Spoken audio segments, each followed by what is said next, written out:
Okie dokie. Let us continue. Load. Yes.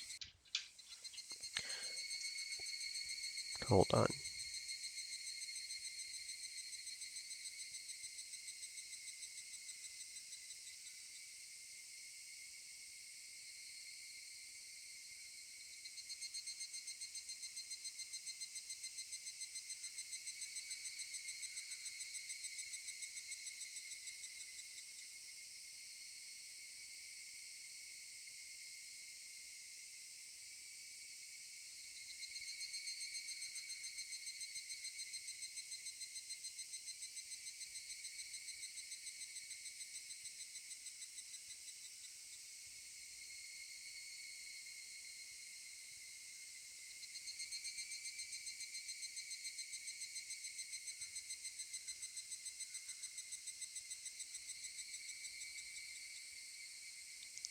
But Irie had come with him. Irie must be bothered by what I told him this morning, but he cannot come to a conclusion on his own, so he wants Tomitaki to listen to me too. After saying that he would not interrupt us, Irie sat down a little distance away. I heard from Director Irie. Why are you suspicious of Takano-san? She knows better than anyone that your death would cause a disaster. Besides, Takano-san has been good to you and Satoko-chan, right? And to say this about her now, do you not think that is a little ungrateful? I expected this from Tomitake. If I was in the same mood as I was this morning, I probably would not have continued. But having expected this, I am able to continue without getting upset. Tomitake, please be honest with me. I want you to really think about it too. Of course, Takano would not kill me under normal circumstances. But can you absolutely guarantee that she would never do so? What do you mean? Takano has devoted her life to the research of the syndrome. Is that true? Yeah. Just between you and me, she is the most important person at this institution. Director Irie's position is just a formality, and Takano-san is the one who is really leading the research. This is supposed to be a secret, but the syndrome was discovered by her grandfather. Takano-san respects him greatly, and she opened the Irie Institute so she could continue and complete his research. So how does she feel now about being told that the project will be shutting down within 3 years? Takano even went to Tokyo and requested an extension but was denied, right? Could you not say, then, that the meaning of her life itself is being denied? Do you not think she is hurt? Rika-chan, where did you hear all that? Tomitake went silent for a moment. He must have realized I am not just saying random things. It is true that Takano-san went to see the board of directors, and that she was evaluated extremely poorly. According to what I have heard, they really ridiculed her work. She was told that the research project was a waste of money. She has been acting normally, but I think she was really hurt by it, yeah. See? So how can you be so sure that she will not become desperate, thinking that her research is going to be shut down anyway? No. No. Not Takano-san. That is impossible. That is the same thing that Irie said. He kept saying it was impossible, yet he could not deny it completely. He repeated the same phrase over and over to refute that possibility. In fact, even though we know Takano is the enemy, we can only guess at her motive. The only way to find out is to tie her down and make her confess. But there is meaning in making Tomitake become suspicious of Takano. It is even important to do that so that he will become my ally. Of course, this is also a strategy devised by our club leader. It is rather a scary thing to imagine, but Takano-san will not gain anything from your death. I can understand her becoming desperate, but she Dream has Elements self-control. said. Stay thirsty, my friends. Hydrate.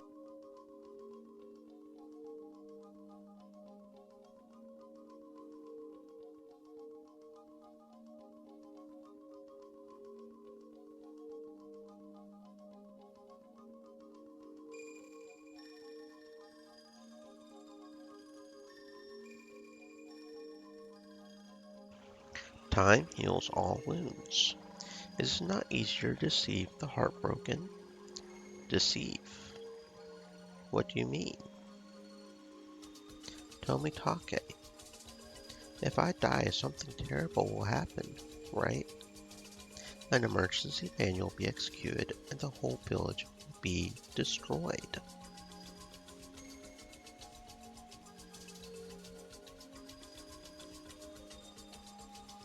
Is that right? I I had no idea.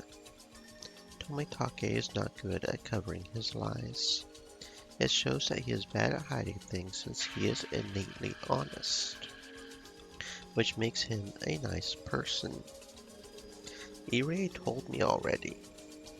I do not want to waste time, so let us be open about this, okay? The emergency manual is a last resort, so if it is actually executed, it will be a disaster, right? Tomitake seemed to be wondering if he should confirm the existence of the emergency manual. But the fact that Irie had already told me about it, combined with me being the queen carrier, prompted him to confirm it, albeit hesitantly.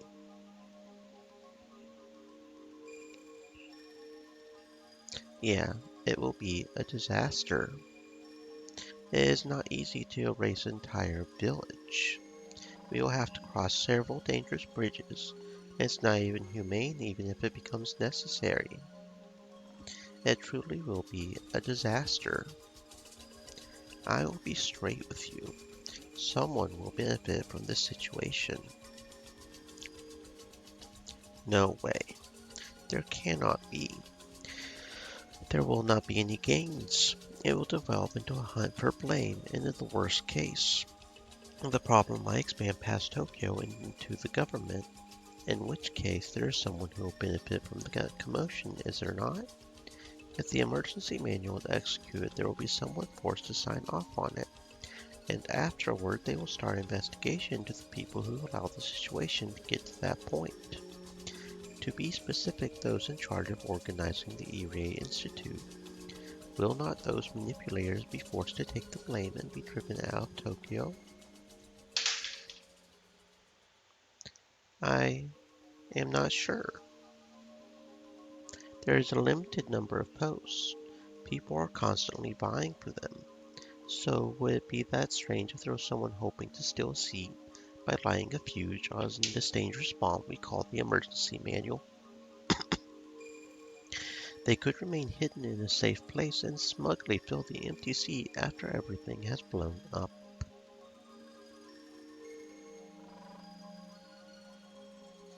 All this is what Mion suggested. She did not know a thing about Tokyo, yet she struck its core so hard, even Tomitake was shaken. Mion is the greatest commander and strategist our club could ever have. Tomitake folded his arms. He is starting to lose his cool. I think he realizes that what I am saying is not mere nonsense. It is true that Big Shot in Tokyo just passed away. He left the power vacuum, and there is a political struggle going on over it. Even the Irie Institute's client, the Alphabet Project, had its board of directors purged and reformed. So there has been talk of immediately shutting down the research in order to make an example of the Irie Institute since it was supported by the old faction. So if I die and the emergency manual is executed, the Irie Institute and the board of directors behind it, as well as the faction that supports them, will be held responsible. Normally, the Hinamizawa syndrome and other dangerous bombs associated with it are safe because only Tokyo knows about them. But when there is an enemy within Tokyo itself, Hinamizawa becomes a bomb that is all too easy to detonate. That Is that something you made up, Rika-chan? Is it a fabrication, or is it the truth? I do not know, but if I think about what is going on in Tokyo, I guess it is possible for some people to think things like that. Tomitake, you are a good person. You are a very good person who believes in his close friend. So I know if I say those things to that Tomitake, you will never accept them. But I have to bring this up with First Lieutenant Tomitake while I serve for the Irie Institute. You are not saying. Are you saying that is Takano-san? Yes. Her request was denied, as was her own life. Not only that, she was denounced by the board of the directors, so she is very hurt. You should know that, since you are always with her, Tomitake. Is there any chance that someone seeking to use that heartbroken Takano approached her and instigated her into action? People who are hurt often open up their hearts to whoever claims to understand them. Someone like that might have approached Takano to start something that would lead to chaos in Tokyo. Tomitake insisted that Takano-san would never do that. He repeated it a few more times, but then he fell silent again. Tomitake is an adult. He must have experienced some heartbreaking events himself. That's why he can understand that Takano is very hurt, and that it is possible that someone is using her.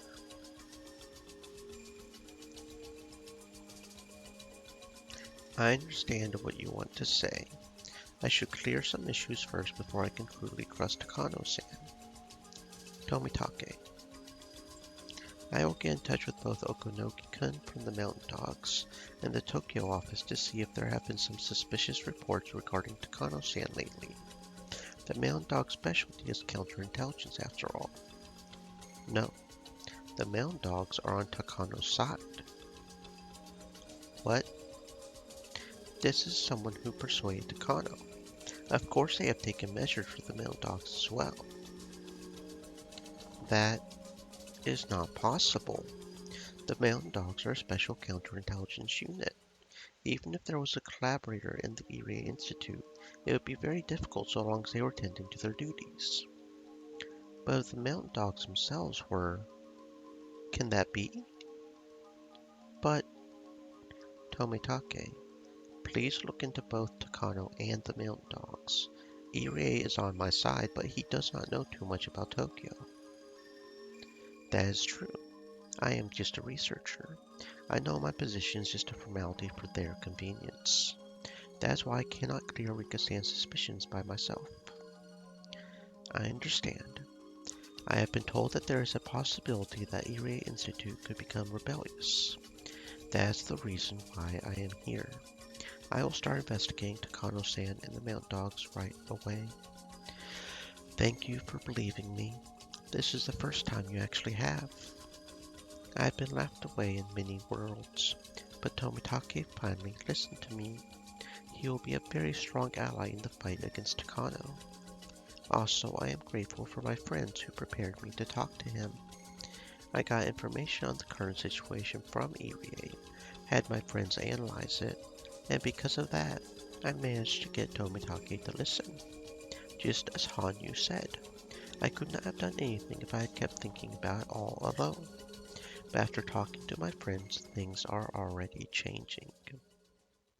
Actually, I am going into hiding starting today. Mion's house has a secret basement that is perfect for that. I have not talked to Mion about it yet, but I think she'll understand my request now. So if you find anything, please get in touch with her. Starting today, please act like I have gone missing. Understood. I think that is safest too. I will act like I usually do, so people do not grow suspicious. Though I will be careful, of course. Dr. Irie, please act normal as well, but always be on your guard. I understand. I will be very cautious. Tomitake, please be careful yourself. I have a feeling you might be assassinated within a few days. This is a part that he has never taken seriously. Please, hear what I am saying. Okay, I will be extra careful. Thank you. Then Tomitake turned around all of a sudden. Irie and I sensed something odd from his behavior and grew tense. Then we heard some footsteps. We have been so careless. Did somebody overhear us? Did Takano and her people hear what we were saying? I will never forget that laugh as long as I live. Hello, hello. What an interesting group. Dr. Irie, Tomitake-san, and Rika-san.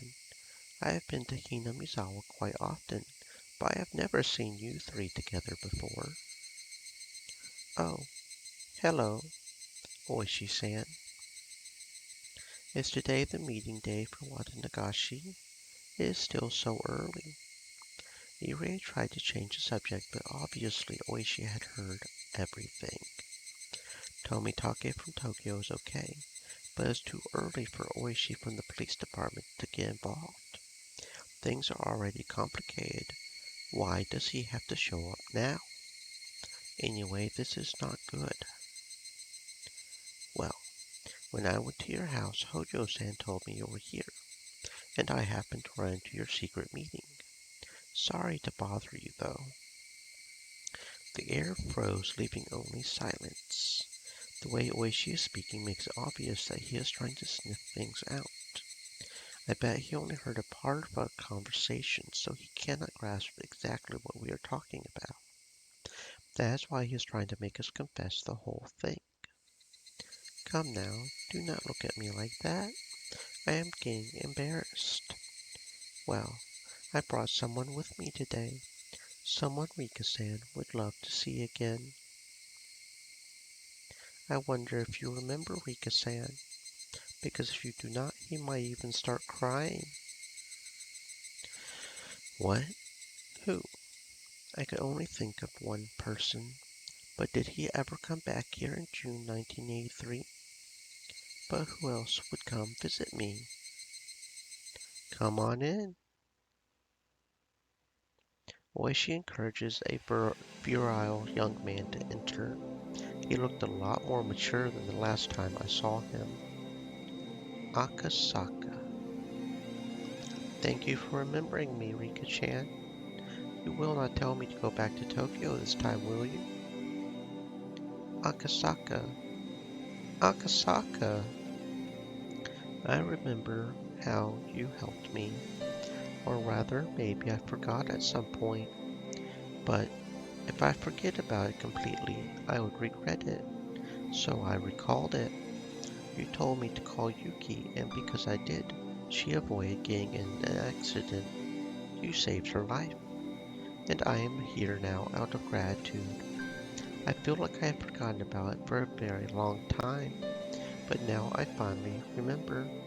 Sorry to make you wait for so long. That's right, you made me wait forever. And now you show up in this final world. You waited until the very last minute. How dare you? Akasaka. Akasaka. I am your ally no matter what. I will believe everything you tell me, and I will defeat whoever is trying to kill you. Akasaka remembered some strange things as he talked to me. He remembered the sad world where he lost his wife working on the kidnapping case in Hinamizawa. He forgot about me because of the despair, and only remembered her afterwards. He regretted not being able to do anything for me. That memory from a different world brought Akasaka here. Akasaka calls himself my ally. That means a lot to me since I'd never thought I would have any allies at all. I could only bury my face in Akasaka's chest and cry. I have not seen anything. I do not know anything about you having such a young wife here in Hinamizawa when your wife's back in Tokyo. Nope, nope, do not know a thing. Oishi-san. No, this is not what you think. Akasaka, Akasaka, Akasaka, Akasaka. I complained that I could not defeat Takano alone. Hanyu admonished me. She told me that if we put our strength together and all believed in the same thing, we could make a miracle happen. I did not believe her, but after I talked to Irie, my friends, and Tomitake, things were getting better and better. And now Akasaka is here too. Was Akasaka supposed to be coming back? Or is this a miracle? Miracles do occur. This man never helped me even once before, yet he might be my most dependable ally. Now he is back, and he is even telling me he is my ally no matter what. See, it happens. Miracles really do occur. You are right. We can make them happen. If we keep putting our strength together, do you think even more miracles will happen? Then, do you think we can make a miracle happen and defeat the curse of 1983? Yes, because we could smash through June of 1983 only by putting everyone's strength together. Hanyu, who used to be just a bystander, is now persuading me. She is admonishing me for pretending to fight while I, too, was actually just a sulky bystander. Are you okay, Rika-chan? Yes, sorry about that. Seeing you brought back so many memories I lost my cool. I wiped my tears and tried to hide my embarrassment. The Higurashi continued to cry. The Higurashi had been trying to remind me of something very important. I felt like they had taught me something important, and my eyes grew teary again. I am surprised. I did not know you had such a wonderful boyfriend. Let me introduce myself. I am Mamoru Akasaka. I work in Case Record Room 7 of the Tokyo Metropolitan Police Department's Public Security Bureau. Are not the case record rooms in Tokyo's Public Safety Bureau a secret department on par with the CIRO? I believe it is a tough secret investigation unit that some have criticized as being secret police. No department would be foolish enough to slap secret onto the name for the secret division. Real secret divisions have boring names meant to fool the average person. That is true for Akasaka's department too. It is called a reference room, but they do not manage documents. You seem to know quite a lot about us. I did not think there would be someone who knows the true identity of the Public Safety Department. Judging from the conversation you are having, I take it you have your own reasons for that. Well, I am into stuff like that. I just happen to know, that is all. Tomitake-san, why do you not reveal your identity? I, for one, always figured you were not just some traveling photographer. No, that is the truth. I just like taking pictures, that is all. What a waste of time this conversation is. This is the final world, after all. Tomitake is the one who is connecting us in Tokyo, but he is my ally just the same. Rika-chan. Tomitake and Irie yelled simultaneously. To them it is an extremely important secret, and if someone were to find out they would get eliminated by the mountain dogs. But it is okay now. There is no point of continuing to have suspicions and doubts. I have had enough of that. It is already obvious Tomitake is not telling the truth, but he is still trying to deny what I just said. You are Director Irie, right? Thank you for taking care of me when I was injured 5 years ago. You really did a great job treating my wounds. Now I remember. No, do not mention it. I only did my job. The Irie Clinic is also known as the Irie Institute, right? Well, I mean, come now, Dr. Irie, it is no use.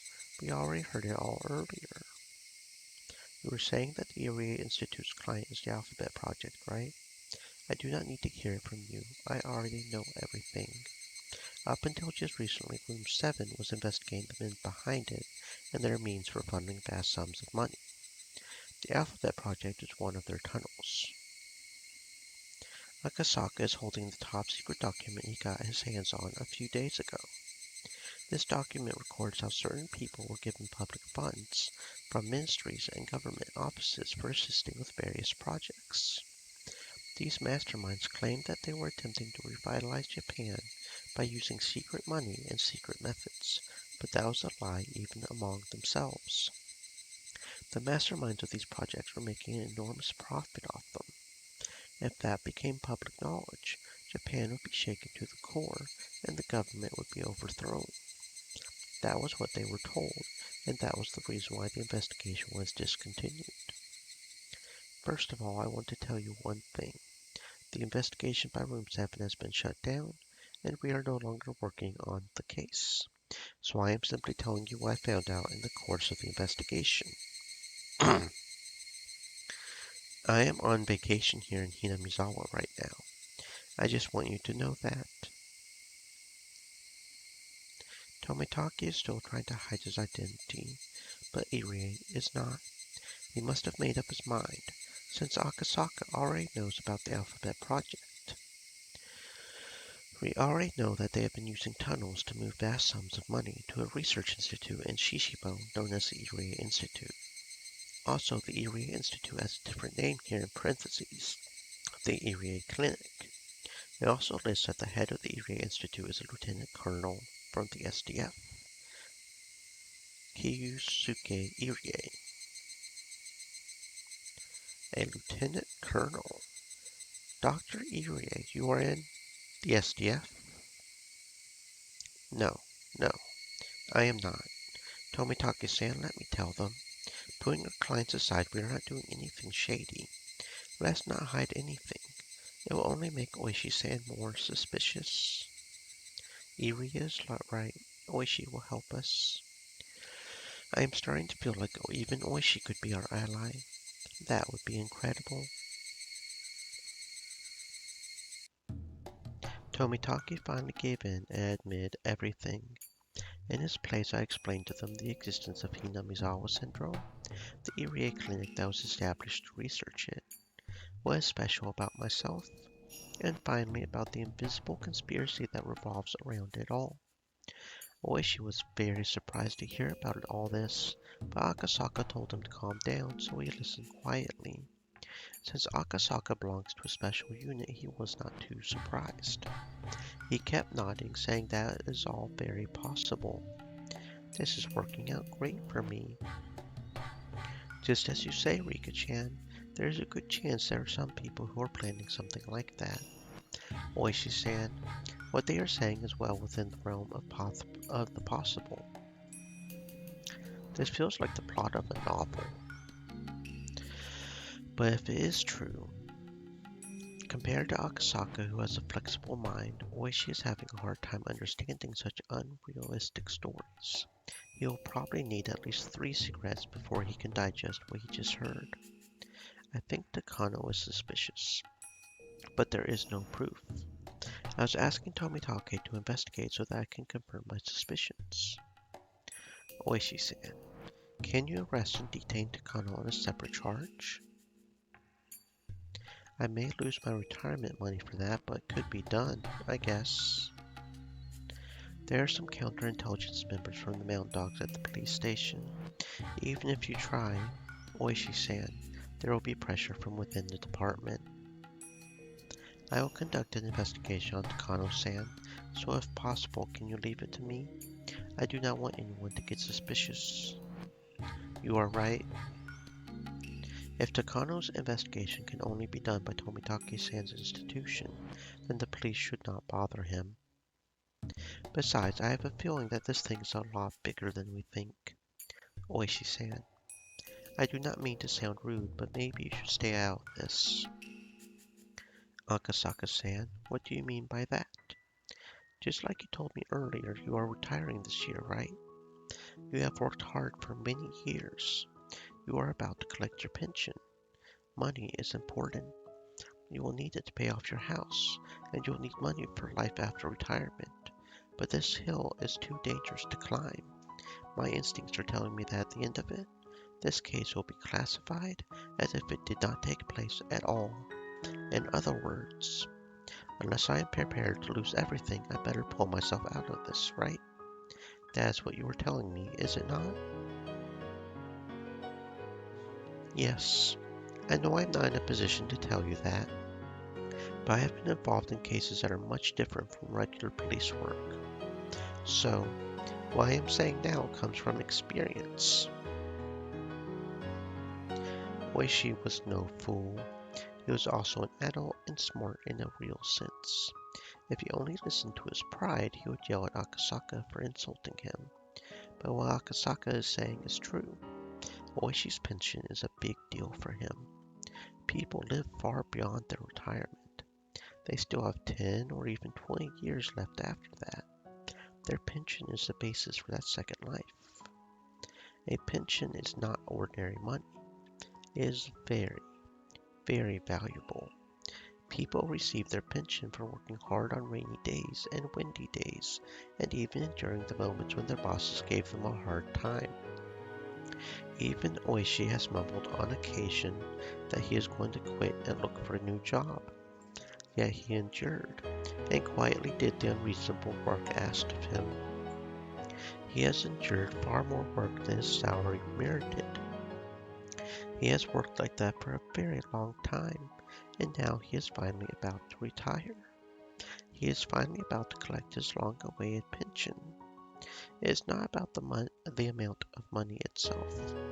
It is about having a value placed on what you have done with your life. So if one were to cause a scandal, the punishment for that would be placed on his pension. One such deplorable event can erase Oishi's entire life as a policeman. That is not something that can be treated lightly. Akasaka is still young. Even if he loses his job, he will be able to find a new one. But Oishi is too old. The repayment of his mortgage was planned around his pension. Oishi is a grown-up's grown-up, and that is why he cannot do anything reckless.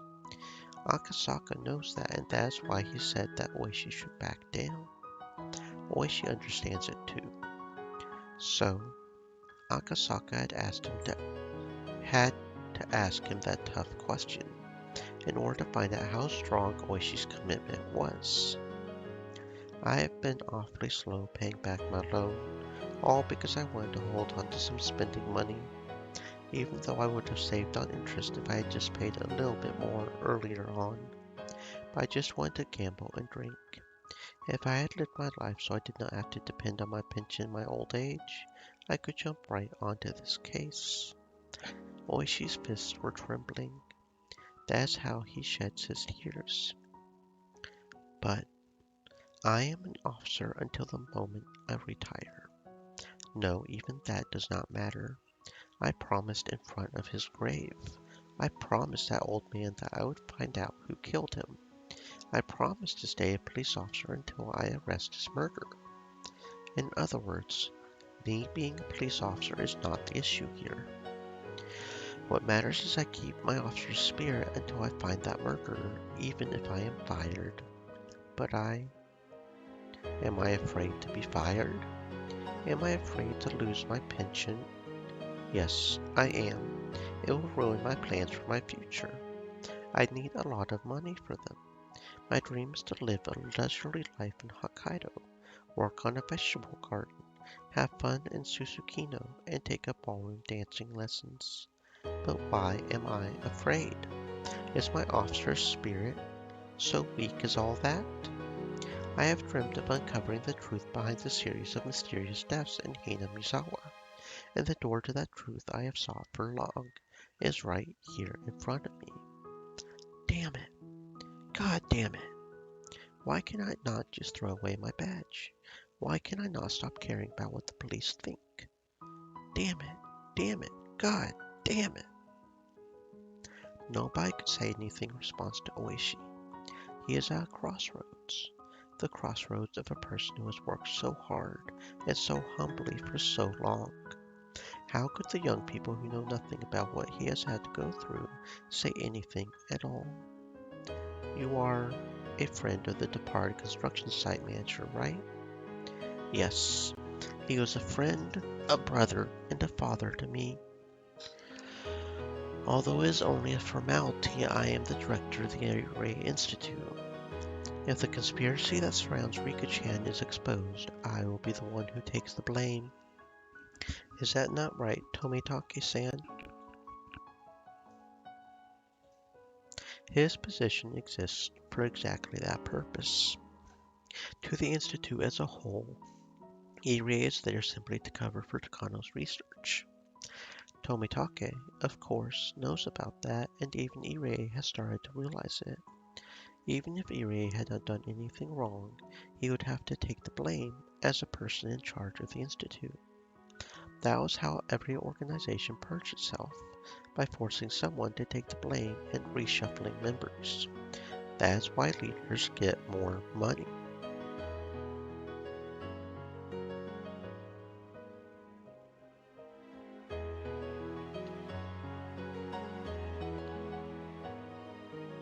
When it is all over, I will tell you everything about the series of mysterious deaths. I actually have an obligation to remain silent for the rest of my life, but you will let me tell him, won't you, Tomitake-san?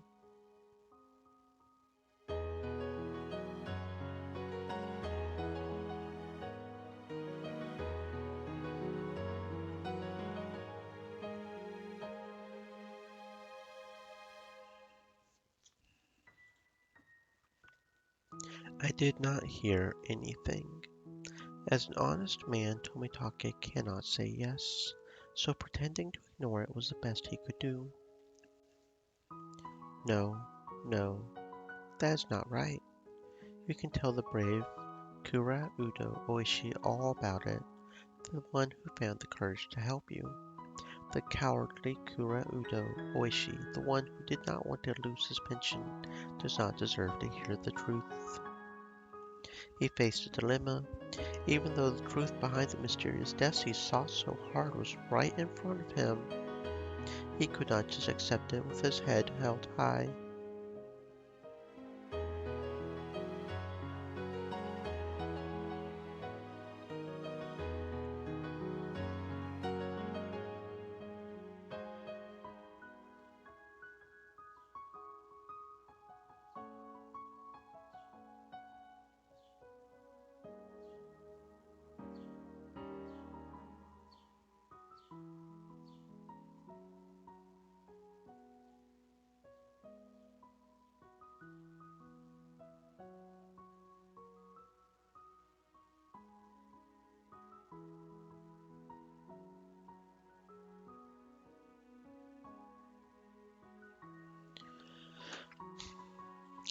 To understand what he is going through, one would have to live the life he did. His dilemma is very vast and very heavy. Young people could not possibly understand. Can I have some time to think about this? I really do want to find the truth and put evil behind bars.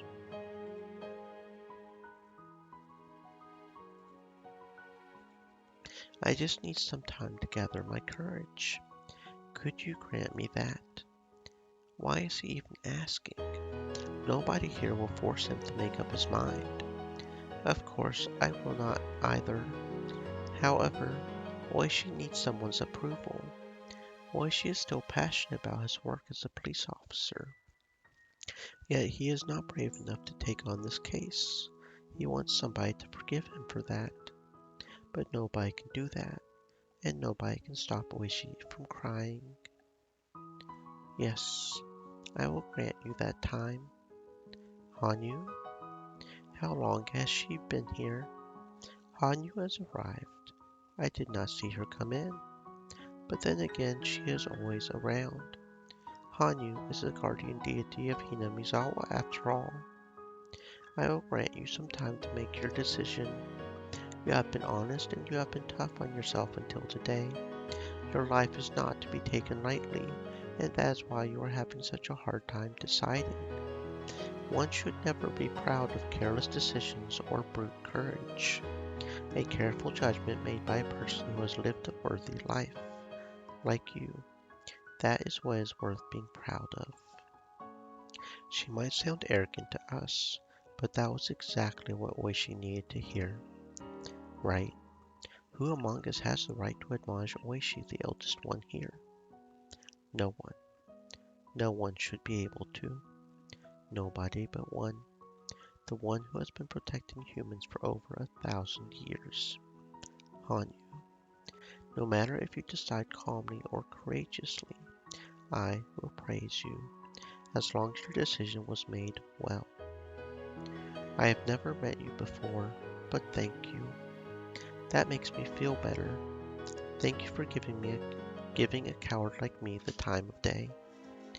If it was me, I would have asked Oishi to be my ally and asked him for help, but that would not have reached his heart. Wanting help is my selfish request.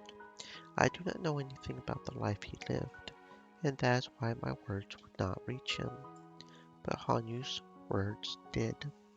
Hanyu has never told me this, but I can tell she has been watching Oishi since the day he was born. She has been watching all that he went through. That is why she can say that, and why what she said could reach him.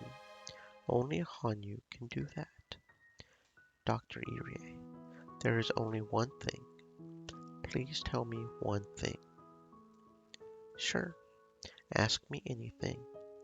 I have long suspected that the Sonozaki family was pulling the strings in the old man's murder case. Am I right to think that? No, you are not. You are wrong. We can explain everything about the series of mysterious deaths in Hinamizawa. I see. Oishi pretended to scratch his head. For so long he pursued the case without belief. Yet someone deeply involved was telling him he had missed the mark, so he must be feeling at least some frustration. What Irie said would not be enough, so I have to continue. Oishi. None of the curses of Oyashiro-sama were done in secret by the villagers. The Sonozaki family, the three families, and the other villagers, none of them are involved. There were only misunderstandings, misinterpretations, coincidences, tragedies, and comedies. The real identity of the curse of Oyashiro-sama is simply a series of misinterpretations. It only looks like the villagers are acting in secret.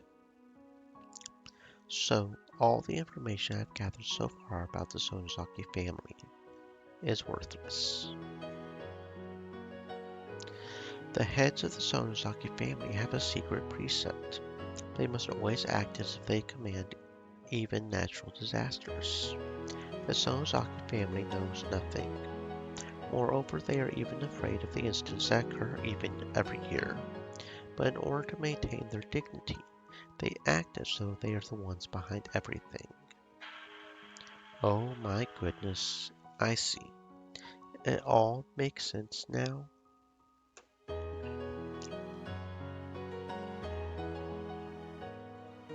If that is true, then that Oreo woman, damn it, she sure said some things to mislead me. You are telling me the truth, are you not? Yes, I am. It is written in the Fude family secret scrolls too. Do you want to see? I have no idea what Oishi thinks is so funny. Nobody here can tell what is going through Oishi's mind.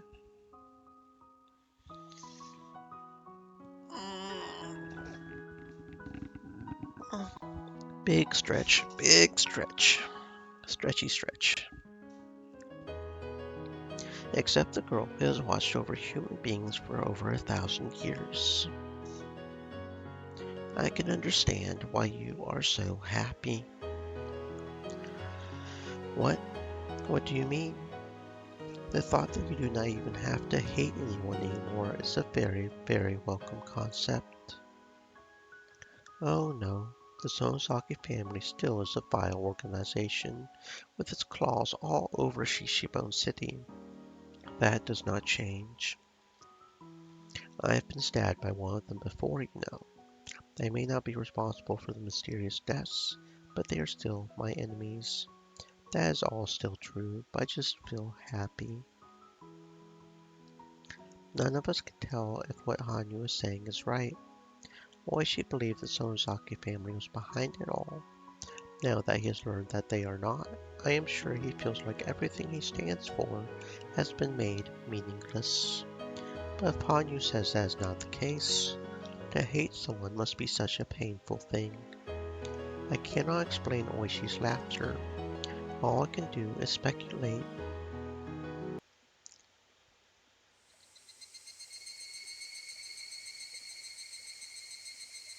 Oishi left with a cigarette in his mouth, saying that he wanted to cool off a little.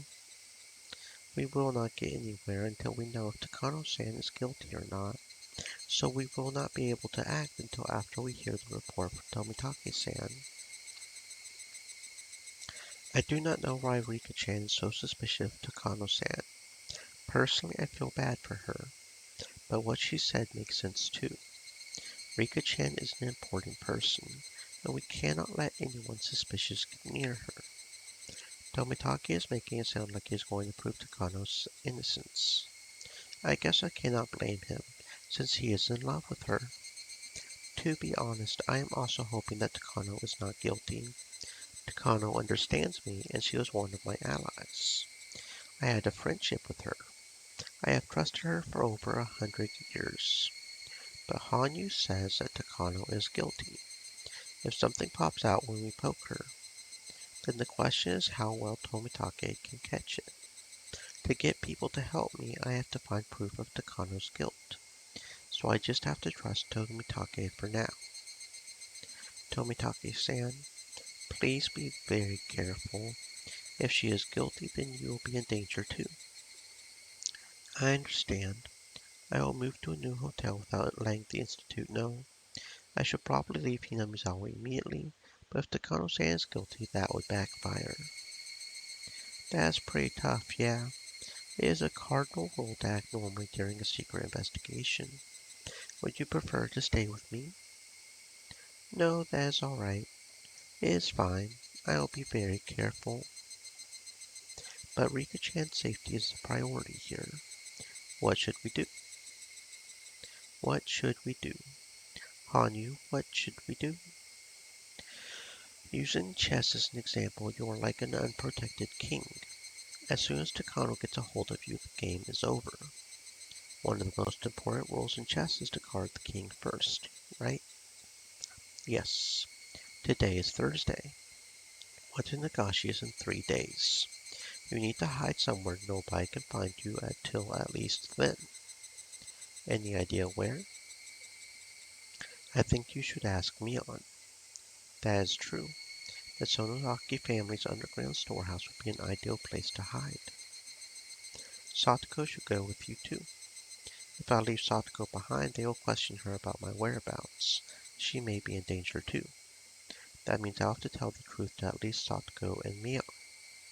That the comic plot we discussed was not just fiction. Still, I always seem to underestimate their reliability. It really is beyond my imagination. I need to talk to them. I have a feeling they will believe me. They are my steadfast allies after all. We are going into hiding for a while. There is a perfect place for that at Mion's house. Will you really be safe there? Yes. It is like an air raid shelter. It has everything we need. We can easily stay there for about a month. The Sonozaki family's underground storehouse has every basic necessity, in case someone actually had to live there due to some complication or another. Milan has mentioned before that it is like a unique vacation house. I do not know how you can call a place with a torture room a vacation house, though.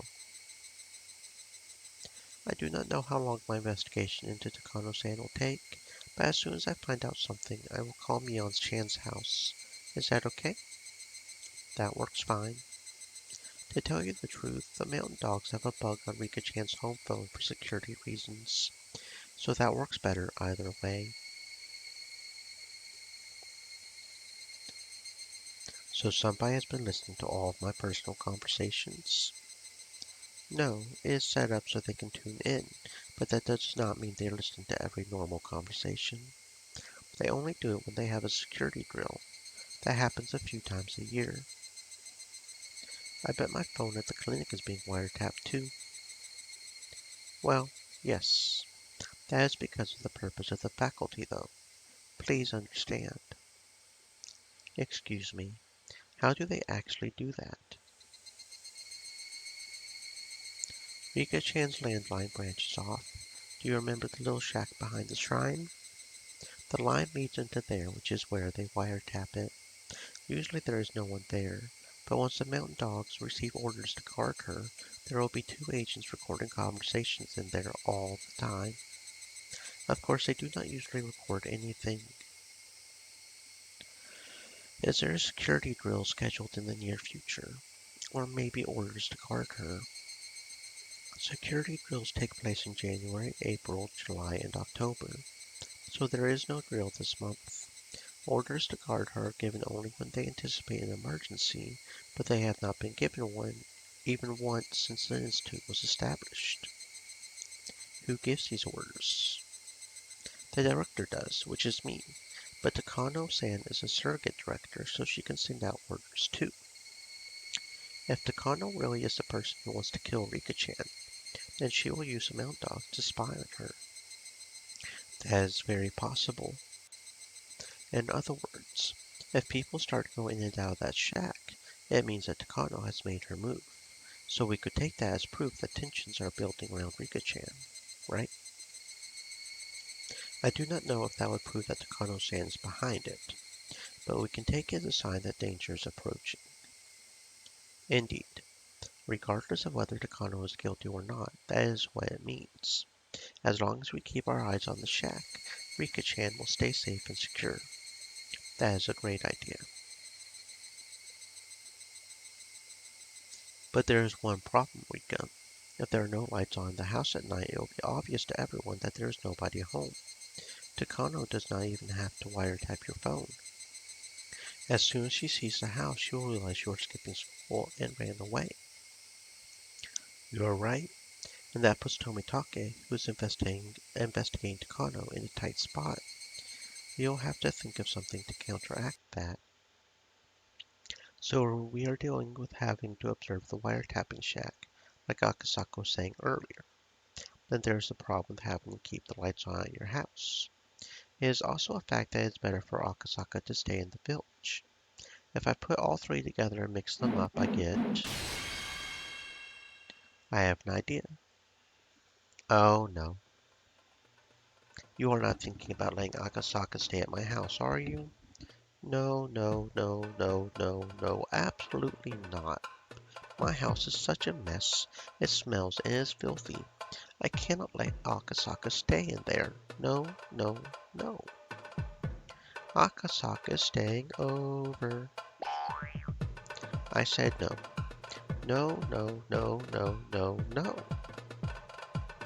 Why are you making such a fuss, Rika-chan? I lost my cool for a moment. Just because Hanyu was insisting, okay? It is true that if Rika-chan's house ends up empty, there will not be any lights on at night, and leaving them on would be even more suspicious. Akasaka, what do you think of staying at my house while I am gone? I see.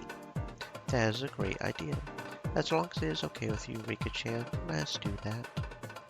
Akasaka seems to think it is a pretty good idea. Am I selfish for wanting him to get a little embarrassed about staying at my house? I should be a bit ashamed of myself. Everything is set. Tomitake is going to get in touch with his colleagues in Tokyo and start an investigation on Takano. That is all. That is all we can do from our end. Irie is going to lead his normal life. To act normally after something like this will be pretty difficult, but there really is not anything else for him to do right now. Takano is sly. She'll never let Irie ruin her plans. Actually, Irie only comes into the picture after Takano has been exposed. Oishi did not say he would help, but he said he would not interfere with us. In fact, there are some people with ties to the male dogs at the police department too. It is probably best if Oishi acts normally like Irie is. I am going to tell Satoko the truth and hide at Mion's house for a while, starting today. I do not know how long I will have to hide, but it will be at least until something happens.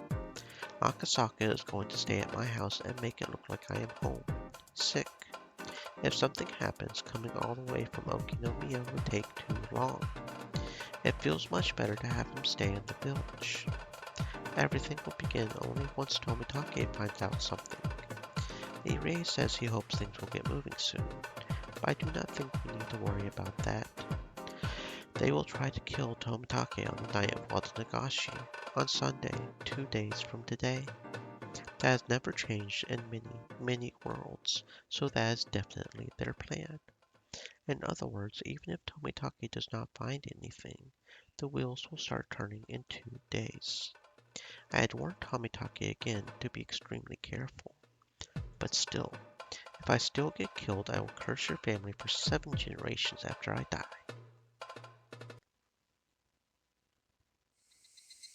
It is already getting dark. Everyone went home except for Akasaka. I am still thinking about how to tell Satoko about Akasaka, and also about what is to come. Worrying about it will not solve anything. Rika, you have a bad habit of underestimating your friends. But how can she believe that what we talked about at school today is actually real? How can she believe me when I tell her that her life is in danger? In addition, I am bringing home this guy she has never met before. Do you not think Satoko will believe you? I do not know, but it is possible that she will not. Oh, so Satoko is not your friend, is she? What? What Hanyu just said startled me. It was kind of a scary thing to hear, even though she said it while wearing her usual warm smile. I know Satoko is one of us. I think she will believe you and become your ally against Takano, but you are saying you cannot trust her. That is like saying Satoko is not your friend. If she is not even your friend, then why waste time telling her about it? Let us just leave Satoko behind and go to Mion's house by ourselves. Just the two of us. What are you saying? That is nonsense. Satoko is my best friend, and if you do not think it is worth telling her the truth, then that is it. You just think a best friend is like a stray cat that you feed every day. I am actually surprised to learn that you have been letting Satoko live with you when you think of her like that. I did not say that. Satoko is my best friend. My very best. Yeah, she is even closer to me than you are. But you do not believe she will believe? It's the same as spouting your complaints at a stray cat that you feed every day. You know the cat cannot do anything, and knowing that you still complain to her, and that is all your relationship is. Poor Satoko. She believes you are her best friend, but you do not feel the same way. Damn you! I tried to slap Hanyu, but I could not touch her. My hand went through her cheek and hit only the air. I cannot believe she made herself incorporeal again. Hanyu disappeared, saying in a teasing manner, I am upset, but I can totally understand what she was getting at. Will your roommate agree? I will make her agree. Satoko has nothing to do with this conspiracy, but since she lives with me, she is going to end up involved anyway. For Satoko's sake, I have to explain this to her. Should I wait outside? No. I think it will be better to have you with us so she does not think it is a joke. If I cannot explain it properly, can you help? Sure, I will. I went up to the second floor with Akasaka. To be honest, I could not even imagine how to start bringing it up, but even Hanyu made fun of me. I cannot hesitate. I made up my mind and walked into the room, and was surprised. My messy room is all cleaned up. Satoko is packing her pajamas and towels into her duffel bag. It is as if she is going on a camping trip. Satoko, I am home. Here, I got your luggage ready too. We cannot just borrow toothbrushes and towels from Mion-san, you know? Besides, we cannot let some strange man stay in a messy room either. This is why I always tell you to tidy things up around here. I blinked in surprise. I do not understand why Satoko already knows what is going on. If she saw me, Irie, and Tomitake talking behind the shrine of the Oishi and the strange man, she would be sure to get curious. Satoko must have overheard our conversation. Not only that, she packed our luggage and cleaned our room, which means she already knows Akasaka is going to stay in this house. She must have come home in a hurry to get things done. So it was not just a storyline for some comic, was it? You know, that is what I do not like about Eureka. Have I ever doubted you before? I always thought that I was your best friend, that you would count on me before anyone else. I am sorry. Satoko does not seem that angry. Rather, she seems shocked that what we talked about at school is real. She is not really that upset. But this is exactly what Hanyu said. I thought Satoko was my best friend, yet I could not trust her completely. Having realized this, I apologized. Satoko turned around as if to tell me there is no time for apologies. I think she accepted it. As a proof of that, she is getting things ready to go to Mion's house. Thank you, Satoko. Akasaka-san, is it? I do not know how you and Rika know each other, but if you are Rika's ally, then you are mine too. You may call me Satoko Hojo. Nice to meet you. I am Akasaka. The conspiracy surrounding Rika-chan runs pretty deep and is not easy to explain. She was afraid you would reject her after she confessed to everyone, so please try to understand how she felt too. Of course I understand. I am Rika's best friend, you know. She was thinking that I did not believe her. Who would? I can understand why she would be afraid. You are really mature, Satoko-chan. Rika-chan is lucky to have you as her best friend. I am pretty envious of her. Satoko took Akasaka around the house and explained everything. She let him know that the switch for the hot water heater sticks a little, and that if the picture on the TV gets messed up, he needs to tap on it. She even told him about all the traps she set around the shrine using a secret map of hers. Akasaka listened to her dead seriously. Upon seeing them talk, I could not help but smile. Hanyu also smiled while watching us, but it felt like she was saying, I told you so. I am going to pretend I do not notice her. If our contrarian Satoko believed me this easily, then our simple-minded Mion will believe us even more easily. Keiichi does not even know how to doubt people, and Brenda has sharp instincts, so she will believe me too. So everyone is going to believe me. Hanyu did not reply, but she smiled as if she is happy, as if to see that I grew up a little. Alright, there is plenty of things in the refrigerator. Rika, you are asking him to house sit, so why do you not make dinner for him tonight? Besides, just to be safe, perhaps we should go over to Mion-san's house a little later. Do not worry, I can handle that myself. This is a chance to start from your homemade food, Rika. You really are annoying today. Oh, right, Satoko, we have to make something good. I have an idea. Can you bring out the large kimchi bottle from the refrigerator? No, not that one. The one that says death penalty, not the one that says punishment. Let's make kimchi fried rice today. Akasaka, do you like spicy food? Oh, yes. I love spicy things.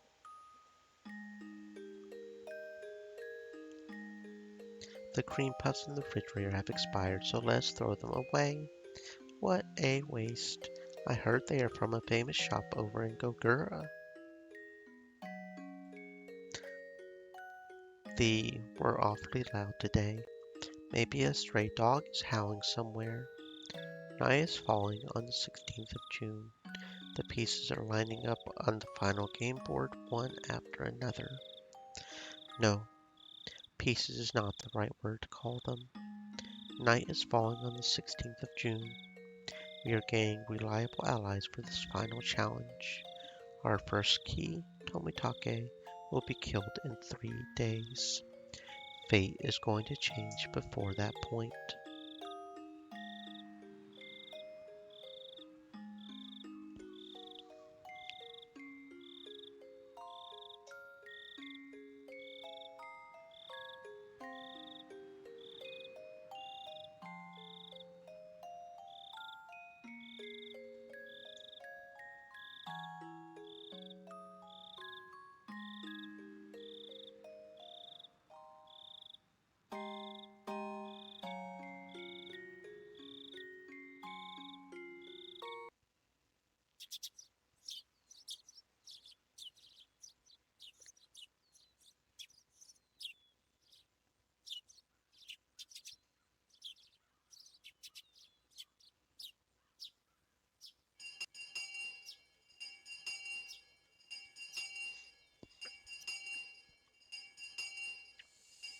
Furude-san and Hojo-san are absent today because they both have colds.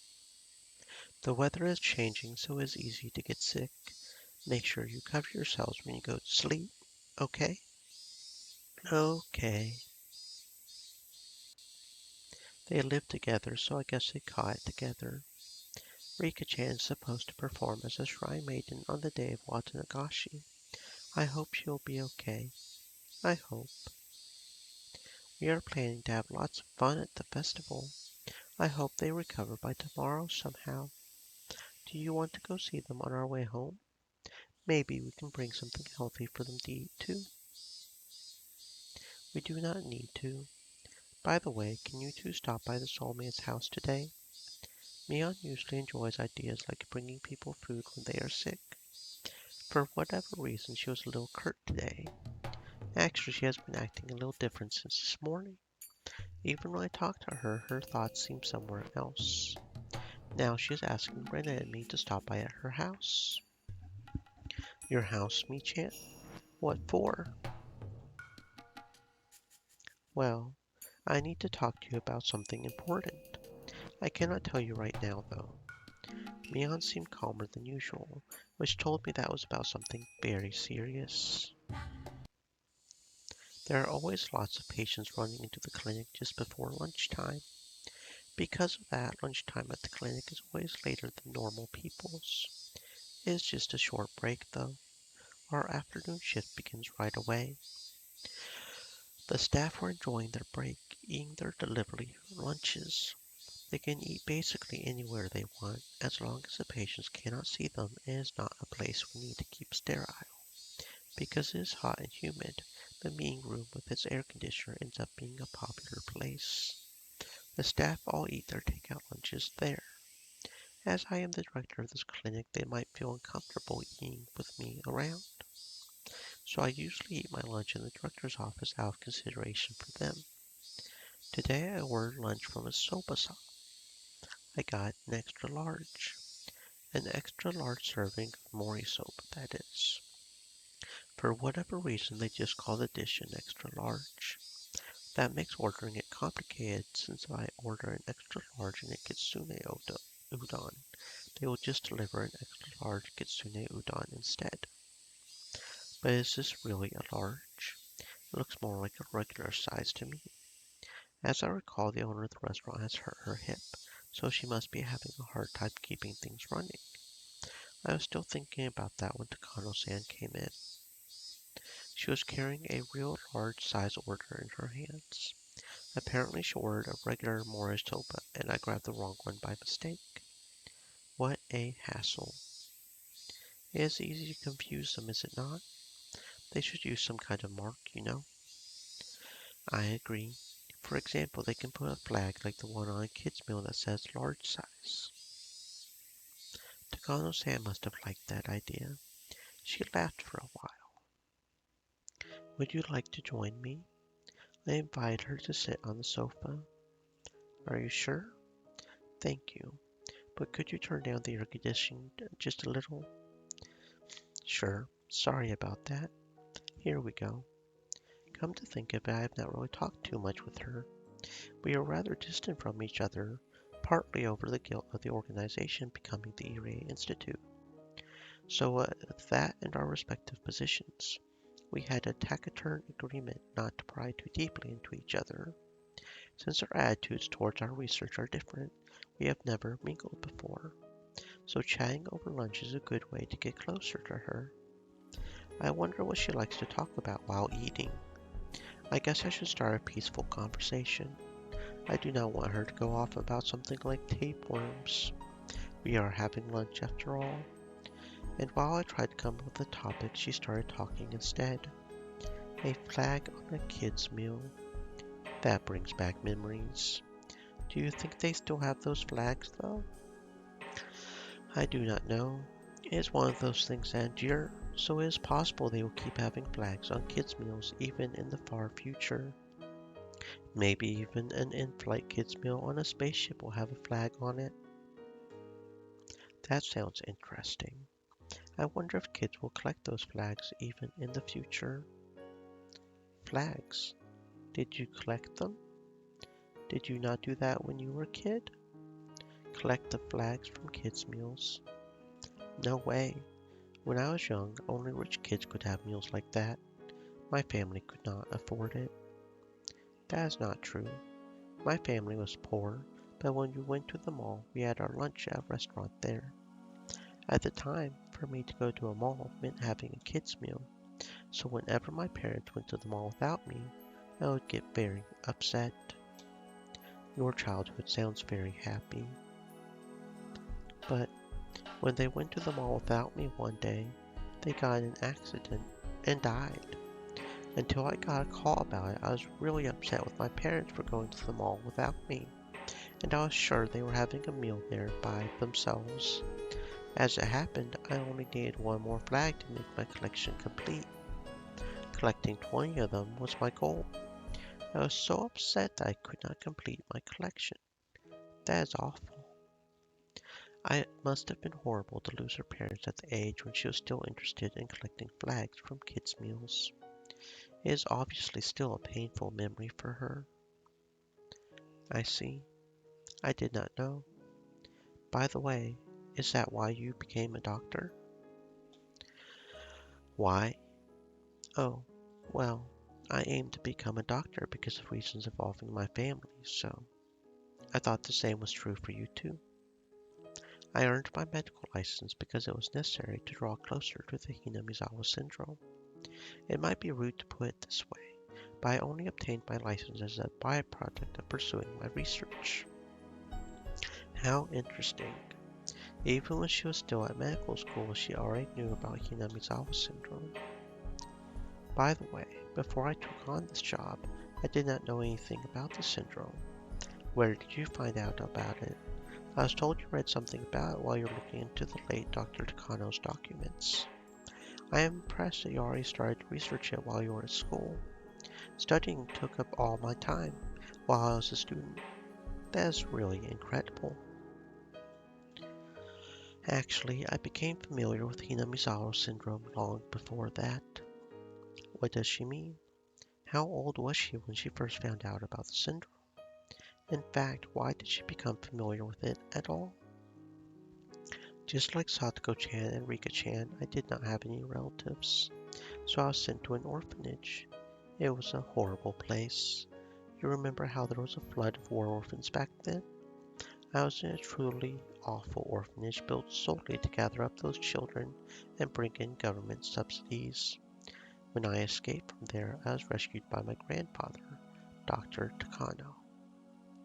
So you actually lived with Dr. Takano. I see. Now I understand why you were familiar with his research documents at a young age. But why do you keep it a secret? Well, political reasons. It is one thing to request funding for research on a mysterious disease, but it's another thing to request it for a research project of my late grandpa's. I see. Finally, a question is answered. The admiration you have shown when discussing Dr. Takano is always more than just respect for a fellow researcher. Still, since you respect him that much, he must have been a wonderful doctor with many genuine virtues. I do not know about genuine virtues. He died alone of an illness, with nobody around to understand him. He preferred being alone, which was a bad habit of his. That is why he could not find anyone who'd support him. Still, he had you for an excellent assistant, did he not? Speaking of which, your family name is read the same way as his, is it not? Yes, it is not my real family name. I took my grandfather's out of respect. I actually wanted to write it the same way, but I thought it could get complicated when explaining it to my client, so I ended up using different characters.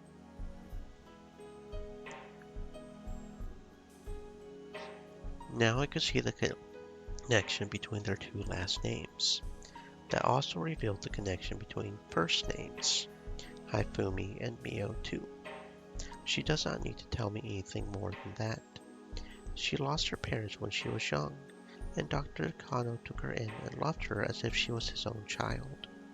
To show her love and respect, she decided to call him her grandfather. Now I know. That is the reason why she has devoted herself to researching Hinamizawa syndrome.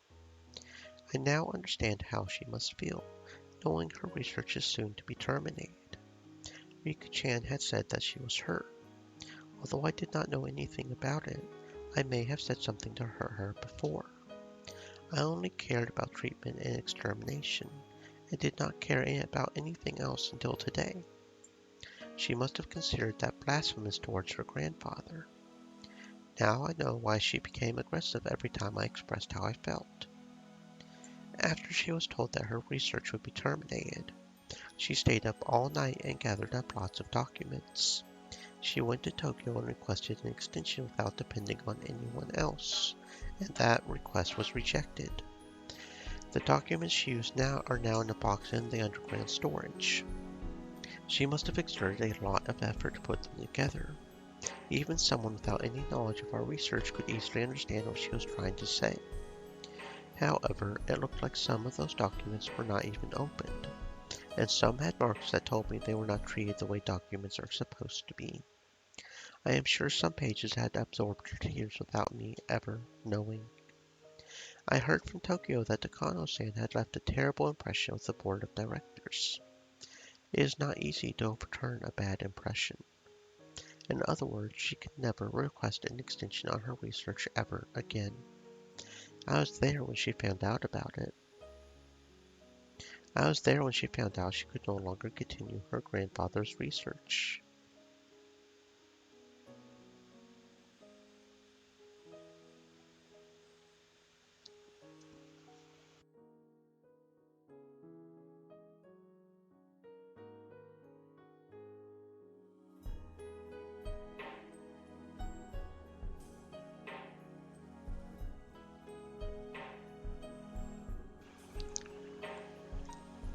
Even though she must have promised him that she would complete it.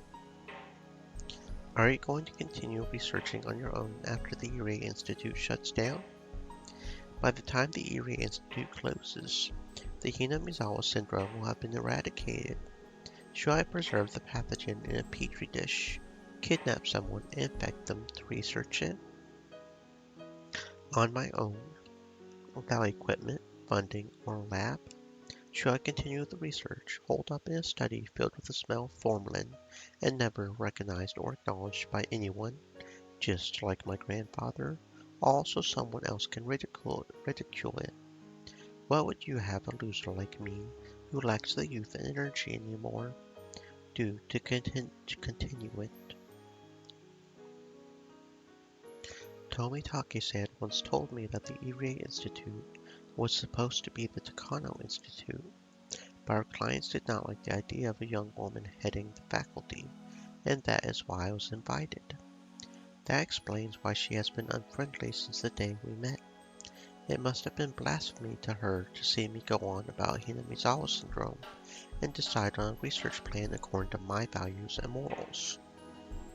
To Takano, this syndrome is her grandfather. She must feel his presence when she is researching it. That is the reason why she often stays at the Institute until late at night, though it makes the mountain dogs annoyed, as they serve as security here. Would you like to drink some of the soba broth? Yes, please. Her shoulders looked fragile to me for the first time, and now I am sure of Rika-chan's story. Takano-san holds an indescribable sadness within her.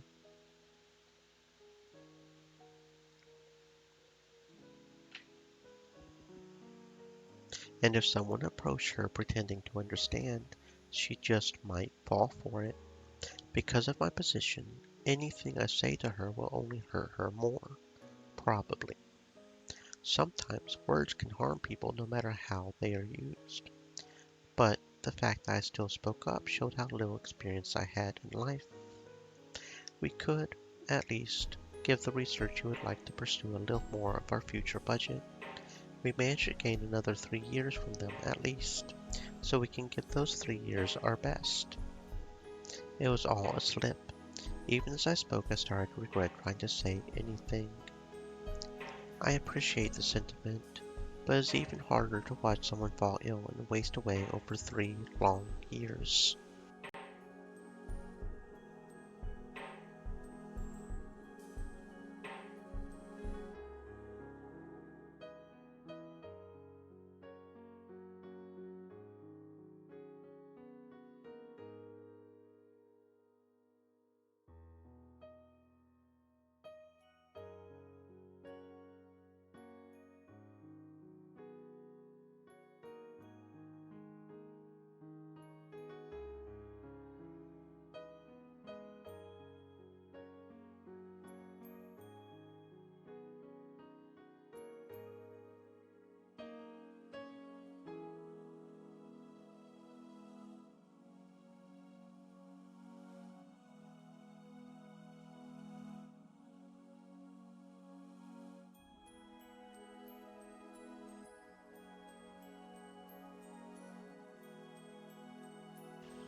If I remembered right, Dr. Takano came down with acute dementia and chose to commit suicide while his mind was still functional out of despair at his inability to continue his research further.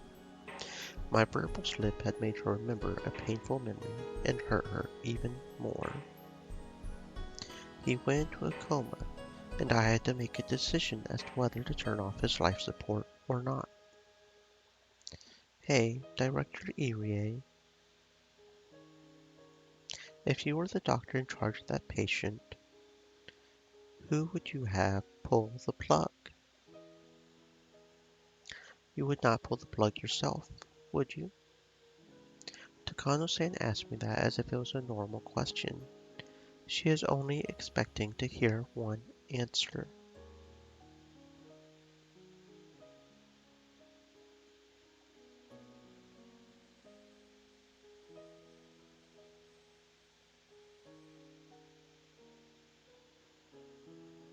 If I was put into that position, then when the time came, I would probably let his remaining family do it.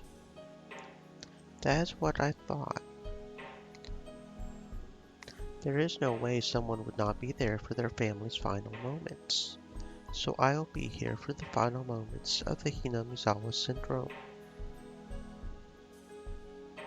No matter what.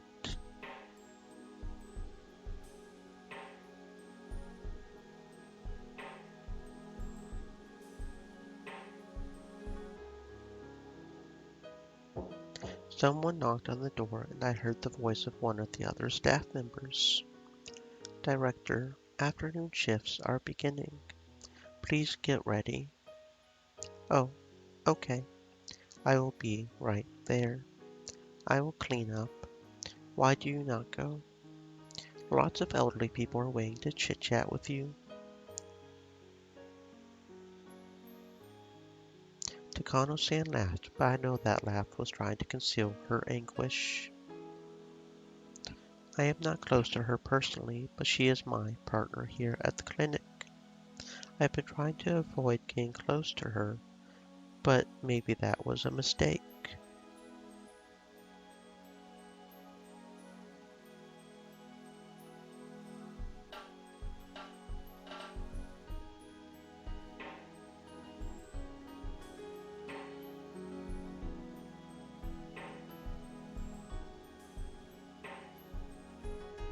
If I had listened to her more, maybe I could have eased her pain a little. But it is too late. Tomitake-san is conducting an investigation to prove her innocence. Is she guilty or not? Either way, her heartache remains. After Irie left, Takano sat down on the sofa again and stared at nothing for a while. Then she got up and picked up the phone on the desk. This is Takano. Is Okonogi there? It is me. I was going to ask you to start on the 20th, but please begin observing R today instead. What difference does it make? Or are you going to tell me it's too hot to start today? Yes, please do. We only have 5 days.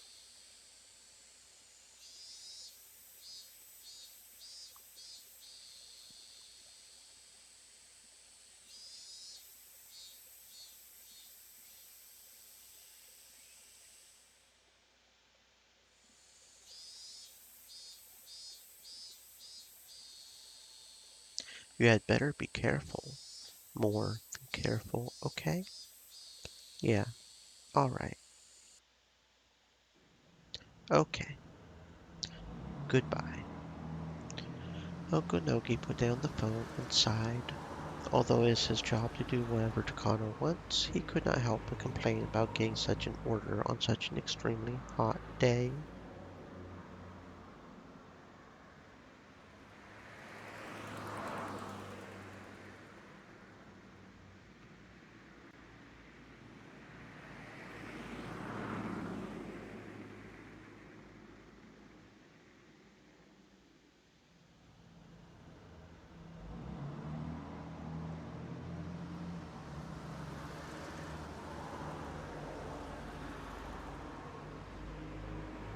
Of course, if he complained, Takano would spit back twice as much reproach. Okonogi was sitting in the office of Okonogi Gardeners, a dummy company.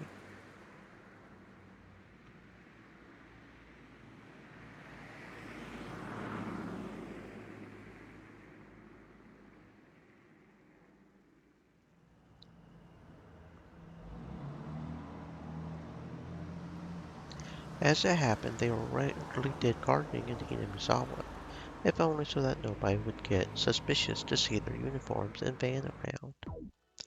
Good grief, I give up. Call on Nightingale and Skylark. Their vacations are cancelled. The princess has given us the order to start observing art today. We will have to move the schedule up by 3 days. The first day was Heron, right? Go with a group of 4, including 1 telephone observer, 1 telephone backup, 1 residence lookout, and 1 residence backup. Heron leader, you will be at the command post. Also, we are stepping up our sabotage of the telephone station too. That would have been Nightingale's job, but it will take a whole day for them to get here, so we will use Phoenix instead.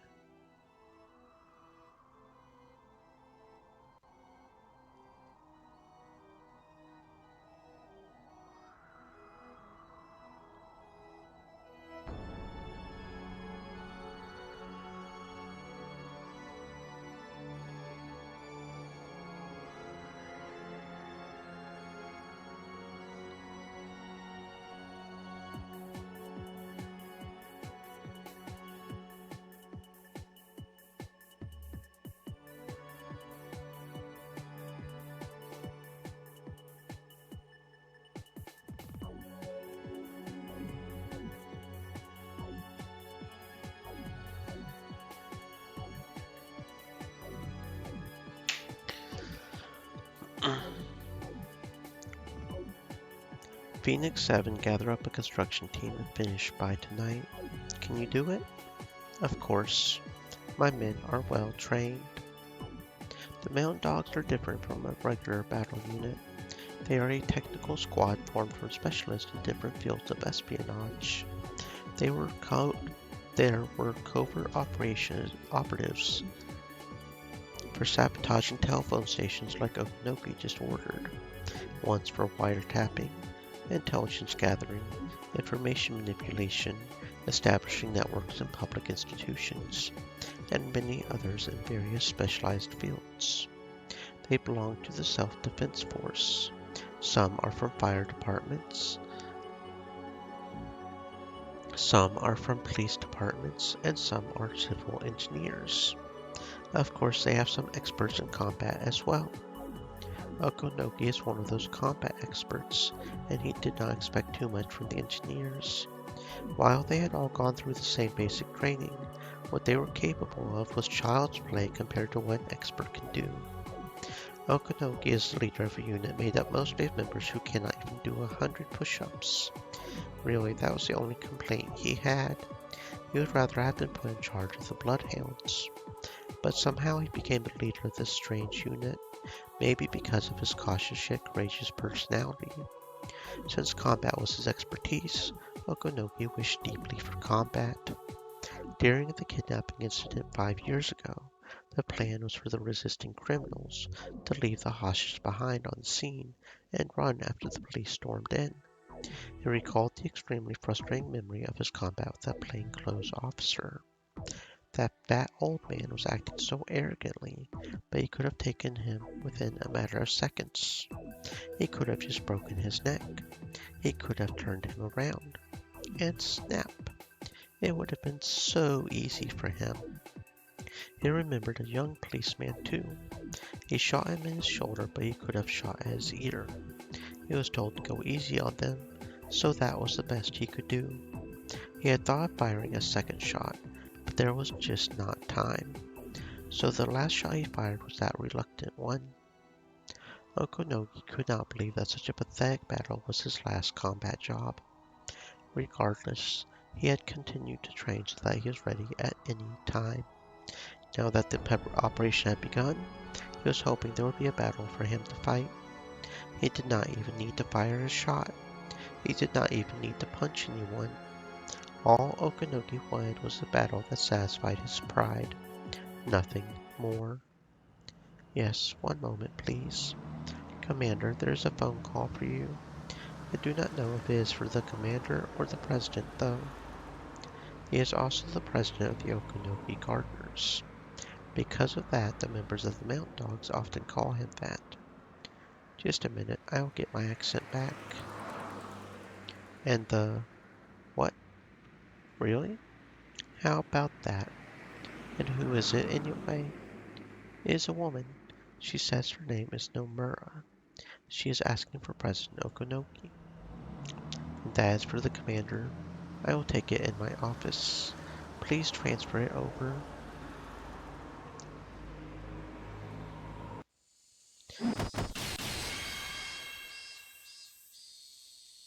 I heard a noise which sounded like many buckets crashing down.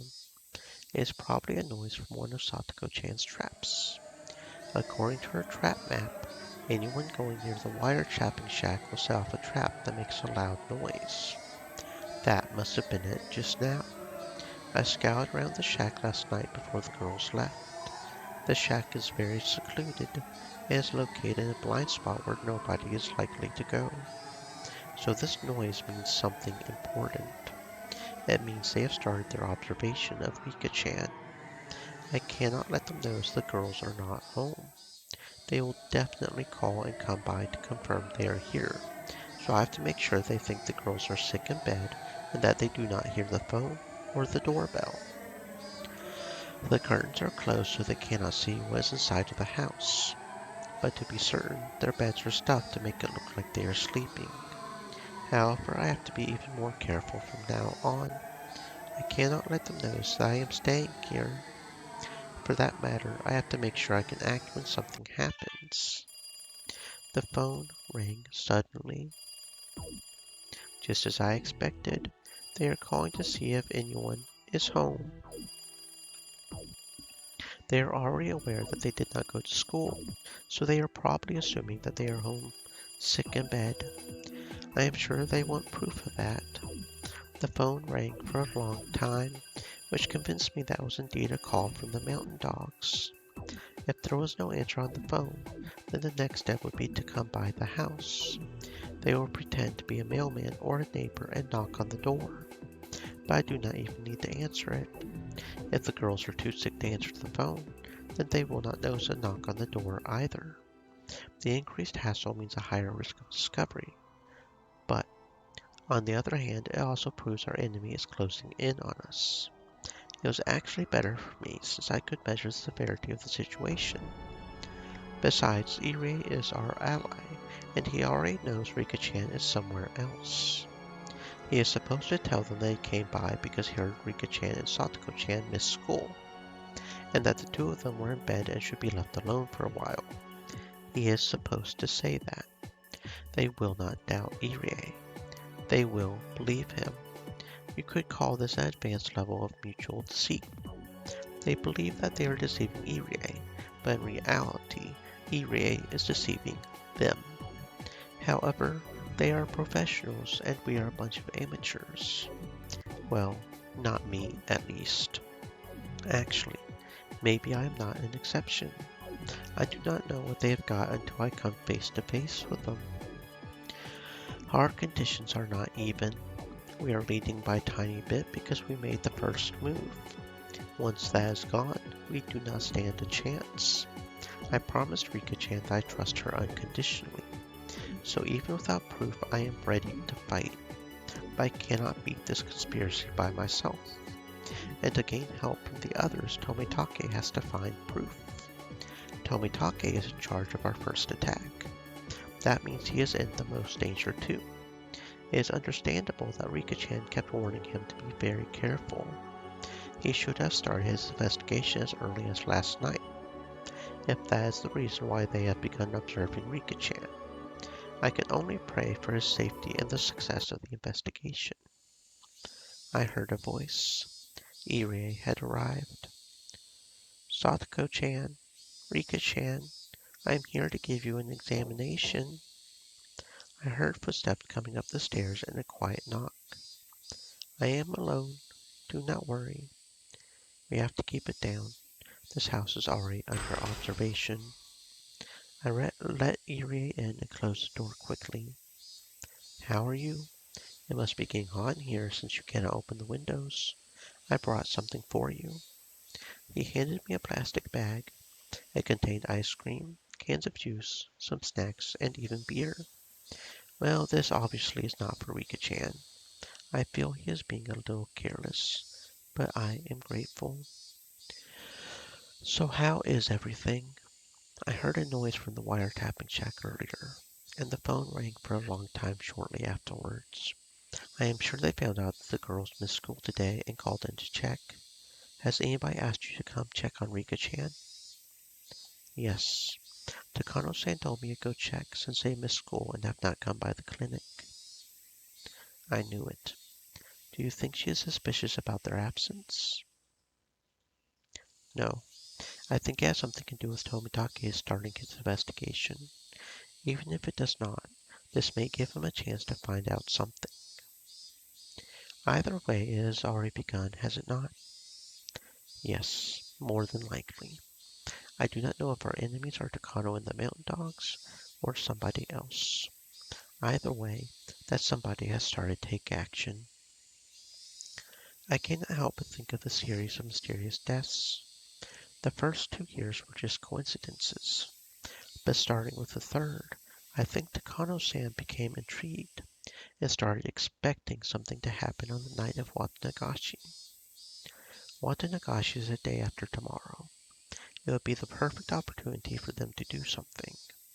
She is aiming for Rika-chan on the 5th year running. This Takano is a frightening woman. What Rika-chan said about Takano-san, I think it is all true. I just found out today, but she was adopted by Dr. Takano, the one who discovered Hinamizawa syndrome. The same pronunciation. I see.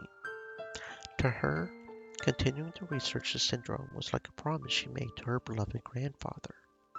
But as the project will be terminated, it is almost like they are spitting on his grave. That is exactly what Rika-chan said, is it not? Yes.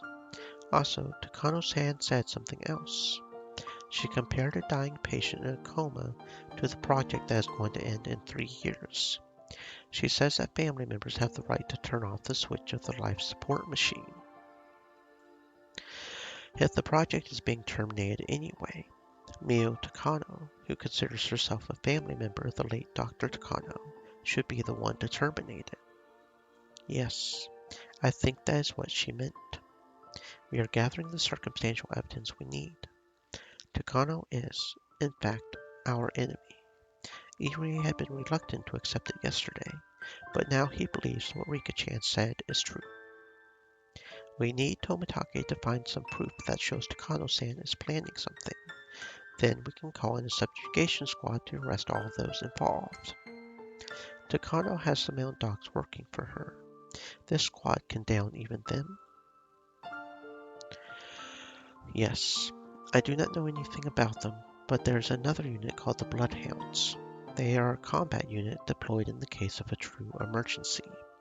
The mountain dogs are more of an intelligence unit for covert operations, so they will likely be far outmatched. If this subjugation squad was organized to counter the off chance of rebellion by this secret research institute, then they must be quite powerful. So you are saying our conditions for victory are summoning these bloodhounds into Hinamizawa? That would be correct. However, my one concern is that the emergency manual contains passages authorizing the massacre of the village to preserve secrecy.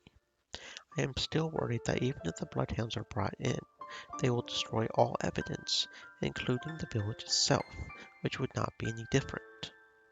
No, they would not. If the enemy's intent is to trigger the execution of the emergency manual, that does not make sense. If this conspiracy is caused by faction infighting, then Irie Institute's clients will want to resolve the conflict quietly. They are sure to raid the enemies and sell everything while the villagers are still confused as to what is going on. I know this because I have done similar jobs myself. They will pass through like a gale and complete their operations swiftly, and a unit capable of pulling that off against the mountain dogs must be very powerful. We will just have to wait until we hear from Tomitake-san. Yes, this will be a battle of endurance. But once it lights up, it will become a blitzkrieg. This will be a hard battle with rapid shifts in pace.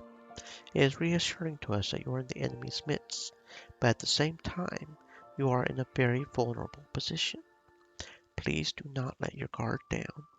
The moment we decided to be Rika-chan's allies, we became their enemies. I understand. The phone at this house is, of course, being wiretapped, so E-Ray has to come over to communicate with me. But that will not work in an emergency. A telephone is still better in that case. For those instances, I have put together a memo for E-Ray. There is a method for communicating over a phone that has been bugged. It is something I came up with out of necessity once. What is this? A method for calling me in case of an emergency. Please make sure the enemy does not get a hold of it. If you are in danger, swallow it. The phone is being tapped, so how can we make a call? If you pick up the phone, even if you do not say anything, they might get suspicious. We can communicate even without me picking up the phone. There's a little trick to it, but we can at least send across what is important. And you are the only one who can do it, since you will be the first person who notices the enemy's movements. Alright, then how do I do it? It is in the memo. Let me explain briefly. We'll use the ringtone. When you make a call, normally you will not let the phone ring over a minute. We will use that to communicate. If the phone rings for a minute, that means it is dangerous. Leave. If the phone rings for a minute and a half, that means it is an emergency. Head to the Sonozaki residence. The difference is in those 30 seconds. You can look at the memo for other messages you can send, but please memorize these two at least. My life depends on it. The message that lets me know my life is in danger is a shorter call, but if it is too short, it will get confused with regular phone calls. That is why to signal me, he is supposed to hang up the phone within 3 seconds first, then place the emergency call. The reason why I use such a large difference of time is to make sure there is no misunderstanding. The tones the caller hears and the rings the receiver sends out are a little different. I do not want that little difference to change the message, which is why they had to be 30 seconds apart. A short ring first and 1 minute means run. A minute and a half means to head to where Rika-chan is. Okay, I got it. It is a little troublesome, I know, but this is just for emergencies. Please remember it. Yes, I understand. When danger strikes, I will handle communications. Also, one more signal I want you to remember. It is not very good code, but please do not forget it just the same. For this one, you do not need to do one short ring. You just need to let the phone ring for over 3 minutes. It is probably best to just place the call and leave it. What does that mean? Contact in danger. Further contact impossible. So that is to tell you that I am in danger then. Yes. In case of an emergency, call this house, leave the phone off the hook, and hide somewhere safe. Even so, it is very hard to anticipate when you yourself will be in danger. You will lose your chance to call while you are thinking, I am still fine, or I am probably fine. If you sense something odd, that is an emergency. Knowing the seriousness of the conspiracy, they will not hesitate to kill us. Please be very careful. I understand. But if that happens, what are you going to do? It depends on the situation, but I'll probably leave this house. If you're in danger, then Rika-chan is in danger too. I will head to the Sonizaki residence and join Rika-chan. But this is only in the worst case scenario. I am not sure if it will actually happen, so do not be nervous. Relax, okay? But also be very careful, right? That is right. Irie nodded deeply. It is almost time. Something is about to happen.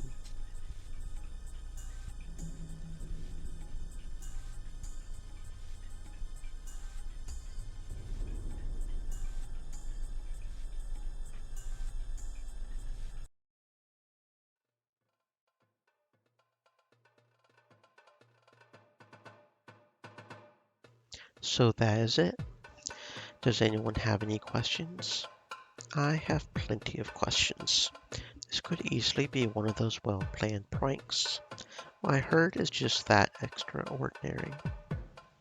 But right now it is a bad idea to ask questions just out of curiosity. That would be a waste of time. Mion has already explained everything about the events surrounding Rika-chan. Well, I have a few things to ask myself as a successor to the head of the Sonozaki family, because all of this has something to do with a series of mysterious deaths. But I will not go into that for now. All in all, it was a good idea to come to my house. You can survive a nuclear war here in our basement. There is electricity and a telephone there too. Of course, we have plenty of food.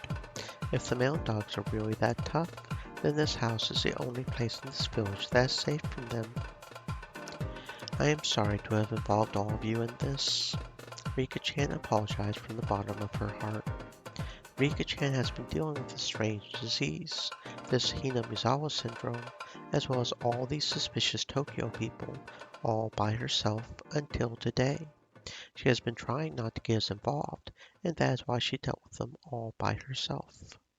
We can all imagine what she must have been feeling, so none of us can even think of anything to say. The silence went on for a while, but then Hanyu clapped Rika-chan on the back. Rika, you have been apologizing so much since yesterday. If you apologize one more time, you will have to treat me with a cream puff every day. Besides, we all feel bad, do we not? Am I wrong, Keiichi? Hanyu suddenly addressed me. I could tell from her eyes that she was expecting something from me. Right. My role is to act as a flint for the other club members. It is my job to burn strong and bright red to get everyone excited. What have I been doing? Just sitting around. That is right, Rika-chan. We would never even thought all of this could be true, so we were just shocked for the moment. But we are all thinking that things are getting interesting, right, guys? Satoko, this right here is the real deal. You have got some good traps lying in wait, do you not? I know you have been hiding amazing ones for special occasions like these. This is a perfect chance to try them out, do you not think? You should be grateful for my presence. I do not know who they are, but if it is all right to get serious, then I will not hesitate to launch the countless, miraculous traps I refrain from using on our club members. That is right. Your traps come with Mii-chan's seal of approval. They can chase away even a real army. Well, Satoko aside, you are pretty merciless yourself, Rena. You're usually so easygoing, but I know your true power. Yeah, when you get serious, you might be the most powerful of us all. You sure are something. I do not even think I can defeat you. Oh, stop. Your explosive impact is incredible too, Keiichi-kun. Your power can defeat a fate that I would have no chance against. If Keiichi is a furious red flame, then Rena-san is a quiet blue one. That is a good one. The burning red ranger Keiichi Maebara. The burning blue ranger Rena Ryugu. This is our chance to show the world what we have got. We are a powerful team with a powerful leader. Right, Mion? We are already powerful individually. And when we get together, we are invincible. That is our club, right, guys? You know, I kept quiet thinking it might be imprudent, but actually I have been thinking, this is getting super interesting. I appreciate this, Rika-chan. Thank you for giving us this opportunity. How dare they even think of stepping into Hinamizawa without saying hello to us? I will make sure to teach them some manners. It had only been 5 minutes since Rika-chan apologized to everyone and brought the mood down, yet our morale was already at its peak again. We are up against such an absurd conspiracy, but if we are together, I think we can defeat it. This is the best feeling ever. Hanyu is the one who started all of this. She is quite the promising newcomer. She knew exactly whom among us to get motivated first. No, moreover, while even our senior members were hesitant about taking on such a huge opponent, somewhere in their hearts, she alone remained unflinching and raised our spirits. She is likely to grow even more formidable in the future. Thank you, everyone. Thank you for believing me. Of course we believe you. I told you that already. If we did not, we would not be your friends. There is no need to thank us, Rika. Yeah, she is right. Listen to Hanyu. You have got great spirit. I like you.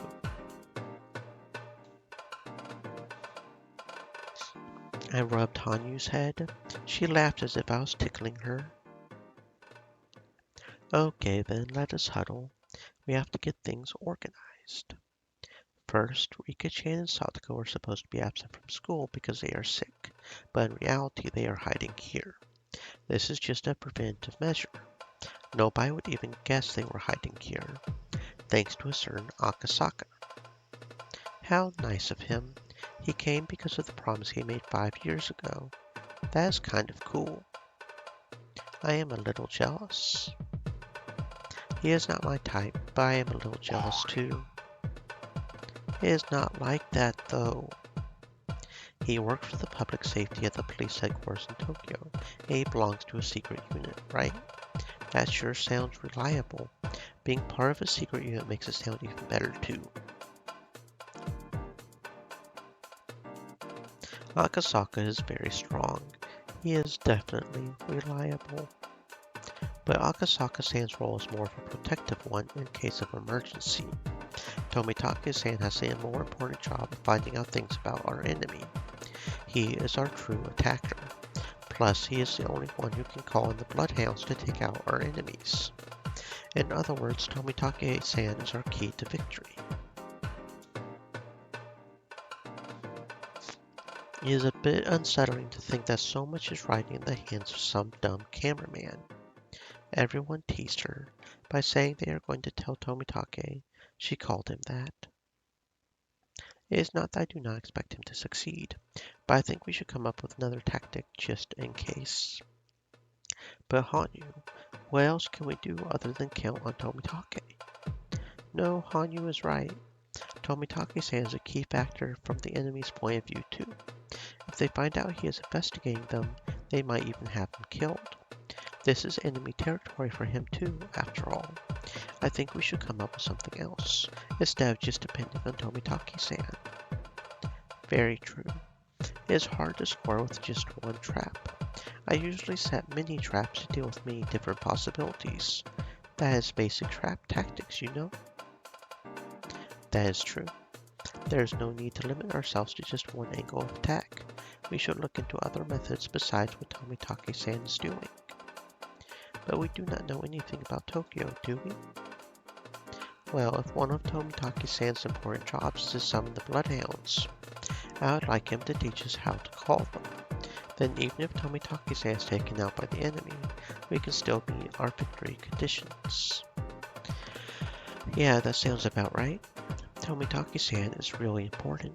At the same time, he is our Achilles heel. Let us talk to him and make him tell us how to contact the Bloodhounds.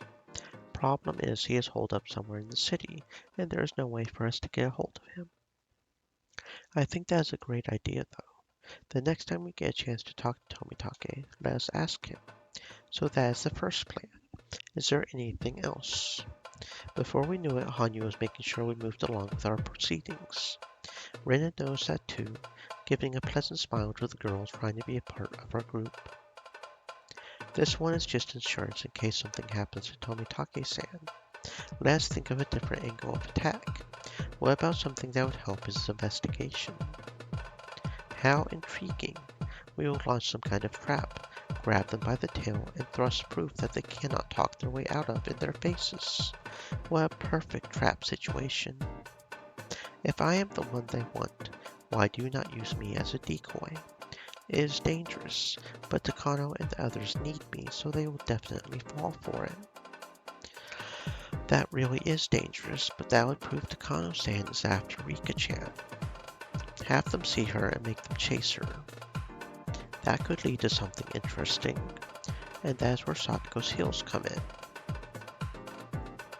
Once they go up there, they will be in big trouble. You said it. Boy, will that be a sight to see. This is going to be great. That should be the final method we use, though. Once we are barricaded in the hills, the situation will change quite a bit. This should be our last resort. She is right. The traps in the hills are great as a defense measure, but that is all they can do. They cannot attack the enemy for us. The barricade on the hill is our last resort, the very final resort. For when the enemy attacks this location, we have no other choice but to leave.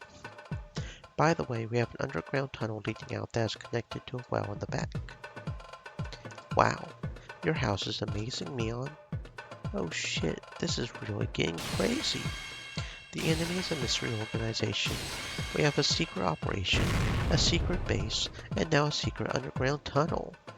This is just the sort of thing that gets a guy excited.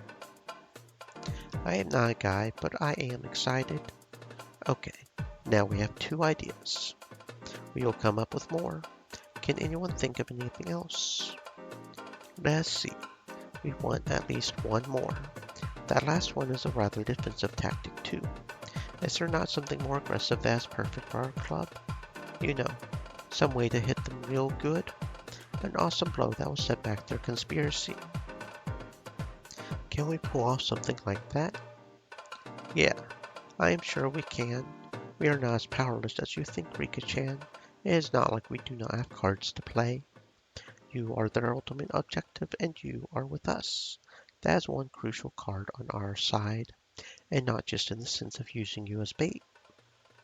That is true. It is a huge disadvantage for them that we have the Queen Carrier. I mean, what is their goal? Kill Rika-chan, trigger this emergency manual to eliminate the whole village, and use that chaos in their internal faction wars. Right? Yeah. To them, Rika is like the fuse on a stick of dynamite. They want to set that dynamite off, cause chaos, and use that to gain something for themselves. So if we keep it from exploding, we win. That is going to be pretty tough. You are right. We have to continue defending her, but all they have to do is kill Rika-chan in any way. It is like a soccer game with a goal on only one side. To denounce this unfair game for what it is and call in the Bloodhounds is the point of the Tomitake operation, right? Is there not a goal for us, though, where we defeat their conspiracy? There must be something. Sometimes it works to think from the opposite point of view. Oh, there is one. Mion started to grin in a weird way. Here she goes. The winds are blowing stronger on her side and she is getting into better than top form. Mion is pretty smart. She is great at analyzing situations. That's why, when Rika-chan first told her everything, she immediately decided that there was no way for us to win and became depressed. However, while Mion's easily crushed, she is also able to exhibit incredible power when the wind is on her side. We created that tailwind and now her sail is receiving the push it needed. Let me confirm this one more time, Rika-chan. The emergency manual was designed to prevent all the villagers from going insane within 48 hours of your death, right? Yes, that is its purpose. Rika has never died before, so how do they know something like that will happen within 48 hours? She is right. That is really strange. How can they say for sure all of the villagers will go crazy within 48 hours? Well, according to Takano, something similar apparently happened in another country, and that's where they got the 48 hours from. I have no idea though. Actually, Irie said he does not understand it either. Could it be? I see. I know their weak point. I see it too. That is right. This is their blind spot. What are you two talking about? I do not get it. I do not get it. I do not get it either. Rena and Rika-chan, do you not understand? Why do we not put the last person to figure it out through a punishment? How about you, Hanyu? Have you figured it out yet? Yes, I have. That is why Rika is important to Takano. That is a hint for you too. Here's a hint from me as well. The enemy's intention is to cause a disaster in Hinamizawa. They intend to do so by using this emergency manual. In other words, this manual is, in fact, the enemy's Achilles heel.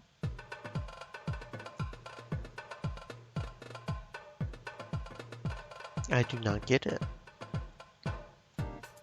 Rika, if you apologize for everything you have done to me, I will tell you. No way. Stop that. I want to concentrate. What? Have you not figured it out yet, Rena? Listen, our attack depends on Tomitake-san, and that is our Achilles heel. On the other hand, the enemy's attack depends on the emergency manual. So if we destroy the foundation of the emergency manual, do you see? We just have to make the emergency manual lose its function. What is the meaning of the emergency manual? It is supposed to hide the existence of the syndrome by making it look like a disaster. So that is why they have to wipe out the entire village within 48 hours. That is what the enemy intends to do, at least. So you are saying we just have to stop them from executing the manual within 48 hours. But those 48 hours do not start until I am killed, so I need to outrun them for those 48 hours.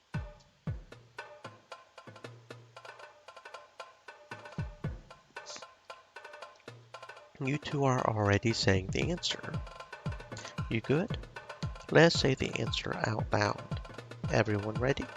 Here we go. Rika-chan has to die 48 hours prior. We all said it in unison. We are good at this. We never mess it up. I know, I got it too. Rena and Rika-chan clapped their hands together. They finally figured it out. Why did it take so long for us to come up with this? We finally got it. We should have come up with this on the first try. We have been speaking only in defensive terms, so I thought you might never think of this idea. listen to you. I love you even more, Hanyu. In recognition of your achievements, I will award you our club's Special Order Cross Medal later. Anyway, let's talk about the operation. Their goal is to execute Extreme the Elements emergency manual. said. Stay thirsty, my friends. Hydrate.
Hidden in that goal is actually a huge weak point. The foundation of the manual is the notion that the villagers will go crazy within 48 hours of the Queen Carrier's death. In other words, if nothing happens in the 48 hours after Rika-chan's death, then the foundation of this emergency manual collapses. That is to say the least. Nobody really wants to do such a terrifying thing, but if they do not execute the manual, the villagers might go mad and spread to the surrounding communities. They are hesitant to execute it, but they want to keep the damage to a minimum. But what if they find Rika-chan's body 48 hours after her death? The major premise is that the villagers will lose their minds within 48 hours of the Queen Carrier's death will collapse. Fortunately, Rika is hiding here, so it is possible for us to lie about her death. The last time Rika-chan was seen was yesterday at school. It will be 48 hours after that in the early morning of the day after tomorrow. It will be perfect if her body is found around that time. I see. It is possible to fake Rika-chan's death with the help of that Oishi-san. Indeed. We will ask Oishi to send out an announcement that Rika's body has been found, and that has been at least 48 hours since her death.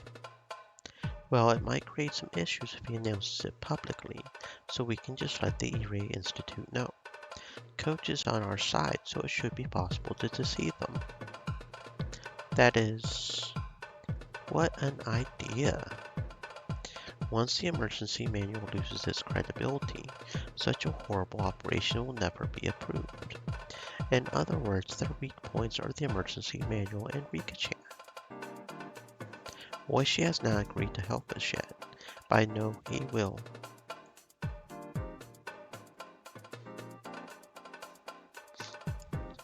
This will be such an amusing trap. I can just picture Takano-san running around in a panic.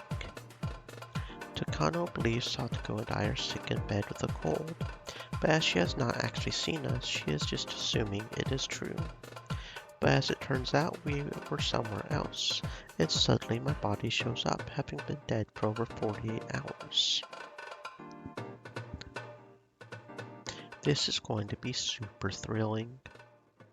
The masterminds will have to accept the failure of the emergency manual and withdraw. That is when the hunters become the hunted. By that time, Tomitake-san will have found out something about the enemy, and he will call in the bloodhounds to defeat them. That is our goal. Alright, I can smell victory from here. Man, how perfect is this? This is all going to work out, I am sure of it.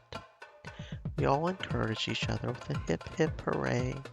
This is definitely getting really, really interesting. Still, what is key is that the claim of Rika-chan being dead for 48 hours is believable.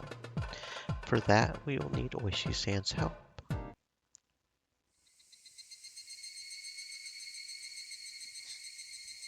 And right as we thought about asking him, he arrived at the Sonozaki residence. Oishi-san knows that Rika-chan is hiding here. He also knows that some members of the Mountain Dogs have infiltrated the police station. They have even wiretapped Rika-chan's home phone. So the safest way to contact her, he figured, is in person. I saw Dr. Irie earlier. He told me to tell you that Akasaka-san is doing just fine. He has grown a lot in the past 5 years. He will hold down the fort. Oishi-san loosened his tie while drinking his barley tea. I bet he never thought he would end up drinking a glass of barley tea at the home of his old enemy, the Sonozaki family. So, Oishi, what do you think of our 48-hour operation? I think it is a pretty good idea. It will shake them up quite a bit. In their panic, they will make mistakes for sure, and that will give Tomitake-san the chance to get a drop on them. No, it is really a great strategy. They say 2 heads are better than 1, but with all your young minds together, you have come up with a fantastic idea. Oishi-san laughed in admiration and assured us that the operation would definitely make an impact. However, he hesitated a little too. This is pretty swing or swim, you know. Whether we win or lose, I will have to take responsibility. I will do my best to pull out the splinters, but if I do not do a good job of it, I will end up in pretty deep. I will have to resign myself to that. In our 48-hour operation, Oishi-san ends up bearing most of the responsibility, and the police are a strict organization. There is no guarantee they will not investigate. Oishi-san is planning to retire this year. He needs his pension in order to pay off his mortgage. He is at a very delicate point in his life. While this is a big deal for Rika-chan, it is a lot to ask of Oishi too. He has to risk throwing away everything for our sakes. Shit. This operation is a great idea, believe me, but I just cannot. Oishi, if it is too much, you do not have to accept the part. We do not want to win by using you as a sacrifice. Nobody knew what to say to him, but Hanyu broke the silence. She is full of energy, but at times like this, she also has the power to heal the hearts of those who are hesitating and growing weak. It is like being enveloped in a mysterious embrace. If her appearance matched her level of maturity, Hanyu would probably look like a mother. Besides, we are members of the most powerful club in the world. Even if the 48-hour operation cannot work, we are sure to come up with another idea straight away. Right, Mion? Yeah, that is right. Oishi, you can say no, okay? We should not have gotten all excited over this without even considering your situation. Yeah, that is true. I am sorry, Oishi-san. Rena whispered to me while watching them talk. Hanyu-chan is good at this. Who could say no when a cute little girl says stuff like that to them? What do you mean? Is that what Hanyu is trying to do? She is even more sly than I am. As Oishi-san moaned and groaned, Hanyu looked over and grinned, wickedly, at us. I take it back. This girl, she really is sly. Hanyu is more dangerous than I thought.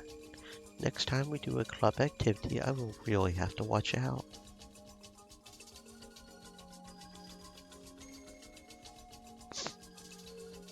Please let me sleep on it. There is someone at the station I really trust, so I think I will discuss it with him. Do not worry, he would not rat me out. If I agree to do this, I cannot make any mistakes. So before I do, please let me think over the chance of success. Oishi-san never makes promises unless he is sure he can keep them. That is why he speaks cautiously. But considering his position, it was certainly a decision that required courage. Do not worry, Oishi. Even if you lose your pension, Mion will take care of it. Will you not? If he is going to help us, we have to do that for Oishi.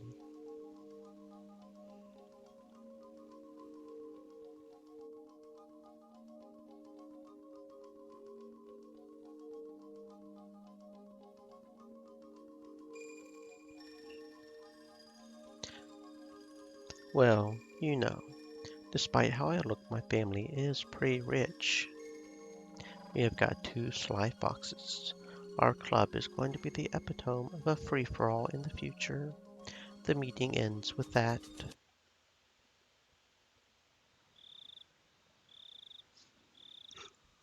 We'll find out if we can go ahead with the 48-hour operation or not by tomorrow, depending on Oishi-san's answer. We have not heard from Tomitake-san yet, but I am sure he has started his investigation on Takano-san.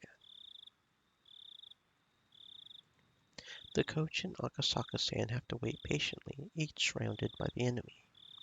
They are both in very dangerous positions, so I will just have to pray for their safety. And then there is Takano-san. I am still having a hard time believing she is involved in such a vast conspiracy. If someone told me the whole thing was a lie, I might even believe them. That is why I want Tomitake-san to investigate. She is mysterious and a bit cold, but she can be fun to be around too. Also, I have always thought of her as one of the villagers. It hurts more than a little to suspect one of your own. I can understand what Tomitake-san is going through. This does not have to be an investigation to confirm her guilt. Instead, I want him to prove that she is not guilty. It is too painful for people to doubt one another.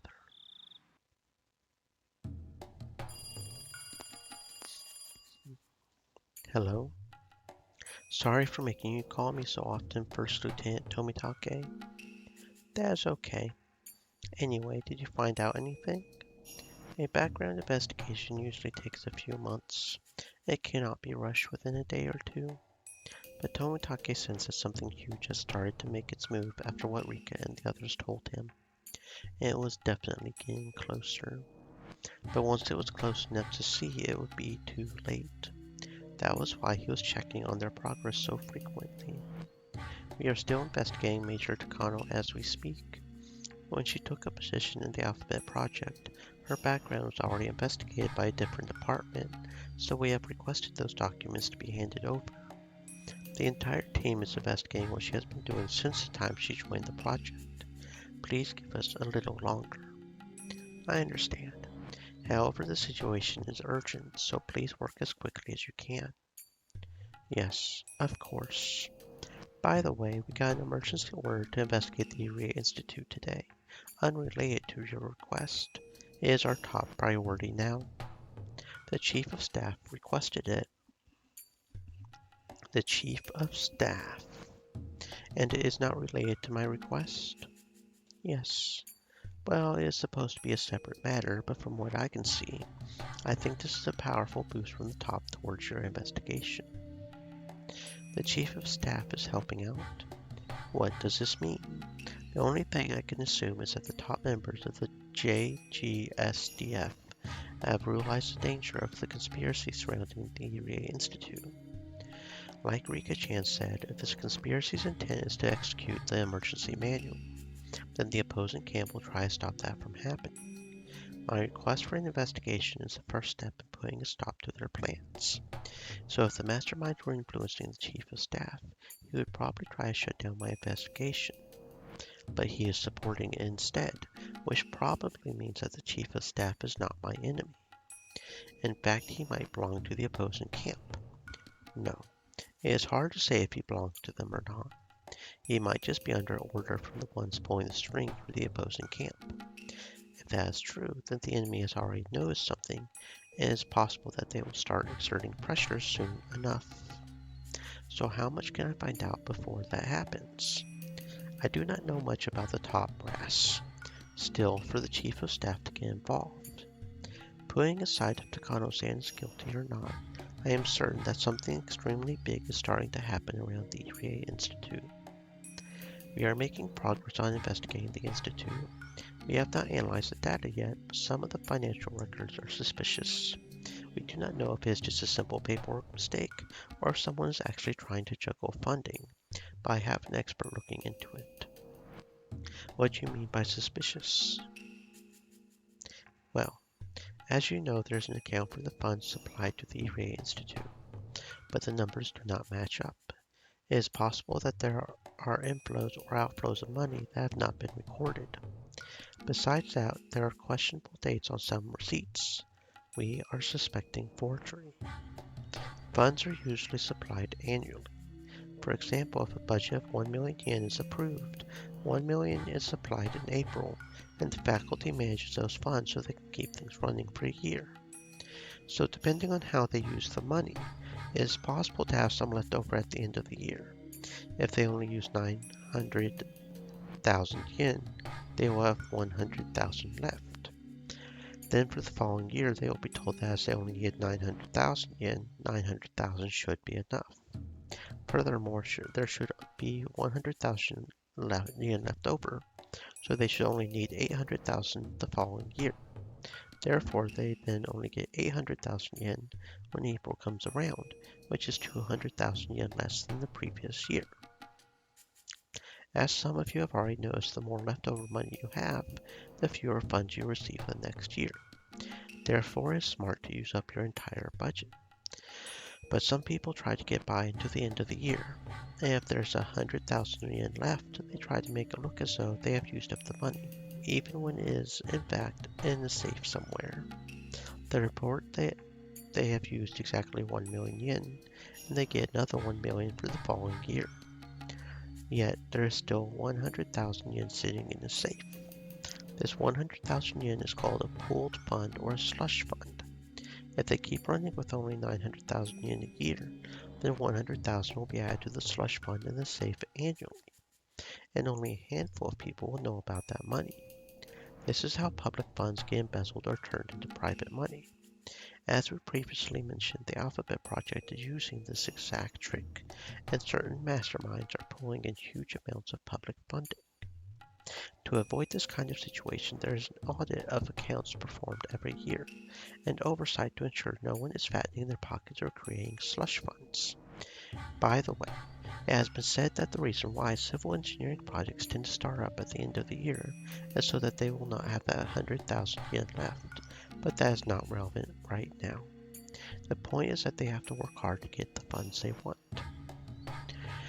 Well, that is an example of having some money left over, which is certainly not bad. However, it can also be possible that there is not enough money. After all, they are only granted a year's worth of funds, so they cannot delve into a savings account like we do in our lives.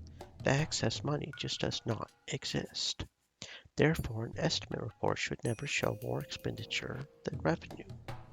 If that happens, that means there is some extra money other than what was supplied. That is how slush funds are discovered. Tomitake was told that was still under investigation, but the Erie Institute's suspicious financial records could be either case. The former would be fine. It is quite common after all. But if it was the latter, there could be something quite nasty lying underneath the surface.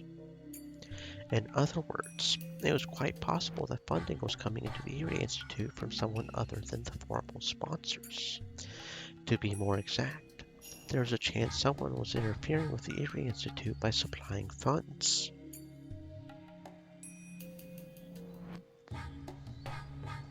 Tomitake was having his men look into the possibility of Takano and the Mount Dogs rebelling against Tokyo. While it was certainly possible for Takano to do so because of her personal investment in their research project, it was hard to believe that the Mountain Dogs could betray their employers out of sympathy. For the dogs to take part in Takano's conspiracy, a huge amount of money would have to be involved, and the discrepancy that Tomitake's men had identified could be a sign of such. Hello? Sorry, I just received a report. You know Koizumi-sensei, do you not? The head of the old Koizumi faction. He passed away recently, which led to the faction breaking up. Do you know anything about a personal relationship between him and Major Takano? Yes, I have heard about that. But did you know that Koizumi-sensei and the late Dr. Takano had a personal relationship? No, I see. Now I know why Koizumi-sensei doted over Major Takano. This is very interesting. As a matter of fact, after Koizumi-sensei's death, his private accounts were liquidated, and they found some withdrawals made by Koizumi-sensei himself, instead of the attorney who took care of his finances. It happened about half a year before the Erie Institute's establishment was approved by the Alphabet Project. Did not Koizumi-sensei use some money to make necessary arrangements beforehand in order to establish the institute? No, his attorney took care of the money for that, so the withdrawal was not made for that purpose. It must have been a very personal expenditure, considering that he bypassed his trusted attorney. So could that involve the relationship between Koizumi-sensei and Takano-san? Does that mean Koizumi-sensei supplied funds to Major Takano personally? Yes, that is what we think, and we are trying to corroborate that as we speak. We think Koizumi-sensei gave money to Major Takano for purposes other than the necessary arrangements for establishing the institute. So you are saying it is possible that Major Takano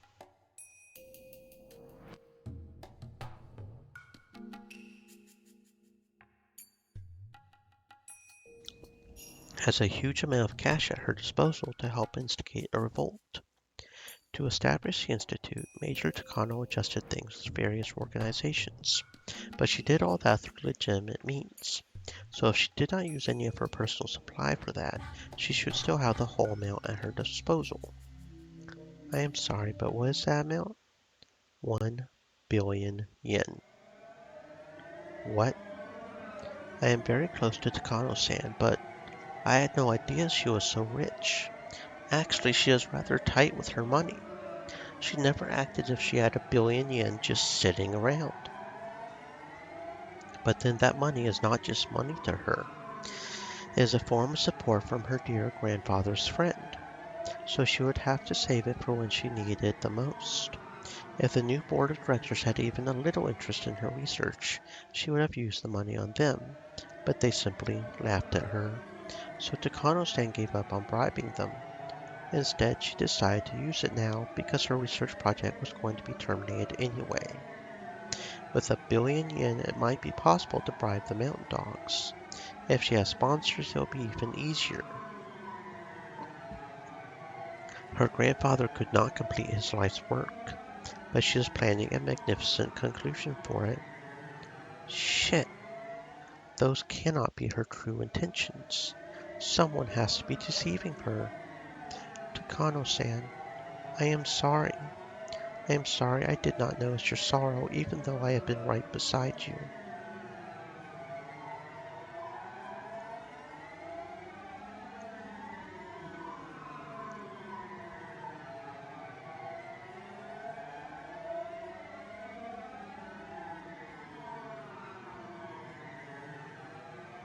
And still no tips. I mean, there are tips, like I said, because there is an achievement, but we still do not have any tips. There really must only be like one or two. And we are getting really close to the end of this one. Because that one is a special one, I think. Looking at the achievements, you have the possibilities of forever is a special after achievement or something. Had chat with Ryukushi is the staff room after. Read all tips, which there appears to only be like one or two. Yeah, so there's only two more sections left. The door to the 19th. Preparations complete. Let's go.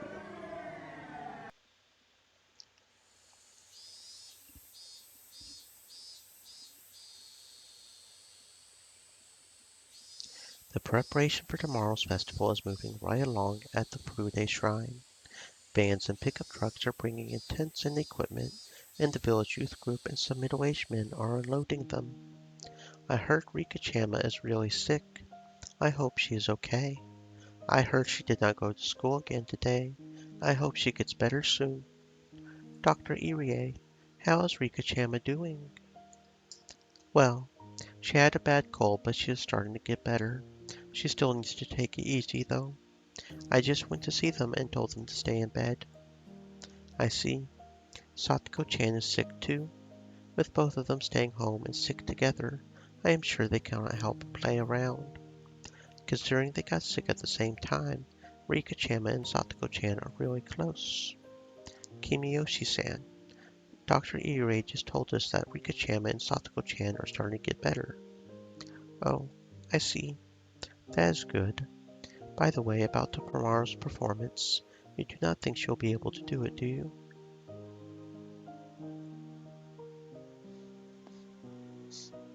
She says she is going to anyway. If you asked her, I am sure she'll be more than happy to oblige.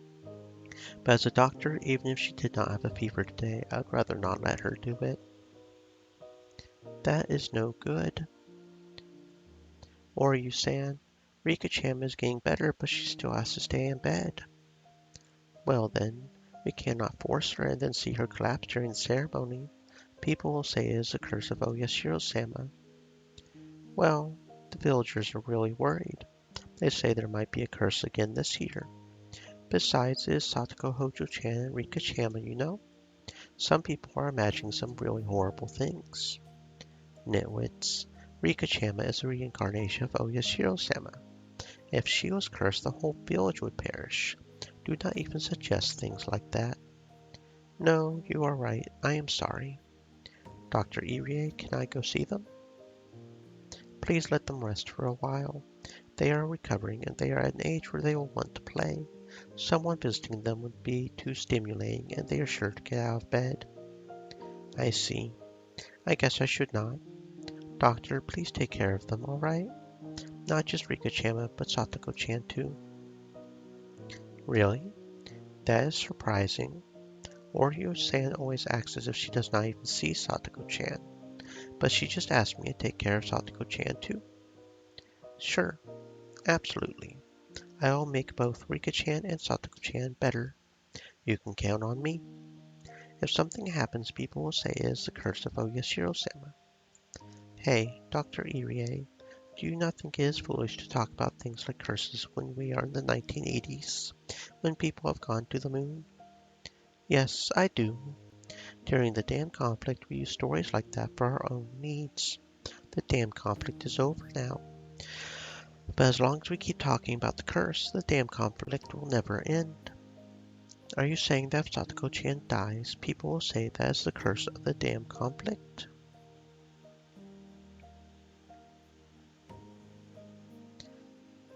The damn conflict is over. If a village kid gets a cold, it is the elder's job to worry about her. That is all. I already know what Oryu-san wants to say. I want her to actually say it, but if I made her, she might get angry. This is more than enough. When she talks about the damn conflict, she does not just mean the war they waged against construction itself. She is also including how the Hojo family was ostracized after it was over. She is saying that the damn conflict is over, including everything that happened as a result of it, and that is why she told me to take care of Satoko-chan. I am sure Satoko-chan will appreciate your concern. Like that little rascal to ever understand an old person's feelings. Oryu-san left, laughing. It was not the only one watching her leave. Kimiyoshi-san and some other elders did the same. They all understand what Oryu-san wanted to say. The damn conflict is over now. Satoko-chan is a healthy girl. If she is down with fever, it must be a terrible cold. Dr. Irie, please take care of them. Since we are not allowed to visit them, please let both of them know how worried we all are. Sure, they will be happy to hear that. I vowed to myself. Takano-san is more than likely planning something for tomorrow, taking advantage of people's belief in the curse. I cannot let that happen. The curse of Oyashiro-sama will end before it can happen for a fifth time. I am sure of that.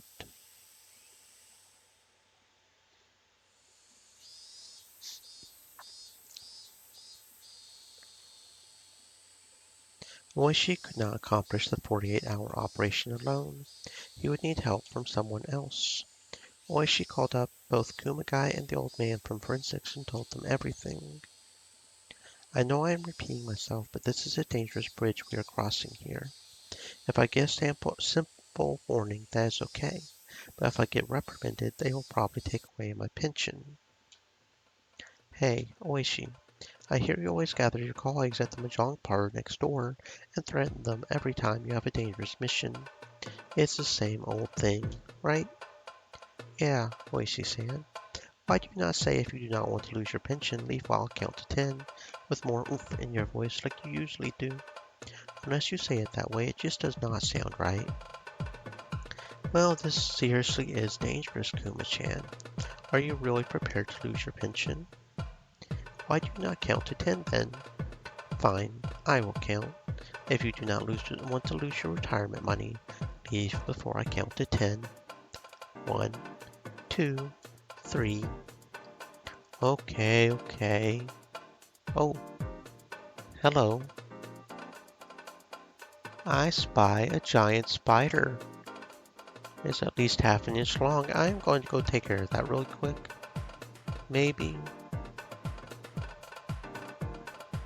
No, I think I'll just let it be. It's near the window. Maybe it's going to go outside here in a second. Or maybe it's going to crawl on the ceiling.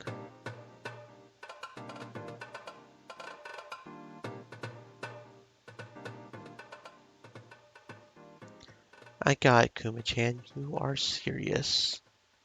But still, are you sure you are okay with it? Yes, I am really psyched up from what I heard from Akasaka-san the other day. I became a policeman because I believe in justice. Someday I want to be able to talk about the things I've been through, like Akasaka-san does. A dangerous mission? That sounds fantastic. Besides, your ideas have never failed before. So if you think this operation will succeed, then I am all for it. How nice it is to be young. You know, Akasaka-kun has become quite the inspiration for him. He keeps talking about how he wants to be involved in secret investigations now. Well, it is nice to be young, I guess. And what about you? I am in. Actually, unless I help you, this operation will not succeed. I have been neglecting my health all these years. Frankly, I do not think I have much longer to live. As a man, I do not want to do something grand before I die. My, you two sure are fearless. That is why you declare Riichi even with 3-flip Dora. What are you saying, Oishi-san? As a man, I cannot refuse. If you are going to cut something, cut it right in the middle. That is what you always say. He is not wrong. I get it. If your neck's end up on the line, I will be responsible. I'll have to make some preparations first. You want to start this early tomorrow morning, right? I have to check with both forensics and the autopsy department. Oishi, when all this is over, you have to treat me to something big, okay? Of course. Look forward to it. But please make sure to be careful who you talk to, alright? They told me there are some spies at the police station. Do not worry. I know who I can trust. Count on me for that, at least. Alright, I am all fired up. My detective spirit is burning bright. It had taken Oishi all night to come to a decision, but those two had decided immediately. He could not help but question himself.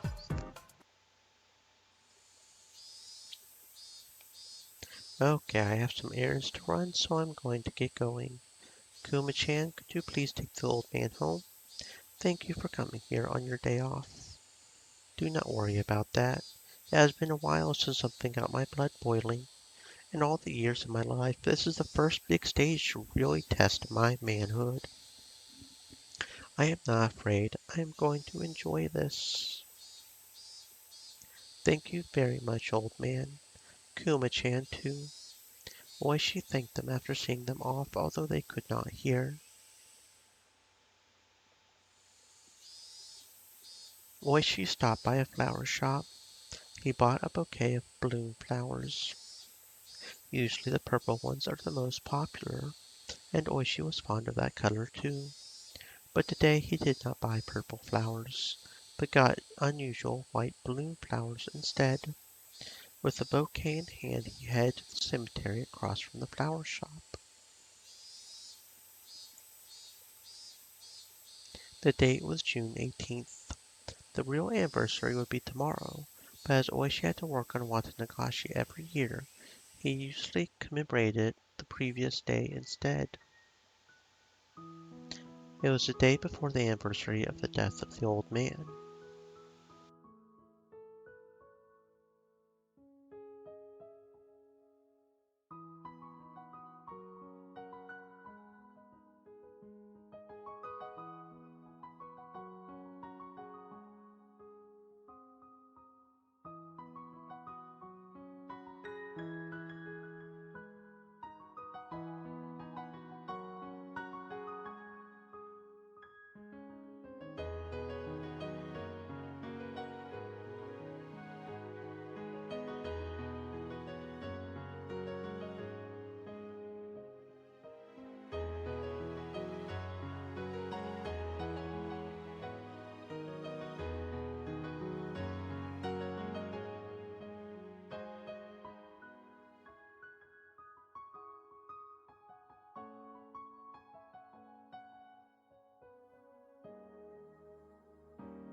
Okay, yeah, Google Lens is saying it's probably something called a bowl jumper or something. In which case, I will not mess with the little guy. He might be eating the cockroaches in this goddamn place, so, I'm fine with that.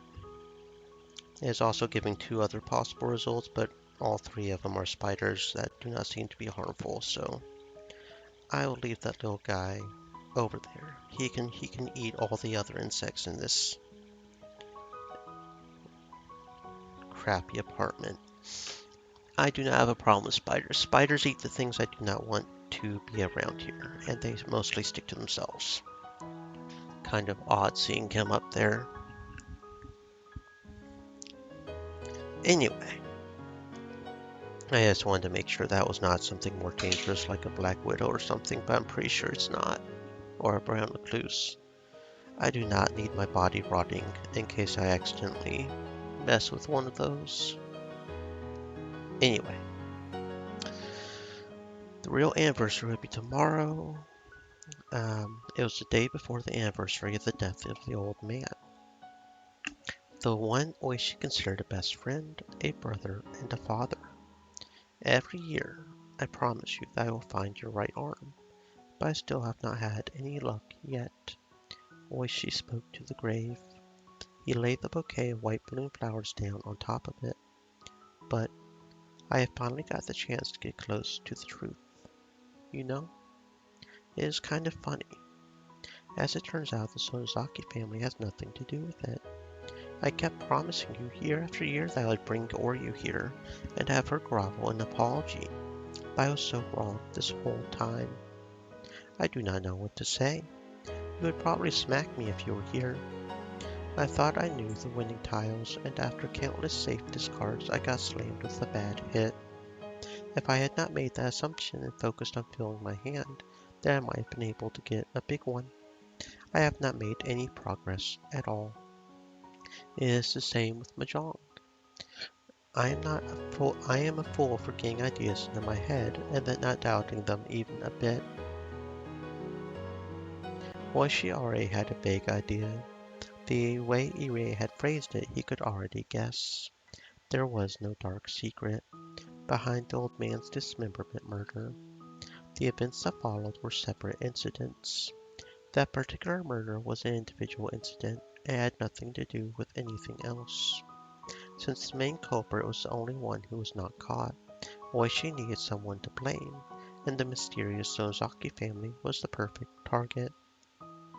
The drama of revenge that Oishi believed in never existed. I am thinking of doing something really dangerous. Considering the risk, there is not much in terms of reward. If anything, I might find out the truth. But I feel like I can finally forgive myself. Oishi bowed deeply to the grave, and then he heard footsteps behind him. It had to be someone else who knew the old man. That person cannot come on the day of Watanagashi every year either, so they come on the day before, just like Oishi does. They always bring blue hydrangeas. Purple balloon flowers and those blue flowers do not go well together. That is the reason why Oishi always picks white ones.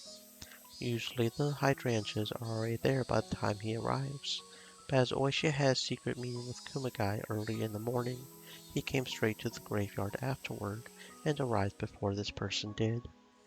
Visiting a grave is not a race. It is a spiritual matter. Oishi was curious about the other person who brings flowers every year, so he looked up. Well, well, are you visiting someone's grave too? Oishi stated the obvious, but from one glance he could guess everything. Upon seeing the hydrangeas in her arms, it all made sense. Oh my, are you not supposed to be working? What are you doing here? Akane Sonozaki laughed as she handed a bouquet of hydrangeas to her daughter Shion. Shion, not knowing what to do, was caught between her mother and Oishi. How long are you going to stand there? Come on, move over. Oishi moved over as told and spoke. So you are the one leaving hydrangeas every year. Are they not beautiful? They are from my backyard. Hydrangeas are beautiful in June. Your balloon flowers are fairly unusual. White ones. They are nice. Mr. Oishi, excuse me. Can I put the flowers down? Shion knelt down in front of the grave and got the flowers ready. She put the hydrangeas in the vase alongside the balloon flowers. The flowers looked beautiful in the vase together, reminding their onlookers that summer was about to start. What a coincidence. They match very well. It makes a nice contrast with the white and the blue. I saw blue hydrangeas every year I came. I thought blue flowers would not go well with purple ones. I see. Then we should get along just fine. Yeah, I guess. What is the matter? Anything unusual on the x-rays? You are being unusually quiet today, and it is disturbing. Do you think that might be it? Since you have been good to us, I will bring some hydrangeas to your grave too. Do not worry. By the way, you still owe us at one of our shops, do you not? I will bring a bill too. Oh boy, you two never run out of things to say, do you? Well, I do not plan on leaving this world quite yet. It will not be long until my retirement, but I am still going strong. That is good then. As a citizen of Okinomiya, I am glad to hear such reliable words. Their conversation should have been coded in social courtesies, yet something felt a little off about it. Can you tell me one thing? The guardians and the old man, the site manager, they did not get along, did they? So, why bring flowers for him? No, we did not get along at all. We were mighty enemies. Right, Shion? Yeah, that old geezer was a bastard that pissed me off. I bit him, I elbowed his stomach, and I even scratched up his car with a 10-yen coin. Shion, the statute of limitations is not up yet. Shion stuck out her tongue and hid behind her mother in embarrassment. So if you hated him that much, why do you come here? Well, the damn conflict is over. Although he was our enemy, we did many unpleasant things to him too. What, you do not get it? The war is over now. Even in a rugby game, once the game is over, no one is on opposing sides.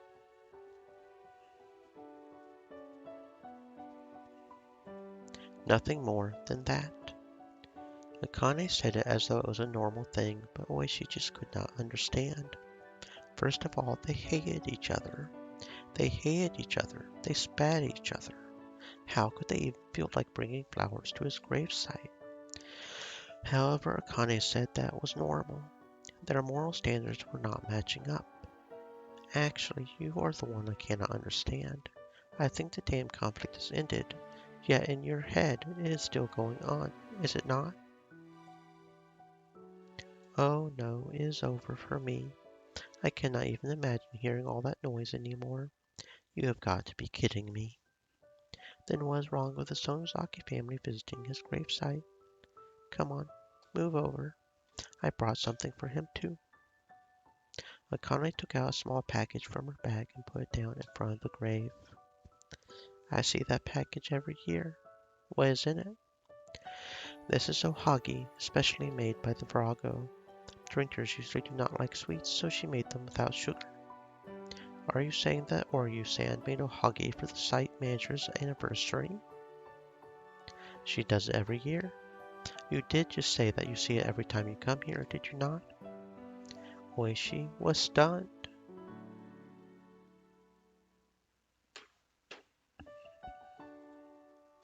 Oryu was the biggest hardliner in the Onikafuchi Guardians, no question about that. Oishi had believed for a long time that she was the mastermind behind the old man's murder. Because of that, he just could not believe that she had been making ohagi every year for his anniversary.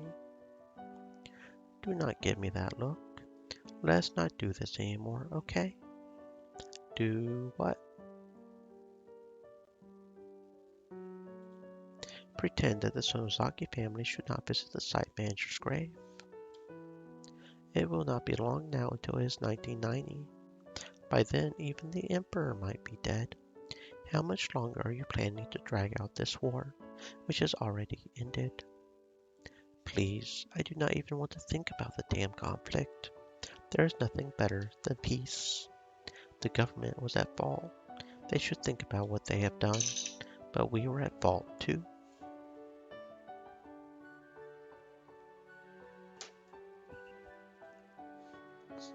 That is why we have regrets. And when things are done, that is it. There is no point dragging them out. We need to wrap up the era of our forefathers, and young people need to create a new one. What happened was very unfortunate, and I regret that the old man had to die. If he was still alive, we could have shared a toast together and made up. But he is dead, so we cannot reconcile. I think that is very sad. Well, that is what happens when someone dies. But you are still alive. That is right. I am. And so are you. Then maybe a day will come when we can get along. Well, I do not know about that. Shion, why do you not give this to the priest? And then wait in the car, okay? Sure. Akane took out an envelope from her pocket and gave it to Shion. Shion took the envelope, bowed to Oishi, and then ran off. During the damn conflict, I thought she was such a feisty little girl. She sure has grown up. How long do you think it has been since then? She has hit puberty, and we even went bra shopping together. She is not a little girl anymore. That is how long it has been.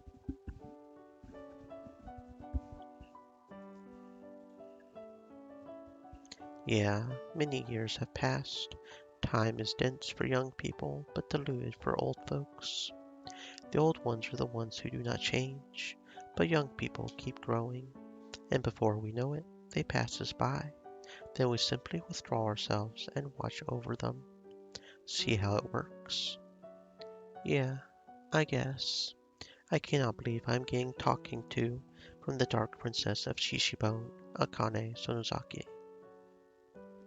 Hey, I cannot believe you still remember that name. I am a lady of Shishibone nowadays, you know? I would appreciate it if you kept that name to yourself. Dream Elements said. Stay thirsty, my friends. Hydrate.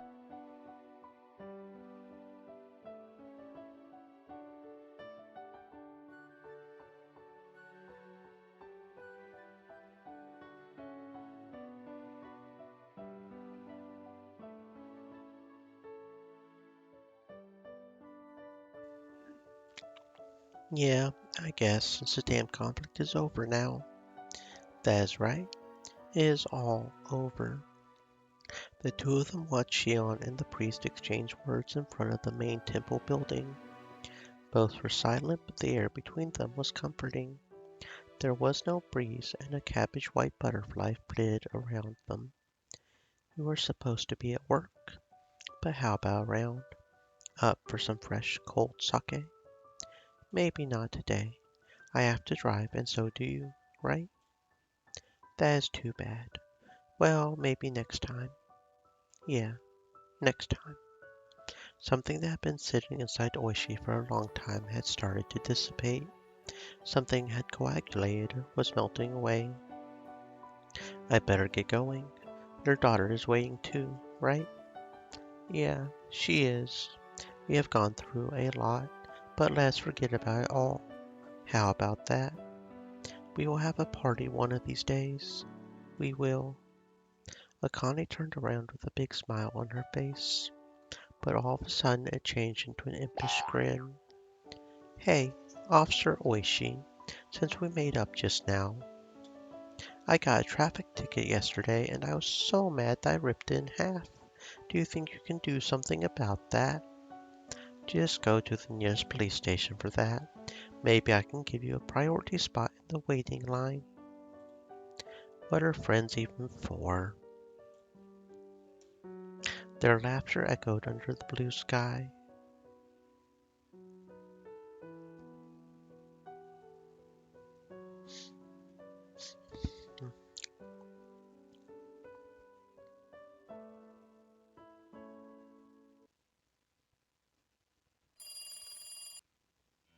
Thank you for waiting, Nomura-san. No, sorry. At the moment I am talking to a woman over the phone. So, how is everything going? Going well? The festival is tomorrow. I see. That is good. First Lieutenant Tomitake will get into an accident tomorrow night. H-173, the medicine which was supposed to be destroyed, will be administered to him, and no matter what happens, it will be a very pitiful end. What an interesting opening. We have already finished our forgery of the proceedings. It will show that Lieutenant Colonel Ilie was trying to sell your research to a foreign country so that he can continue it. And Tomitake's murder is a part of that. Yes, that will be the first step for the board of directors to become suspicious of the Irie Institute. We are taking care of all that, so do not worry. Also, regarding that, what should we do if it happens? If what happens? I mean, what if First Lieutenant Tomitake agrees to join us? He is not included in the takeover operation, is he? Well, no, because he is an auditor for the board. If he becomes our ally, that might be beneficial to us. According to our analysis, even if he changes his allegiance, there will not be much for us to gain. Why add another unnecessary worry to the operation? You are right. Sorry about that. I thought we might be able to use him for something, which is why I suggested it. We will go with the original plan then. I think that would be better. I will get in touch with you again. Goodbye. For a while I kept holding the telephone receiver lost in thought. Then I put it down and dialed a number that I had become very familiar with. Hello, Economy Hotel Okinomiya. How may I assist you? Hello, could you connect me to room 406, the one belonging to Tomitaki? Please tell him Takano is calling. Sure, I will connect you. One moment, please. The telephone operator put me on hold, leaving behind only electronic music. I waited for about a minute and the operator came back on again. I am sorry. The guest in room 406 is not in his room right now. Would you like to leave a message? That is okay. I already left a few of them. Do you know when he left the hotel? Do you know when he will be back? Oh, I am sorry. I cannot answer that. I see. I will call again. I put down the phone before the operator finished speaking. This is the third time I have tried calling him. I left a message telling him to call me back, but he has not. Why? Is he out taking photographs by himself? Or is he waiting for me behind the shrine where we usually meet?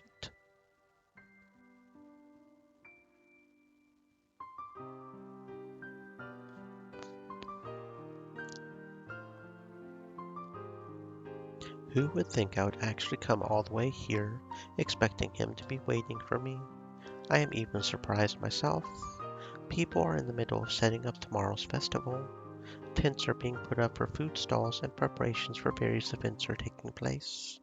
It is almost too noisy for me, what with people shouting as they work, plus a noise from the batteries for the stalls.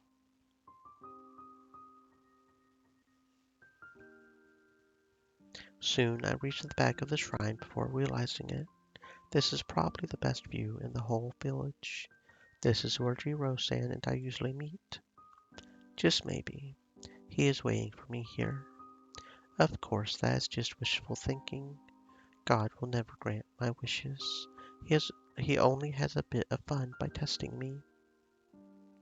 I look down at the village below, letting the breeze blow through my hair. He usually follows me around while he stays in Hinamizawa. He persistently asks if I want to go out to eat, go for a walk, or take some photographs with him. But he has not done any of that this visit. His behavior towards me has changed. Maybe it is because he heard about the horrible impression I left with the new board of directors. Maybe he thinks I am a mad scientist because of that incident. I can feel that he is gradually losing interest in me, but I had my own complaints too. When I do not want him around, he is so persistent. but when I need him to listen to me, I cannot get a hold of him. But if I did get through to him, what would I even talk about? What could I talk to him about? Right after trying to tell someone about the plan to assassinate him, why should he even answer my call? I am simply running wildly, and when I reach the point of no return, I will want to be forgiven, and I want him to do that for me. Just because he always does whatever I want him to do, and he shows up whenever I need him. Who would forgive someone like me? Someone who has nowhere to go but hell? Would he forgive me out of sympathy? No way. While he will be surprised, he will do his job and arrest me. I am a member of the SDF after all, so what I am doing is committing treason. I have been thinking about him a lot for the past few days, and just now I realized something. He is not attractive at all as a man. He has no sense of humor or good taste. He has nothing, absolutely nothing. Well, he has a belly, but there is nothing appealing about him. He does not care about my schedule. He is persistent, and when I treat him nicely because I am in a good mood, he becomes even more persistent. There really is absolutely nothing good about him. Despite his age, he tells me things like how the last time he held a woman's hand was when he did folk dancing at some summer camp. Furthermore, he says those things to make me laugh. He is hopeless. But more than anything, I cannot stand when he completely ignores my feelings. I want to be alone sometimes. I do not want to do anything sometimes, yet he drags me out, completely ignoring how I feel. That is why, even when I am exhausted or do not feel like doing anything, I end up going with him, which makes me laugh. I always thought that just wore me out, yet I want him to drag me around. I will probably never feel this way again, and yet he is not here. Do I really believe I do not want to spend time with him? Maybe I have just grown used to his abundant affection. When he took me out on a day I did not want to do anything, I was in a bad mood at first, but after a while, I started to feel better and found myself having a lot of fun. If he was with me now, would he take me out to photograph birds like always? Would he happily explain it all with his know-how, even though I did not ask? That would be very boring and troublesome, but that is all what I honestly want right now. Do I see my grandpa in him? I loved my grandpa. He gave me a purpose to live. I needed him. I loved Uncle Koizumi.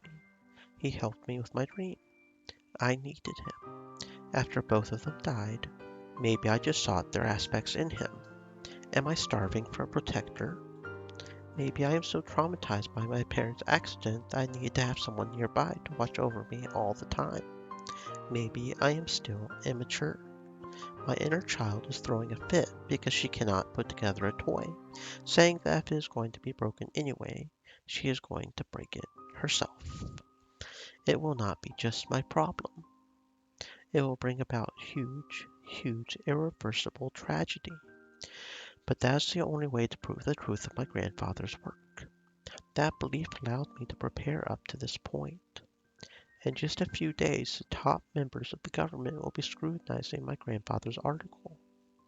And, terrified by the worst-case scenario he predicted, they will regret canceling our research and neglecting countermeasures as they pass their final resolution.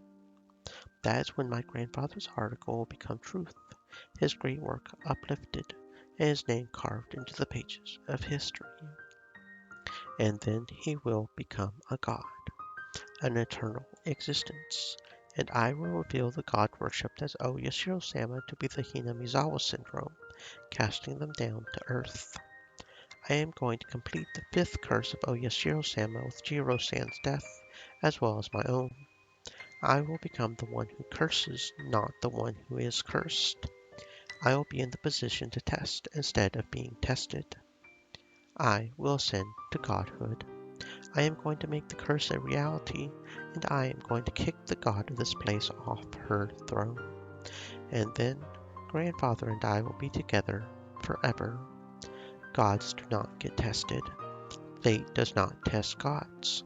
No grief will separate us. I will be with my grandpa forever. After that, we are going to work on our research together in that study, filled with the smell of formalin. A scene from happier days. Grandpa is at his desk writing something down. I am in a good mood, lying on my stomach on the carpet right behind him, while flapping my legs and humming a tune. I help him with his research by organizing his books as if I were playing with blocks. To return to those times is my only wish. Of course, if I could go back that far, I would want my parents to be alive too. If I could play with my grandpa's books, while listening to my mother cooking in the kitchen and my father flipping through his newspaper, that would complete my happy world. It would be my ideal childhood, but the world does not have a door to the outside world, so I cannot go over to my friend's house. Because if I did, if I did, if did I go to my friend's house, there would not be anybody there when I returned. Nobody. Nobody. Because they would all have died in a train accident. So I do not want an outside world. I want to stay in my house with my parents and my grandfather.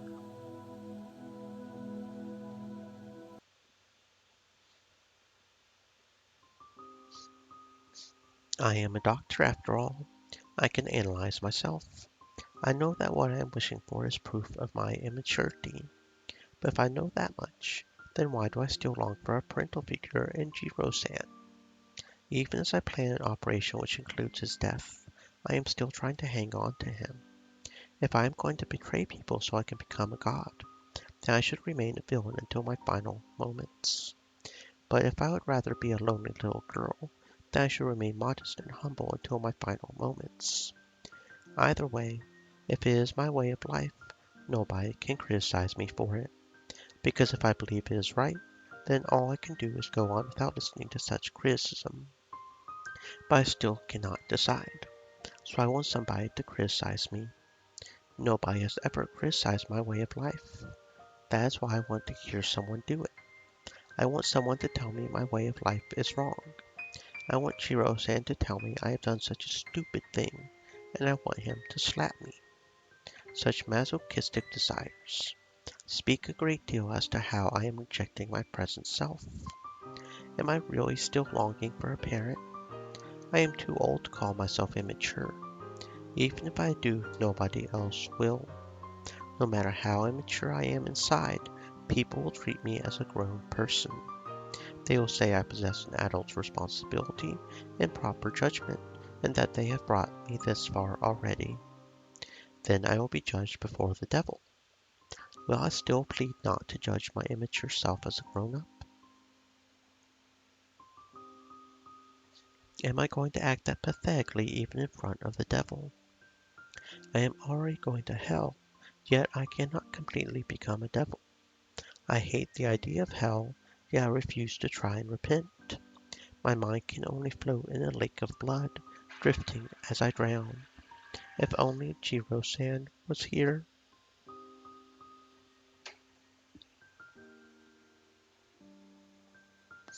My mind would clear up as I played along with his insensitive chatter. Why is he not around when I need him the most? This is the last chance I will have to spend time with him. I hate how immature I am, becoming so insecure just because he is not around. I found myself before the offertory box. I came here when the Irie Clinic's construction had ended, and the research at the Irie Institute was about to begin. I remember how bravely I challenged the god of this place. I was full of hope and ambition. After going through many hardships, I finally came this far. I even vowed I would become a god.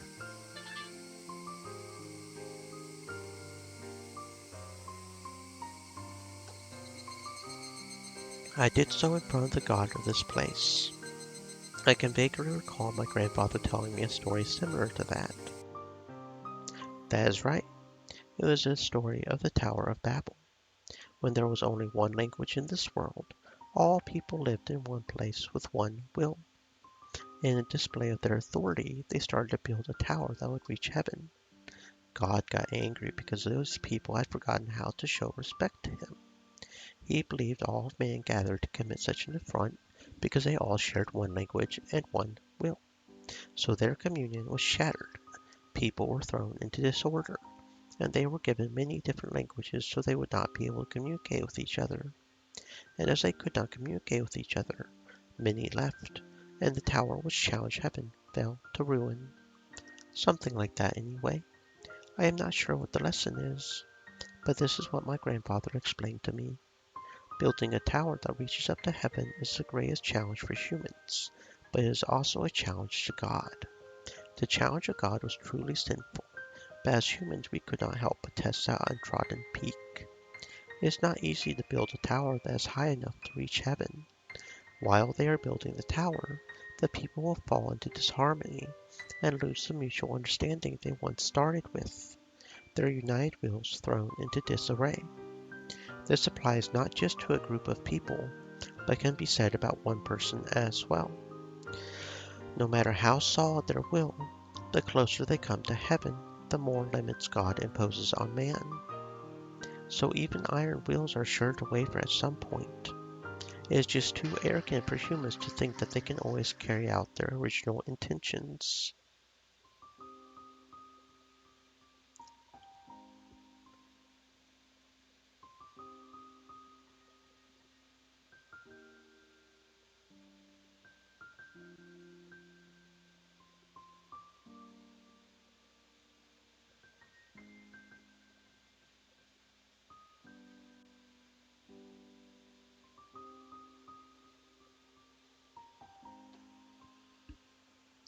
That must have been what my grandfather was thinking deep down.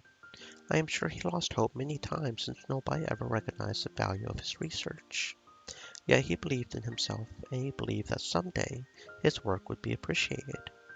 Maybe that was his wish, rather than reaching heaven.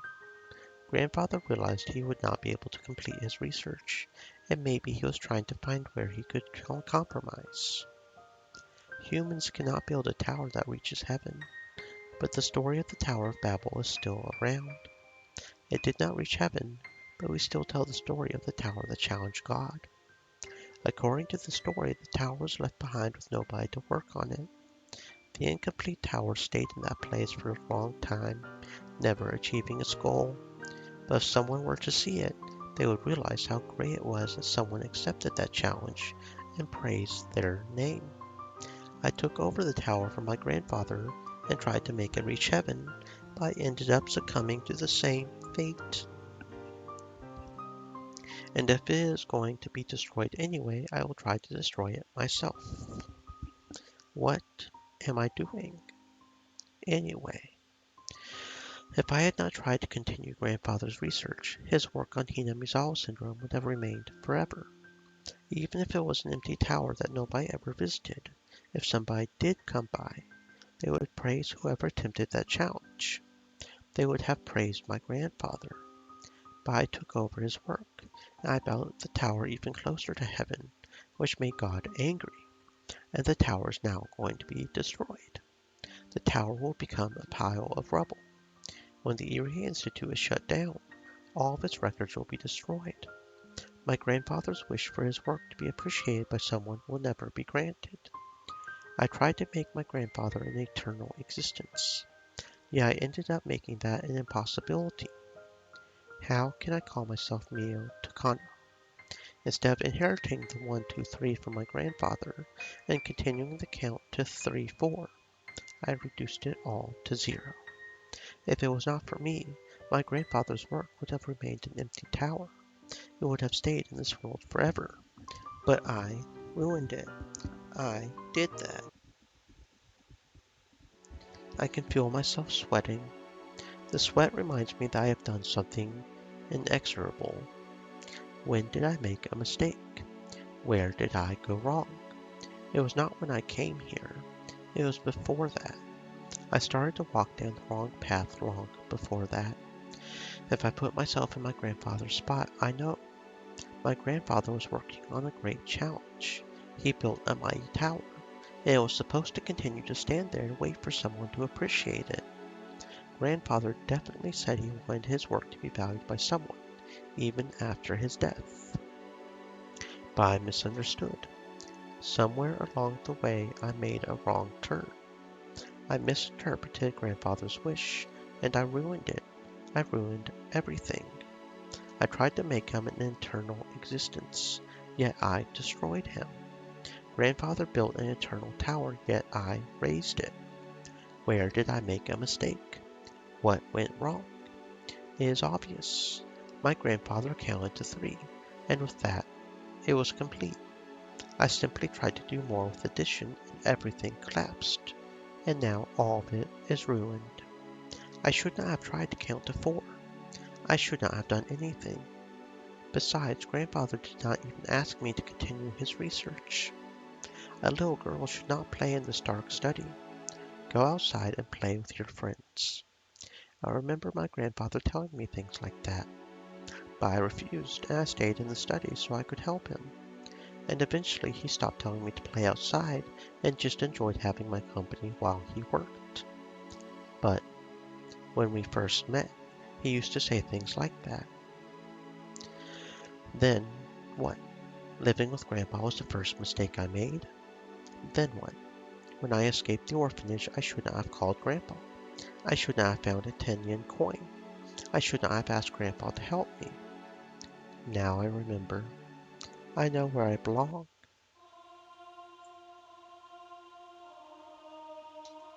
A noise of something metal striking something else is getting closer. It is getting closer and closer. I am not allowed to fall asleep. I was not asleep, I just had my eyes closed, that is all. Sorry, sorry, sorry. Damn you. I am sorry, I am sorry, I am sorry. I will not do it again. I am sorry, I am sorry. Come on, damn it.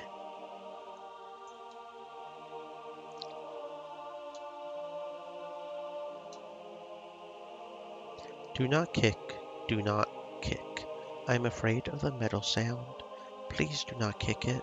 I am not being kicked, but the noise is kicking me. So please do not kick.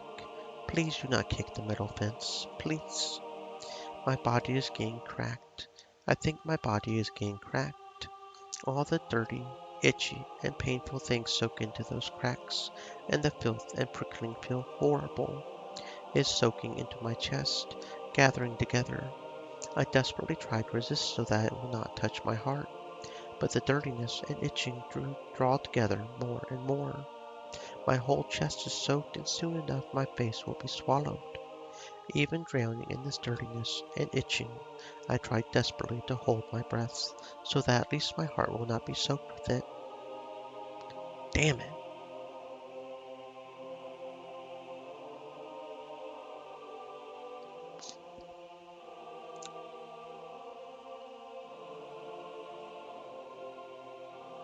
I cannot hold my breath any longer.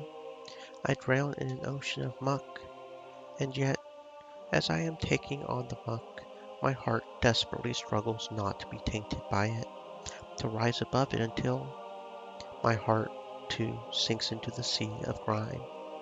Only creatures that have lived on land will gasp and suffer the pain of drowning, as they long to return to dry land. Creatures that have always lived in the ocean never drown. Grandpa will not come to help me.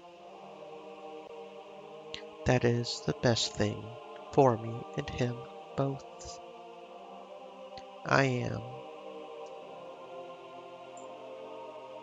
See, when I stop struggling, there is no more noise. I do not have to hear that scary metal noise. Is it a roar or a yell? I needed to borrow the strength to scream in order to come back to the present world. My body is all sweaty. It feels dirty, itchy, and painful. It reminds me of that day. I can feel welt coming on as the sweat crawls down my skin. No, it is just a delusion. It cannot be itchy, because all of that is long over. I take a bath every day. I scrub my body until it turns raw and red, so not even the slightest drop of that horrible filth could possibly remain. I cannot help it. I remember the filth. I can only get rid of it by scratching my arm so hard it leaves marks. I cannot get rid of the itching. I cannot get rid of the filth. Of course I cannot. I am a filthy existence. Grandpa should never have saved someone like me. Being me made him unhappy. I should not have existed. I should not have been born. I should have stayed inside that metal fence and spent my whole life there. I need to go back inside it. I should have never left. That place is where I belong. Corner me with that horrible metal noise.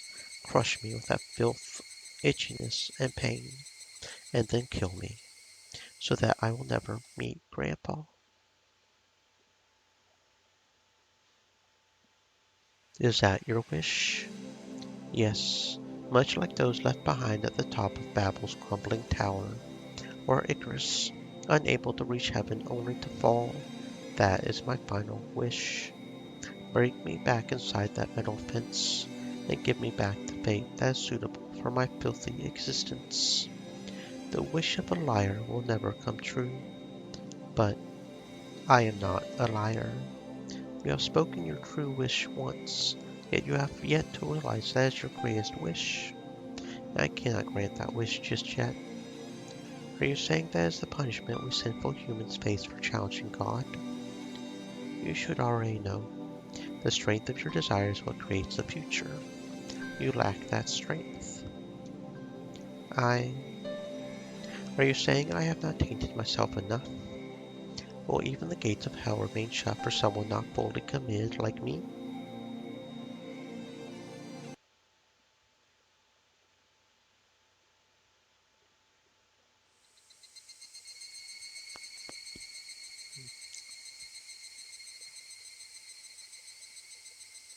Rika-chan, Satoko-chan, how are you feeling?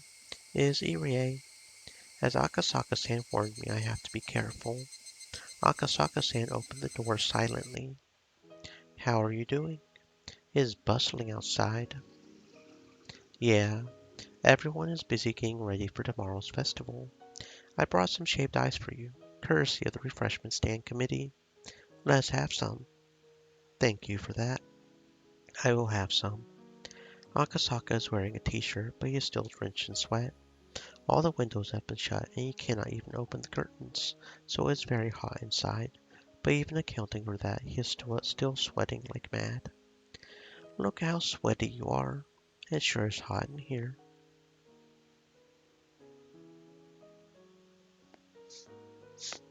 No, I was exercising a little. Of course, I tried to keep very quiet. I'm just staying prepared for anything. That is all. A little exercise helps to refresh people. I am sure you have been under a lot of stress for the last few days. You must be exhausted mentally too. No, I am used to this kind of thing. But I really appreciate you bringing in some stuff. Akasaka-san smiled like a happy child as he ate the strawberry-flavored shaved ice.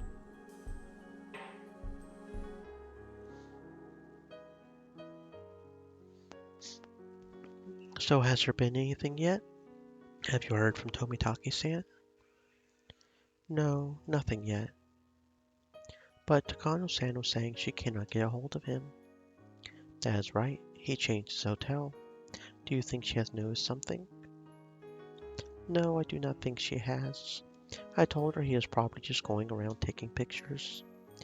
But it's only a matter of time before she becomes suspicious. There will be a strong wind soon, one way or another. Dr. Irie, please be very careful. Yeah, of course. Oh, by the way, I just saw Oishi-san, and he told me to tell you something. I explained the 48-hour operation to Akasaka-san.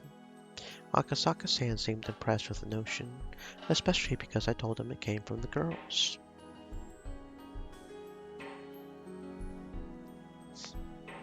That is a fantastic idea. That will shake up our enemy quite a bit. It will give Tomitake-san a big opportunity to find out something too. So when is the operation going to take place? That will be decided when they meet with Oishi-san tonight. But since we do not have much time, it may be as early as tomorrow morning. I see. It is pretty stressful just waiting for a battle to begin. If there is something we can do, we might as well just do it. Your time in Hinamizawa is limited too, so how much longer can you stay? I told Yuki that I should be home by midnight on Sunday, but if the situation changes, I might have to stay here longer. She is a policeman's wife. She will understand. You cannot even call her from here. Sorry to put you in this situation. Do not worry. It is not like we are newlyweds. She will not divorce me just for not calling her every night. Although he says that, it is easy to tell that Akasaka-san wants to hear the sound of her voice. So have there been any changes on your end? If there's anything you need, I will bring it. I really do not need anything yet. Any changes? Well, it is hard to say. There are just too many people going in and out for the festival. Even if there is someone suspicious among them, I cannot tell. We should assume our enemies are hidden among them, so we should be on our guard. That sounds about right. By the way, the mountain dogs are starting to move, just as you said. When I asked Okonogi about their plans, he said he is raising the security level for the days surrounding the festival to take into account the possibility that some criminal might use the 5th year of the curse to target Rika-chan. That matches the situation right now. It almost looks like all the preparations, officially and unofficially, are going smoothly for tomorrow's festival. So you're saying tomorrow is going to be a festival in more ways than one, then. If the 48-hour operation gets underway tomorrow morning, it will be quite the turbulent day. Yes, everything will change starting tomorrow. June 19th, 1983. A tempestuous day that divides a peaceful world from a tragic one. The fate of the world will change on that day.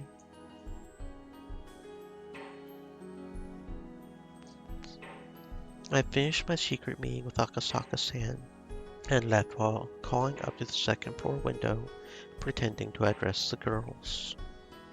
When some villagers saw me do that, they asked how they were doing. They asked me about both girls, which made me very happy.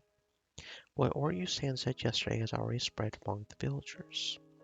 In other words, the curse of Oyashiro-sama may have already lifted, even before tomorrow's festival. If nothing happens tomorrow, then this village is finally free from the curse and the ghost of the dam conflict. As we prepare for the upcoming battle, I realize the extent of the responsibility we have taken on. But at the same time, that gives me strength.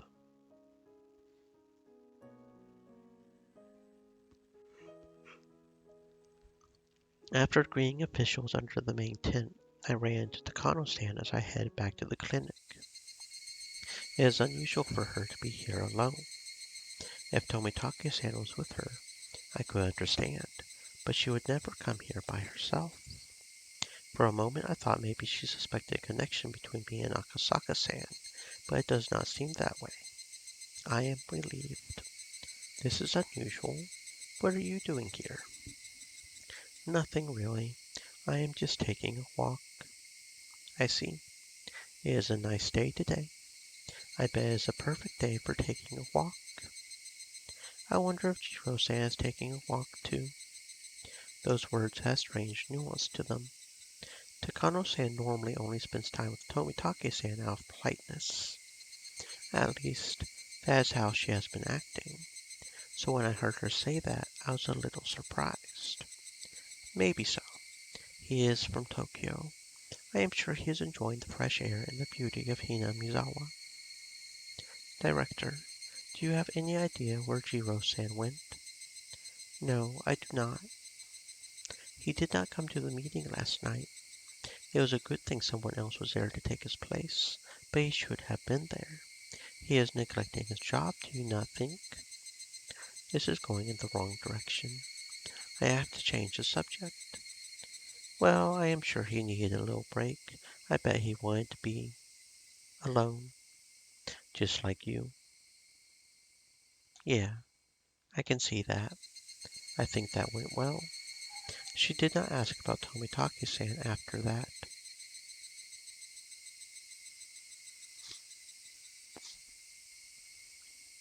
When I look around, I can imagine how lavish the festival is going to be tomorrow. Watsunagashi is the biggest festival of the year around here. It has grown in scale ever since the dam conflict ended, and this year, the village festival is hitting a peak. I am sure villagers of all ages will enjoy themselves tomorrow. Takano-san and I overlooked that heartwarming scene. Tomorrow looks like it is going to be a lot of fun. Yeah, it will be fun. The conversation was very ironic. We both meant something different as we spoke. I can hardly wait for the festival to start.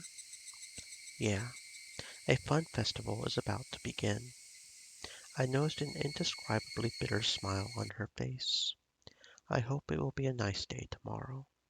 After all these preparations, it will be a shame if it rains. They worked so hard to prepare for this grand festival. A little rain will not stop them.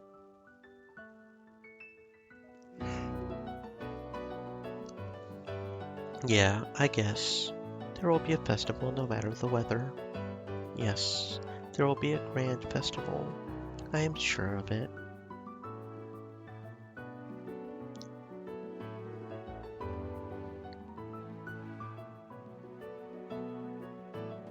Oishi-san had agreed to participate. In other words, she had given us the green light. Good job. I bet you had some difficulties. Not really. They actually agreed pretty easily. How nice it is to be young. I was the only one who struggled to make a decision. Pitiful. We cannot turn back anymore. I will give it everything I have. Oishi-san was always a nice man with great presence. He seems pretty reliable when he is that determined. This will work. The ongoing operation will be a success. The enemy is unthinkably strong, but we are going on the offensive first. It is like in sumo, right? No matter how huge the opponent may be, there is a chance the entire match can be settled in an instant with a quick shift in stance during the opening rush. See, Rika, does it not feel reassuring to have this many people on your side?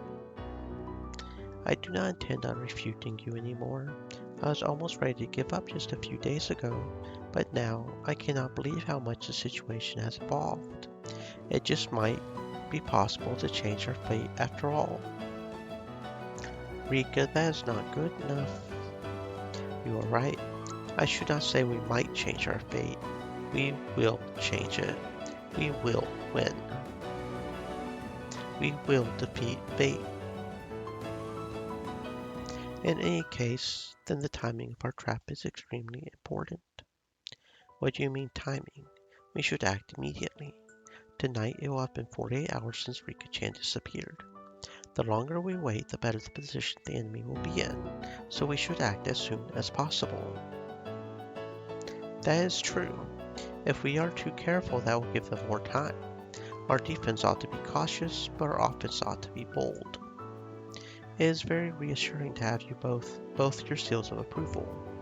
So what about everyone? No objections. I have steeled my resolve. I am ready anytime. Is it time yet? What do you think, Satoko?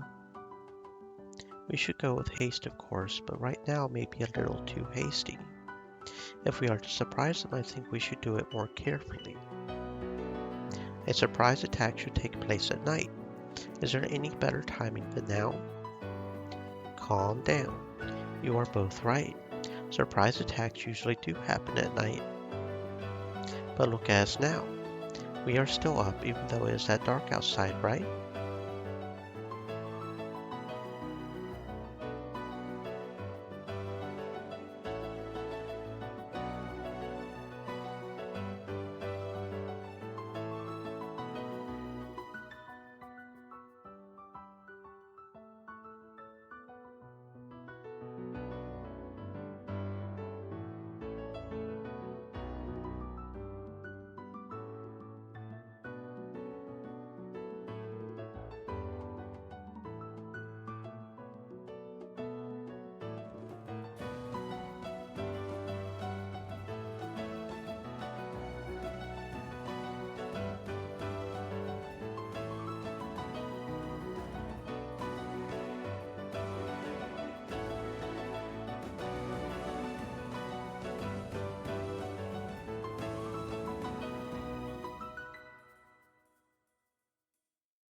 Night attacks were more effective when there was no electricity.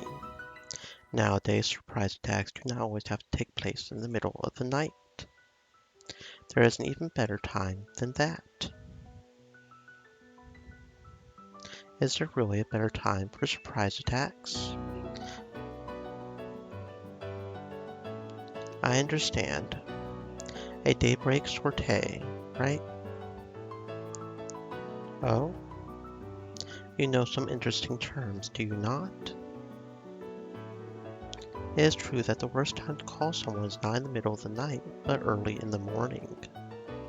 People cannot even think straight when they are half asleep.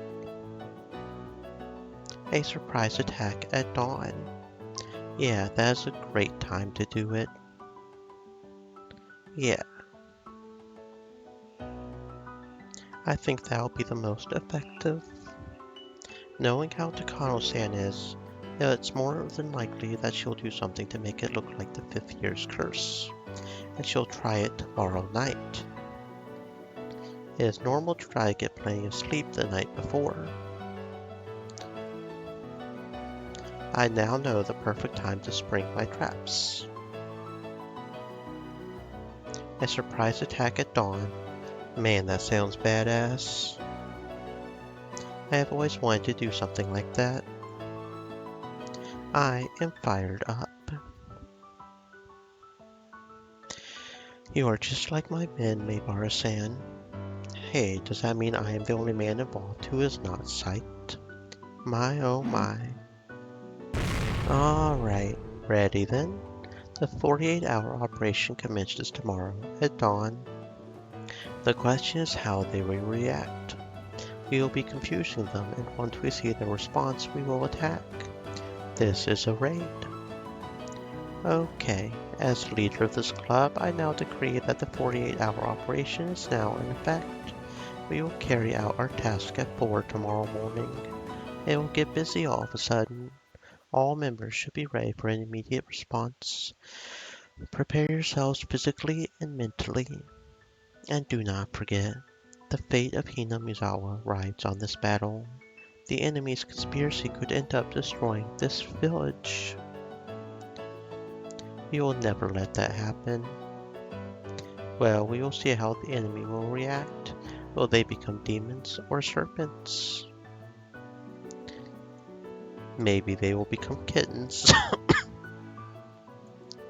How cute of them. I do not think so. Something huge will happen for sure. This is like a little earthquake, one that has a forewarning of a huge tsunami. You are right. I feel that little earthquake too. But we will create that huge tsunami, and either the village or the enemy will be swallowed by it. We will ride that huge wave for as long as we can. This 48-hour operation will be a shock to the enemy. They will panic, their pace will be off, and they are guaranteed to slip up somehow. We do not know how they are going to slip up, but just knowing that they will and preparing ourselves to act gives us the full advantage. We are surrounding our enemies on this huge game board that is Hinamizawa. This game, this festival, will start with our siege.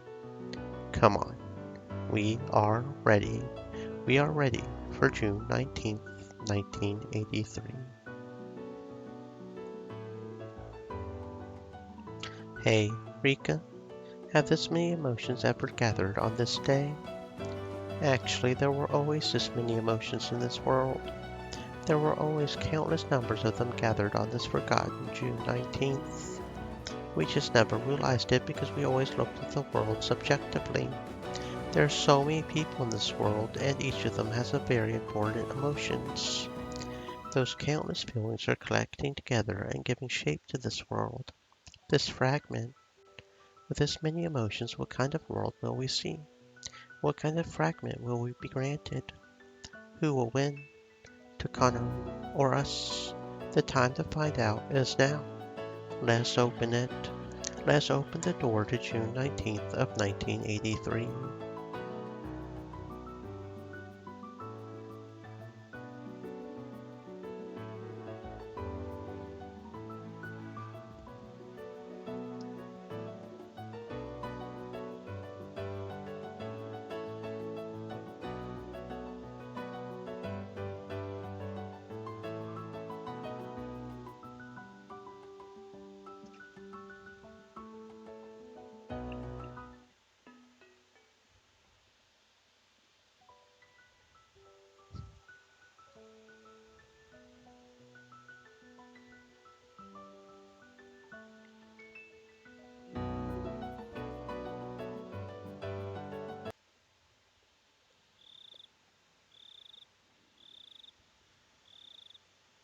It was past midnight and almost dawn, the very quiet time of the night where staying up late and getting up early melded together.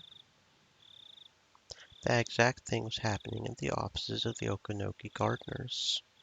There were only two people on guard duty and they were playing cards.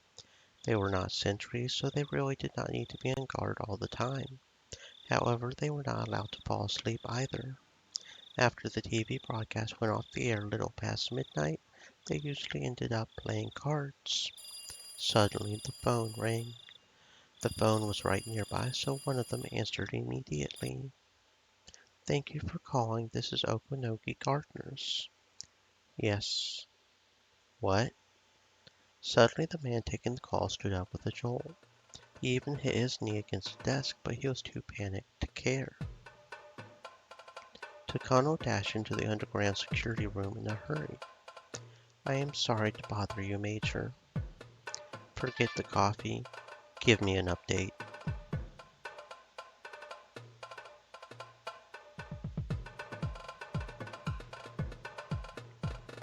"Are you sure about this?" "Yes. At 4:15, a body that was identified in the Okinomiya jurisdiction was identified as R." "How could that be?" "R is homesick with a cold, is she not? You were observing her, were you not?" "Major, there is more. According to an intelligence agent at Okinomiya PD, at least 48 hours have passed since her death." Takano could feel her blood freezing starting from her feet. She just could not believe what was happening. At least 48 hours? At least 48 hours since the death of the Queen Carrier. Takano just could not understand. That cannot be right. Why are the villagers still so composed? They could have developed terminal symptoms as early as after 36 hours, which was last night.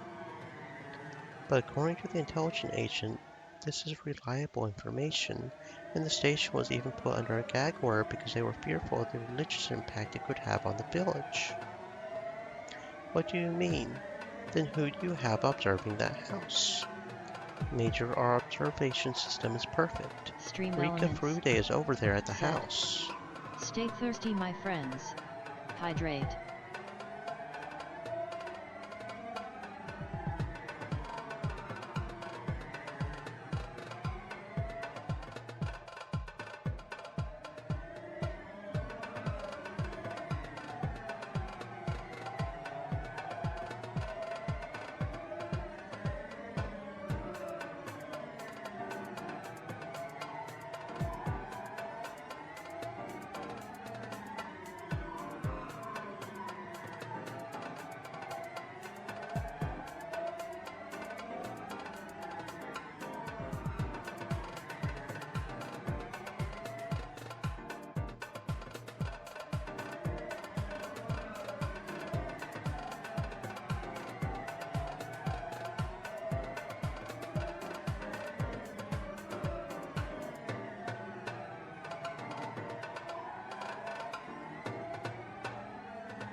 "Ever since we started, she has not even stepped out of the house once." Dr. Irie confirmed it himself. "It is just impossible." "Then how do you explain this?" "The police department is saying that the body is Rika and that has been over 48 hours since her death, right?" Are you telling me they are lying? A lie? A lie? That is it. Maybe it was a mistake. I was planning to fake my death using an operative from the Gifu Police Department tonight. This is the same thing. Yes, it is a lie. It must be a mistake. Takano was not confused because she was still half asleep. No, Takano was afraid. Her grandfather wrote in his article that within 48 hours of the Queen Carrier's death, everyone in the village would develop terminal stage symptoms. This would mean that he had been wrong. What about everyone who believed his words? What would they think? Excuse me, Major. There's a phone call from Nomura-sama in Tokyo. Why is that woman calling me now? While I am on the phone, check the body the police found immediately. We cannot, not right now. When our agents come in, we will have them approach the station and observe what is going on. And what time is that? 5? 6? It needs to be done as soon as possible. Tell them to hurry up. Good morning, Takano here. All the unit members were gathered in the office of Okinoki Gardeners, which served as a garrison for the mountain dogs in Okinomiya. I see. As soon as you find out something from the police, call both me and the Major. By the way, regarding the observation system at the R residence, why did you not confirm that she is home? We assumed she did not pick up the phone because she was sick with a cold. Director Irie went by and confirmed her presence, so we just took him as word. Naive. So there is someone at the R residence, that's for sure, right? Yes, there is someone there. Commander, why do we not enter the residence? We still have a little time. We cannot do that without approval from the Major. I am sure she will not let us until she confirms the matter at the Okinomiya PD. In preparation for that order, increase the number of observers at the residence. At least 8 people. Commander, there will be a festival at the shrine later today. We can observe, but I do not think it will be possible to enter until tomorrow around midnight. Shit. What lousy timing. Wait. This is too much of a coincidence, do you not think? Okonoki's rusty yet wild instincts were sounding an alarm. He sensed that someone was attacking them. He sensed that his enemy had begun to attack. He realized that the enemy had taken the initiative. People usually take a deep breath before they attack. That moment right before they strike is their most vulnerable. Okinoki assumed that whoever his enemy was, they were led by an excellent commander who knew the precise moment to strike.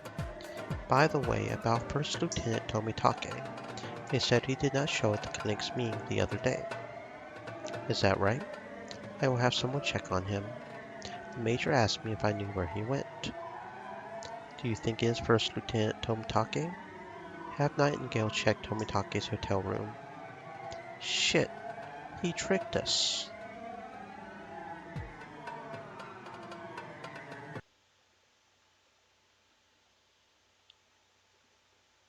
Well, we cannot turn back now. Let's see what happens next. Kumagai was trembling with excitement. Kuma-chan, I am going to check the communication center. Hold down the fort. You bet.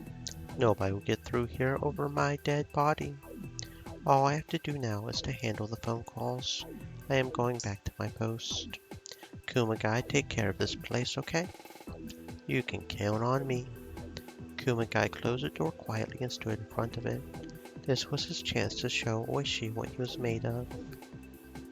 Oishi was on his way to the communication center. All radio communications and phone calls pass through there first. During business hours, each section answers its own phone calls, but when they are not open, the communication center answers them instead. How is it going here? Well, there was an outside call for forensics calling directly just a few minutes ago. Who called? It was Chief Inspector Otaka. Otaka-kun. Oishi grinned. The enemy had started to move. They must have bribed someone inside the police department to be their spy. And he had started to move, just as they planned.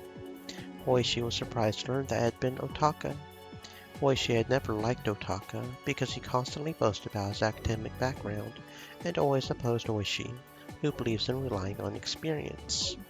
They did not get along at all when they worked together at the prefectural police department. The phone call has ended. I am going to ask the old man. Let's see. Hello?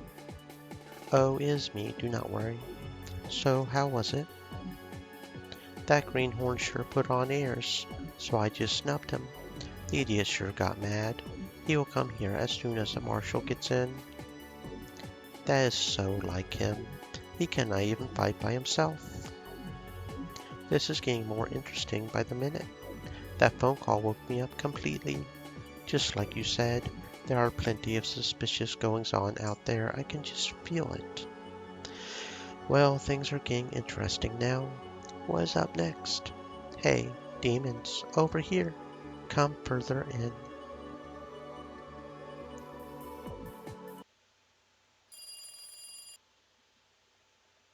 Hello, this is Tomitake. Good morning, First Lieutenant Tomitake. Sorry to bother you this early. I am calling to let you know that the Mountain Dogs have made a move.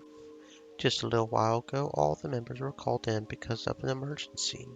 We do not yet know the reason. I see. So it has finally started. Tomitake turned on the light next to his bed and put on his glasses as he answered. Also, there has been a rumor going around in the police department over there. We have not confirmed it yet, but the Queen Carrier's dead body was found. What? Tell me more. Supposedly, an unidentified body turned out to be Rika Furude. They say she died over 48 hours ago. It is past the time limit in Emergency Manual 34, but there has been no change in Hinamizawa so far. Have you heard anything? No, I am in Okinomiya, so I did not know. But that is not possible. It must be some kind of mistake. That is what we think too, but according to our analysis, the information is very reliable and is almost a certainty. We have not confirmed it yet, but multiple forensics department workers have testified.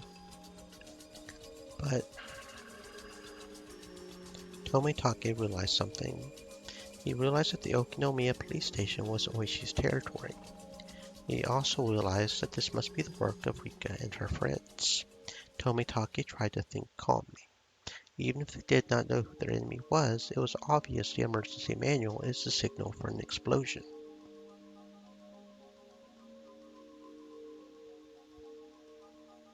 So they must have come up with the idea to destroy that signal. The foundation of the emergency manual is that unless something is done about it, within 48 hours after the Queen Carrier's death, all the villagers will develop terminal stage symptoms.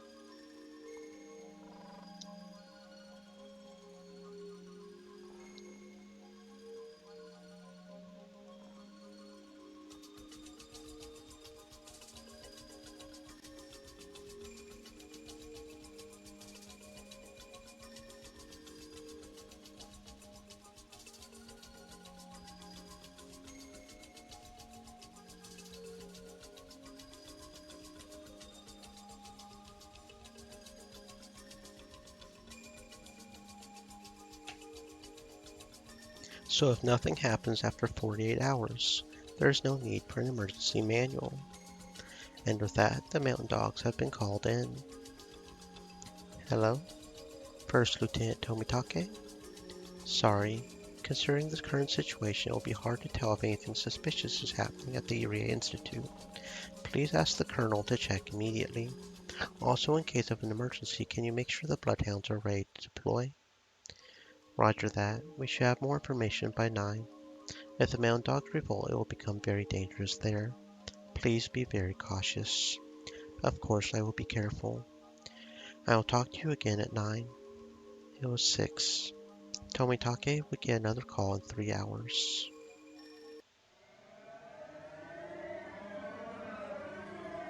Nightingale 1 to all units. Tomitake is in room 406. Observation team, do you see anything? This is Nightingale 4, nothing from the outside. This is Nightingale 5, nothing on this floor. This is Nightingale 3, there is no sound in the room.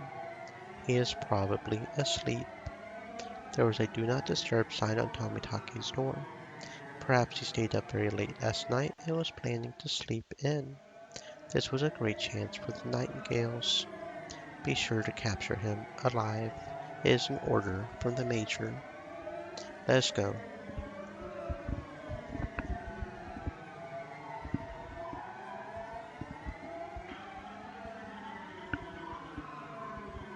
They tried to break into Tomitake's room very quietly.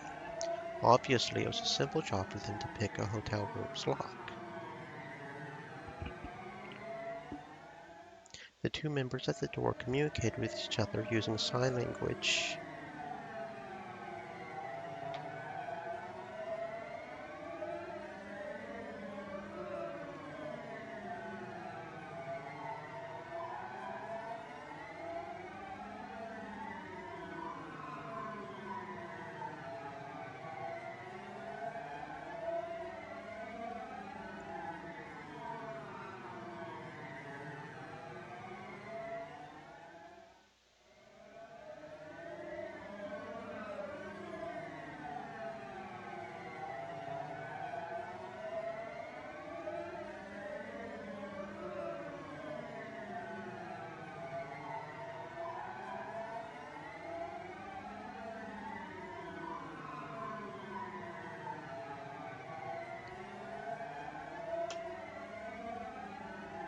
Even knowing he was asleep, it would be a good idea not to barge in.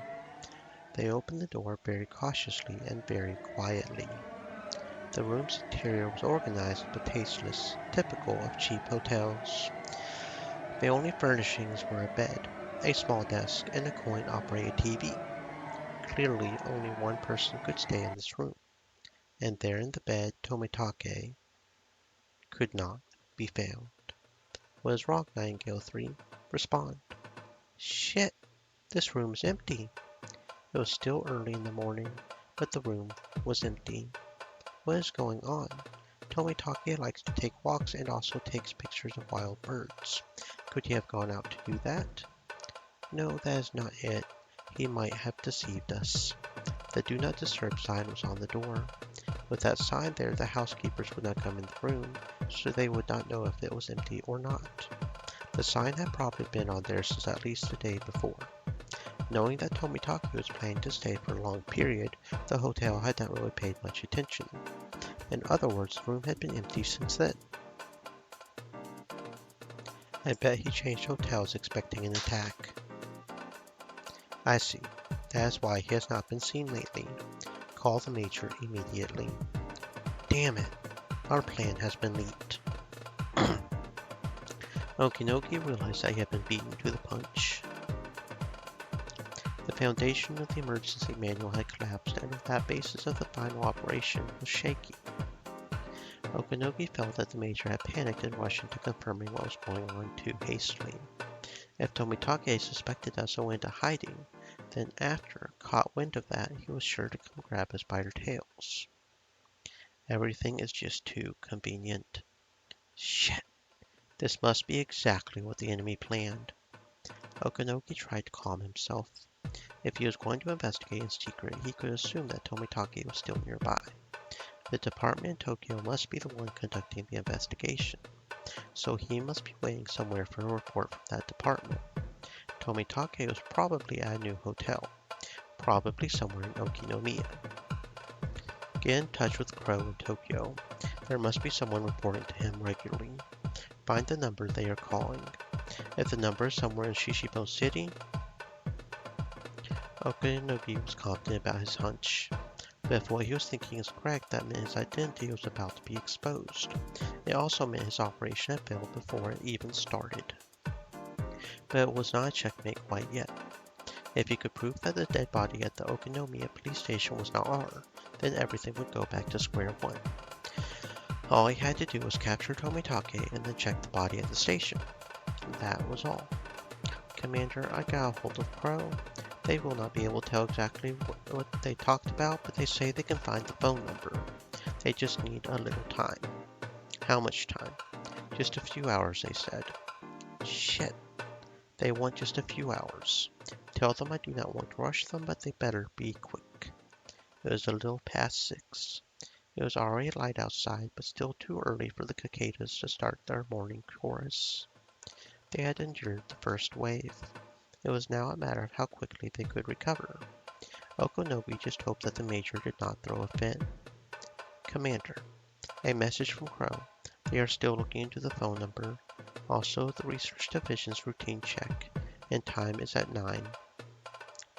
3 more hours. He looked up at the check clock. Even the little things were beginning to bother Okonogi. Every time the second hand moved, he became more impatient, realizing the check-in time was getting closer and closer. Also, Colonel Oka, head of investigations, issued a standby order to the Bloodhounds. He has not said anything about a mission yet, though. Okay, so that means they can still stand down. If nothing happens, he can just play it off as a drill. We are okay. We still have time. More information. The head of investigations called the Chief of Staff's home line. We do not have the details. We are okay. We are still okay. It is a close call, but we are okay. The Bloodhound standby orders meant they saw a very high chance of the Erie Institute revolting.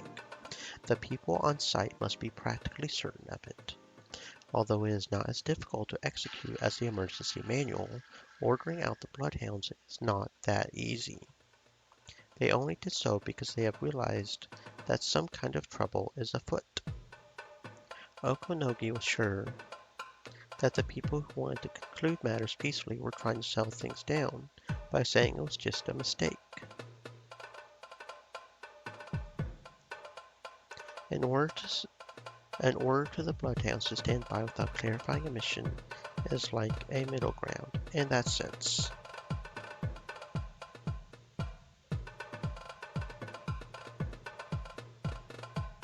But the head of the research division had called the chief of staff. This was a very dangerous situation for the Mountain Dogs. In other words, the higher ranks of the SDF, or people even higher than them, had decided that the Bloodhounds could take the field. The uniforms are hot-blooded, but the suits always push for peaceful resolutions. They still had not decided which way they want to go yet. Our loss was not certain yet. Win or tie, everything was riding on the same table. If that was the case, the call coming in at 9 from the research division did not bode well. Okonogi could not say why, but he had that impression. It was just his wild instinct doing its job. He could guess that the people in Tokyo were going to ask Tomitake about the situation in detail, and then decide what to do based on that. It was possible that the head of the division, or even the chief of staff himself, might come on the phone.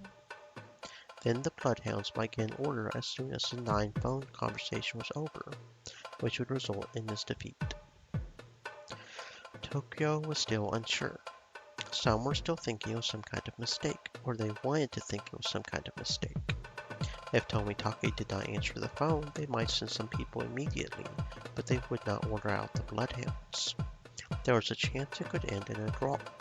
If they found out that the body did not actually belong to R, then, although it would corner them, they still had a good chance of winning. But they would lose the possibility of a complete victory. Okonogi knew that Takano's clients had not ordered anything else but exactly that. He did not want to admit it, but the enemy's surprise attack succeeded. Commander. Shut up. Calm down. They are not sure yet.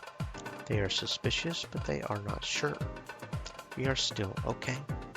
Anyway, whoever gets information first wins. Either they find out something first, or we do. We were beaten in the surprise attack, but we have not yet been annihilated, so you do not dare fly a white flag. We will just wait. Crow will find out where Tomitake is. Our guys at the police station will expose the truth about our death, so all we can do now is to wait and endure. Excuse me, Major Takano is on the line. She sounds extremely angry. Shit! I do not have time to babysit a princess now. Hello? Yes, this is Okonogi. Yeah, well, do not jump to conclusions. It has not been decided yet. Why do you not have a cup of coffee first to calm yourself down? Yeah. Okanogi tried to change the subject while pretending to laugh, but all he could hear was Takano's frantic voice. He could not even understand what she was trying to say. The second hand on the clock ticked on. Who was going to be able to smile at the end of it all? Today was going to be a long battle. Okanogi's instincts told him so.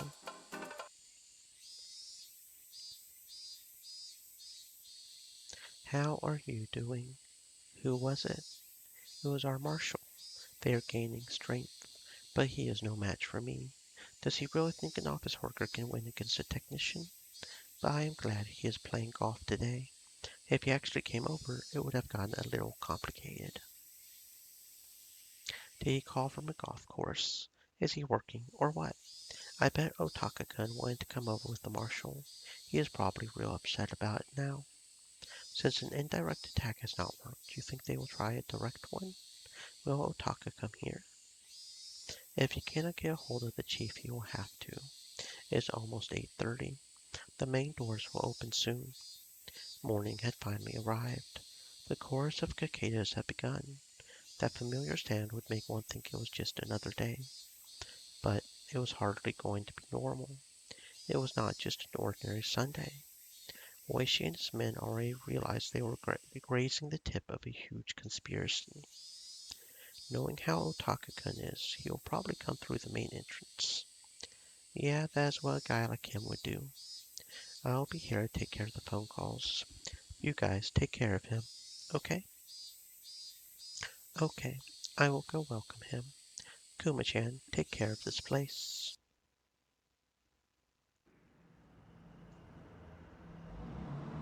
The lobby of the Okinomiya Police was just like that of any other police station. It could hardly be said to have a welcoming atmosphere. Some of the tiles on the floor were broken and cracked, so sometimes people tripped on them. Those spots were covered by pieces of cardboard, and there was a sign that said, "Caution, watch your step." There was also a pot with a dead plant in it. It was far from a friendly lobby. Unlike hospitals and banks, there was not a line of people at the counters of the police station, but there were a few sitting on a sofa waiting for the counters to open, and they would open soon. Some workers were standing by on the other side of the counters. Otaka was snobbish enough that way she did not want to deal with him first thing in the morning. If only he was a pretty young woman with big boobs. Oishi and his men were on a very important job. If Otaka found out that Rika Fude's death had been faked, the operation was finished. They were only able to shake up the enemy now, while Rika Fude's death is still on the books. They had to stall for every minute, every second they could, so Tomitake could seize hold of the tail that was popping out. So if the truth about Rika Fude's death was exposed before Tomitake had that chance, the enemy would recover. The emergency manual would regain its credibility, and although the enemy would not enact it immediately, they would try again for sure. Rika Fude had detected the conspiracy ahead of time, but that was a miracle. The divine wins.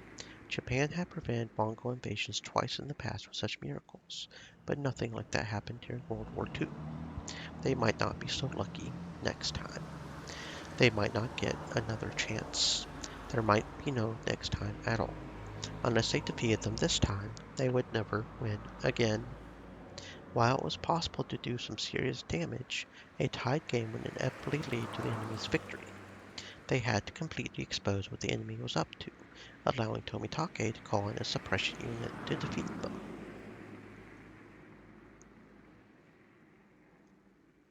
That was why Oishi had to stop their vanguard here.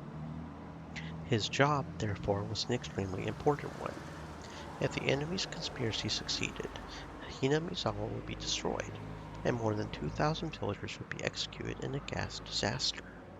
Either way, the incident would never go public, but the people's lives depended on him.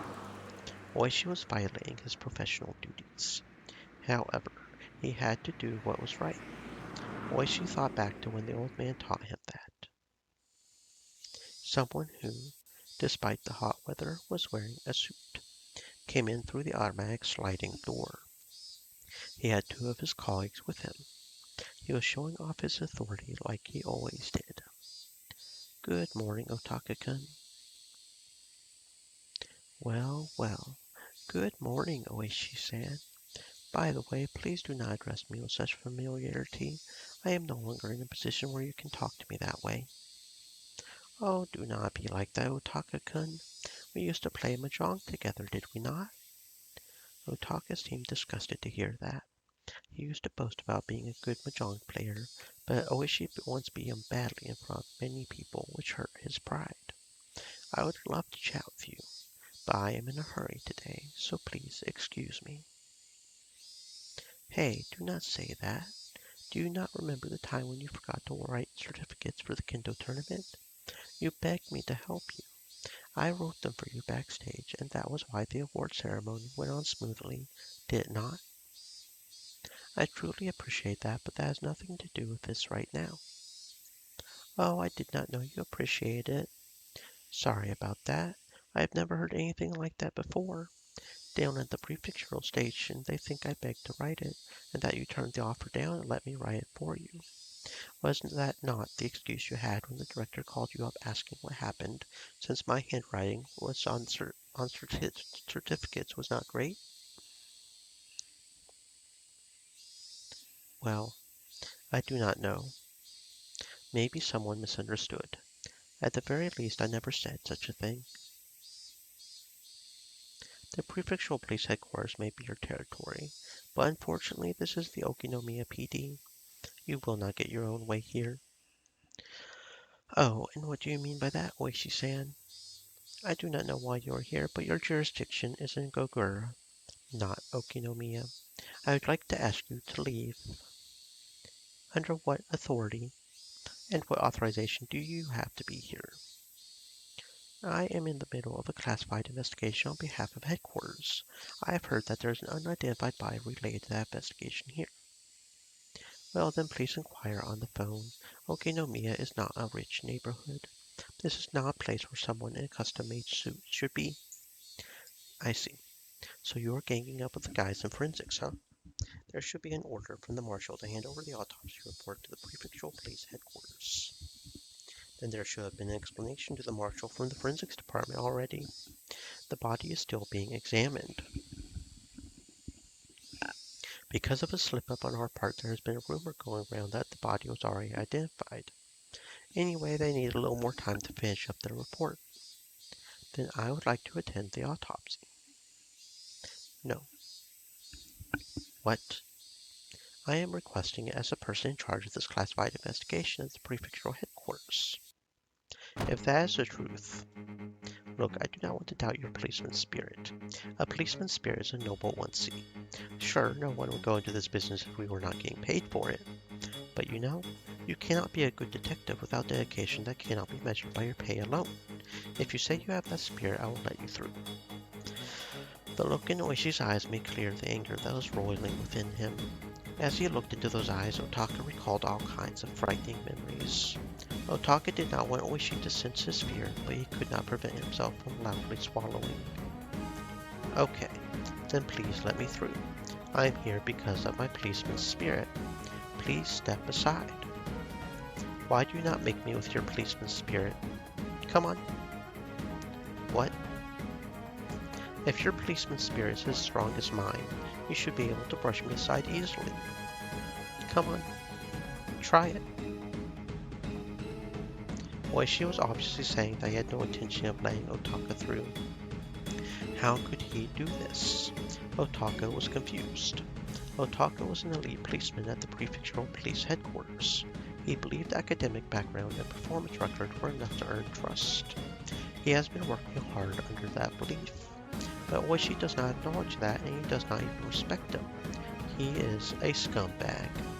He was the worst type of person, one who tried to establish their meaning and purpose only through rough means, refusing to acknowledge everything about their superiors in order to protect their own pride, as uncivilized people often did. Otaka had been thinking ever since they worked together, why did people trust in someone like Oishi? Why did people respect someone like him?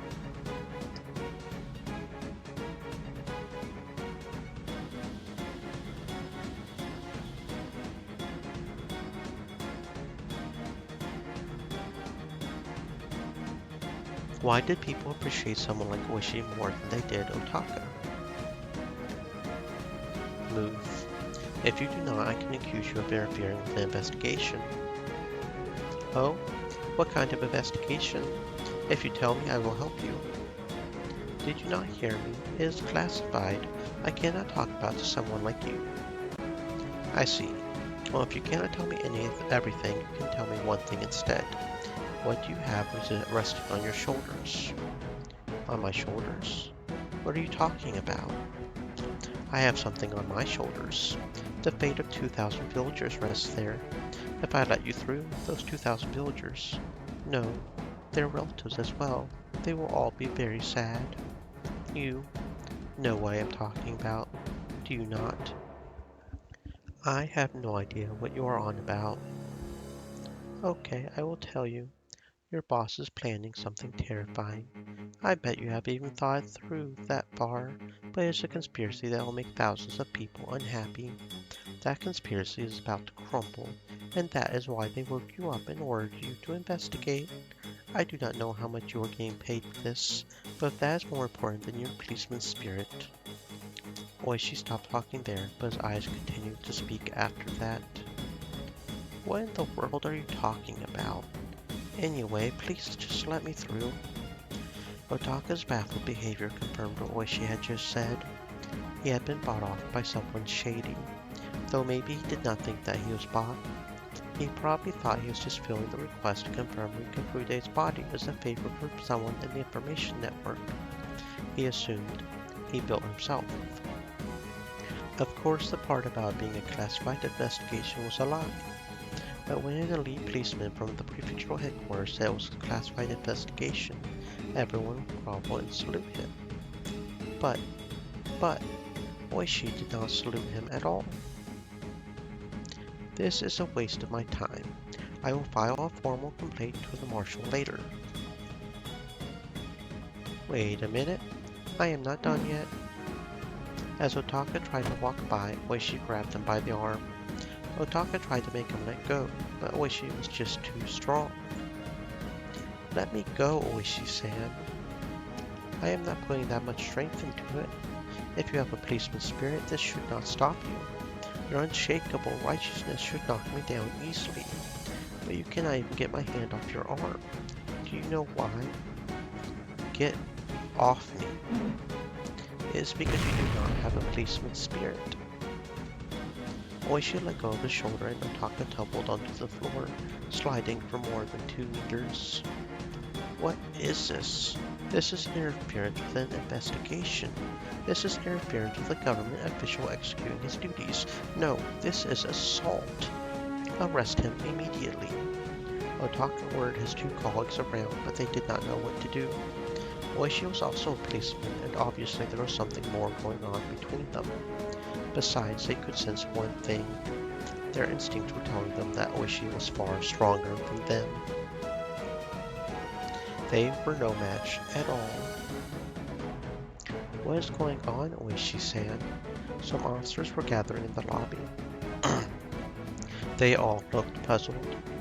Nothing much. This greenhorn from the prefectural headquarters demanded something selfish, so I just taught him a lesson. The officers alternately looked between Oishi and Otaka. They knew something was going on, but they did not know the circumstances, so they did not know which one to stop. Oishi was respected by the policemen of the Okinomiya station. Everyone respected him. If Oishi said that Otaka was being selfish, then he must be at fault. Oishi was generally seen as sensible. All of them thought that Oishi would only do this in a public place like a lobby, if it was something major. Otaka was feeling humiliated to get such attention. He stood up calmly, hiding his humiliation with anger. I see. I understand your position, but I am not here on a child errand either. I like your spirit. I am ready to go if you are. Bring it on, Greenhorn.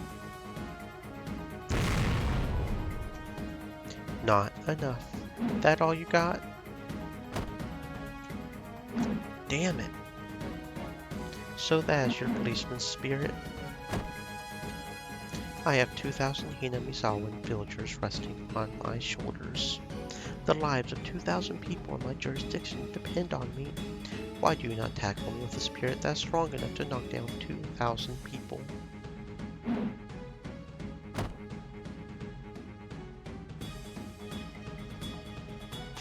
It was like watching a match between a sumo wrestler and a small child. No matter how many times Otaka tried to tackle Oishi, he simply crumbled against him. Oishi stood firm as if his feet were rooted to the earth. By the third time Otaka tumbled to the floor, he finally realized that he had been provoked. He caught his breath and fixed his hair. Okay, I will tell you. The case I am investigating has something to do with the Sonosaki family. I was asked by someone to check on something. Why are you being around the bush? Can you not say it more directly than that? At any rate, they are questioning the death of that girl said to be the mascot for the religion here in Hinamizawa. I have to confirm if she is dead or alive immediately. I told you, he explained that over the phone. It is still under investigation. They need more time. Well, I did not want to tell you this. This request was. I will tell you the truth. It was requested by someone you really hate, Representative Sonosaki.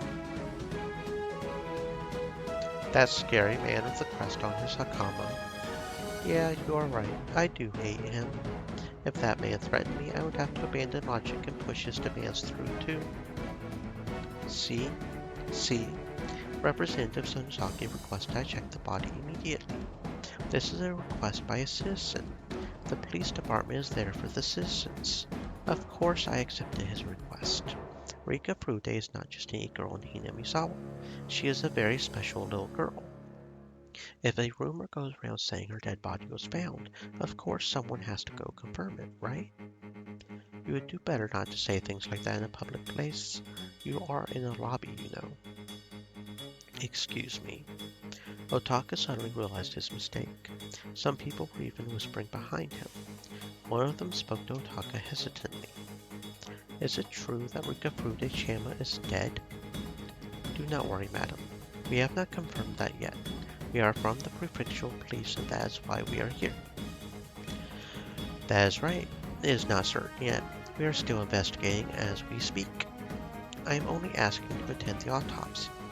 You had better think carefully. I am here on behalf of Representative Sonosaki. If you keep interfering, I will tell him all about it. If that happens, you will be in a tight spot, Oishi-san. Do you not think it is time to surrender? Representative Sonosaki was well known in this area as an extremely tough congressman. The people who knew about him continued to whisper. Otaka grinned when he heard them whispering. He realized then that in Okinomiya, his threat was more effective than he thought it would be.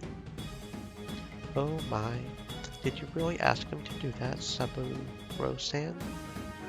Sir, excuse me. Did Representative Sonosaki really ask you to do that? He certainly did. The representative asked me directly. So what about it? Oishi-san, is it not time to surrender? People continued to whisper. Representative Sonosaki is a big name around here, Otaka thought. Even gangsters give way if someone mentions his name here in Okinomiya. So, if you are really afraid of the representative, please let me through, Oishi-san. Please go to counter number 8 to get a traffic ticket reissued. When did I get a traffic ticket? Oishi suddenly started to talk about something completely different. In fact, Oishi was looking at something behind Otaka. Who was he talking to? Otaka wondered. An old-fashioned elderly man and a lady in a kimono were standing behind him. When Otaka's eyes met with hers, she smiled at him. She is definitely my type, Otaka thought. Hey, you. Were you really asked by Representative Sonosaki personally? Not by his secretary or someone else? Yes, of course. Representative Sonosaki and I are very close. He sometimes calls me directly. The elderly man continued to listen with a puzzled expression. Who the heck are you? There is no need for me to introduce myself. I am just an ordinary policeman from the prefectural police headquarters. What incredible timing. I mean, I can only laugh. So I can laugh, right? I was not sure. Otaka could not understand why Oishi and this lady were laughing. What are you doing here together? Well, you know, remember that ticket? I did not see the no left turn sign because of a tree branch, and there was a policeman on a motorcycle waiting right at the exit, and I did not think that was fair. Sabu, Saburo-san said I should complain, so that is why he came along today. Roadside trees are the City Hall's jurisdiction. We get those complaints pretty often, but it is a rather complicated matter. I did not like the fact that a policeman was waiting at the exit, so I am here to complain about it. I understand. I will talk to City Hall in the traffic section, so do you think you can settle this peacefully for today? If you say so. We will leave quietly for today. When Otaka realized they were Oishi's guests, he fixed his tie and spoke up. But you have to pay for your traffic ticket. It is the law. You sure are annoying, are you not? He is he not? Sometimes he can be pretty funny, though. I am in the middle of an important conversation with Oishi-san. When you are done, please get going. Have a nice day, madam. You have a nice day too, sir. The two of them grabbed Otaka's shoulders from behind. The lady grabbed his right shoulder and the elderly man grabbed his left. Mr. Prefectural Policeman, I have two things I detest in this world. Do you know what they are? One is shiitake mushrooms. I just do not like them. Never have, ever since I was born. I do not like to eat them, and I do not like their broth either. The second one is lies. I do not like to use them, and I do not like people using them with me. How can I step back after being ridiculed like this? I am the demon princess of Shishibo, Akane Sonozaki. I never back off when someone starts a fight with me. Do not say that about yourself. Also, that would have been perfect if you had used a citizen instead of the demon princess. The police officers, the citizens in the lobby, and Otaka's colleagues did not know what was going on. Let me introduce them. This is Akane Sonozaki-san. She is the vice president of the Shishibo City Women's Kendo Club. And this is Saburo Sonozaki-san. He is an honorary director of the Prefectural Kendo League. Oh, I should mention his formal title. This is Shishibo's 2nd District Representative Sonozaki-sensei. Well, you are here to give Otaka-kun a lesson, right? He is the instructor for the Prefectural Police's Kendo Club, after all. Thank you for coming.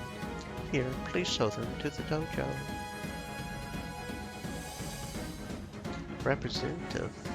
The same. Did you not say we were close? I think we'll have lots of fun together today. Oh, I am so excited.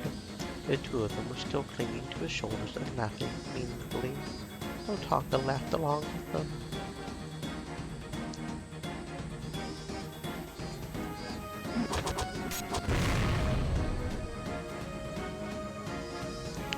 Well, shit. That happened.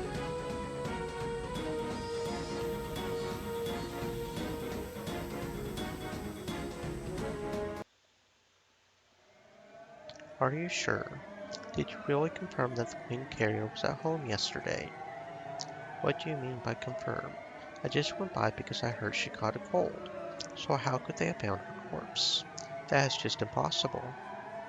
That is right, that is impossible.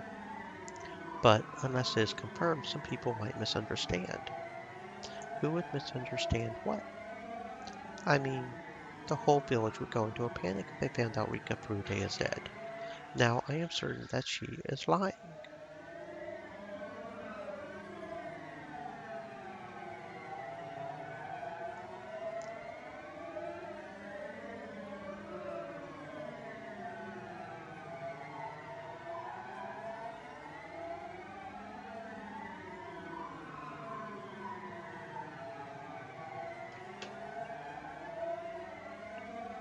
I do not even need to wait to hear from Tomitake-san. Takano-san's objective is the execution of the emergency manual. Its premise is about to be destroyed, and that is why she is panicking. She finally found someone who showed an interest in her research, which made her feel better about herself. Yet that someone is about to cut her off, and that is why she is panicking. She is as pitiful as can be. If it were possible, if there was a way to reach out to her, I would reach out to save her from drowning. But my hand will never reach her. It will not reach her unless she reaches out. She is drowning, but as long as she refuses to seek help, I will never reach her. But until she realizes it herself, no matter how much I reach out, she will refuse my helping hand. However, my selfish imagination will have to stop there for now. Is Rika-chan home or not? If she goes into the details, she'll become suspicious of me, since I told her I saw Rika-chan at home. That will put me in a very dangerous position. A man who had been on the phone for some time put down the receiver. Major, there is no answer. There is nobody home. What is the observation unit saying? Since the 17th day they started their observation, there has not been even one phone call. Director Irie. That means Rika-chan is still at home, right? Yeah, I guess so. I am not sure. She has gotten so much better. Maybe she snuck out or something. Today is the day of the festival, remember? I think there are some vendors set up near Rika-chan's house. There are a lot of people around, so maybe your observers missed her. Well, can that be possible? Every time Director Irie leaves, we place a seal on the house afterwards. I do not think she could have gotten out through a window. So the mountain dogs are certain that R has not left the house, right? Yes, we are certain. R is inside of the R residence, and she has not left the house since the 17th. We are sure about that. The only person who checked inside was Director Irie, and nobody from the mountain dogs did. But you are sure about that, right? Well, one of the two mountain dogs looked at me. I swallowed and then nodded to him. Then how do you explain R's corpse at the police station? Like I said, it is possible they made some kind of mistake. The autopsy is not done yet, and the body has not been confirmed to be Rika Furude. It could be just a rumor. You already said that. How many hours do you think have passed since that rumor's gone to Tokyo? Unless we do something about this, Tokyo will... Takano-san realized I was standing next to her and shut her mouth. I could already tell what she wanted to say, though. Major, there's a phone call for you from Nomura-sama in Tokyo. Damn it! I told her to give me a little more time. Takano-san usually has a lot of self-control, but she is not doing so well right now. Even her body language makes it clear how irritated she is. Does she have a habit of scratching herself? As she folded her arms, I could see marks where her nails touched her skin. She is clearly not doing well. Is she even showing signs of Higurashi syndrome herself right now? Because that would be kind of interesting if she was. Takano-san is rather occupied right now. I will take it. Nomura-san, right? I have never talked to her, have I? Sorry, this phone call is for the Major. The mountain dog looked alternately between Takano-san's and my faces. Director Irie, I have to take care of a few things. Could you please excuse yourself? Oh, sure. I understand. You are in charge of the Institute. I should not say anything, huh? Somebody take him to the director's office. Hurry. She is basically telling me to get out. I left the security room quietly. Hello, this is Takano. Sorry to make you wait. I am sorry to call you repeatedly. So did you find out anything else? I am sorry. I have ordered my men to get to the bottom of this immediately. Some of them are headed to the police station, and I am just waiting to hear from them. I see. So you should be hearing from them soon, right? What time do you think you can call us? I will call you as soon as I find out something. But it's hard to say what time, though. As soon as possible, of course. Major, have you ever been on an airplane before? Yes, of course. When an airplane takes off, an enormous amount of power is needed. That is why sometimes there is engine trouble during takeoff. If the plane has not sped up yet, all it has to do is to slow down and abandon the takeoff. But if it has already sped up, it is more dangerous to stop, so they go ahead and take to the air. A jet plane has 4 engines, so even if one engine breaks down, it can still fly without problems. It's the same with our operation. There is more than one engine, so if we have enough speed, we will go ahead with our plan.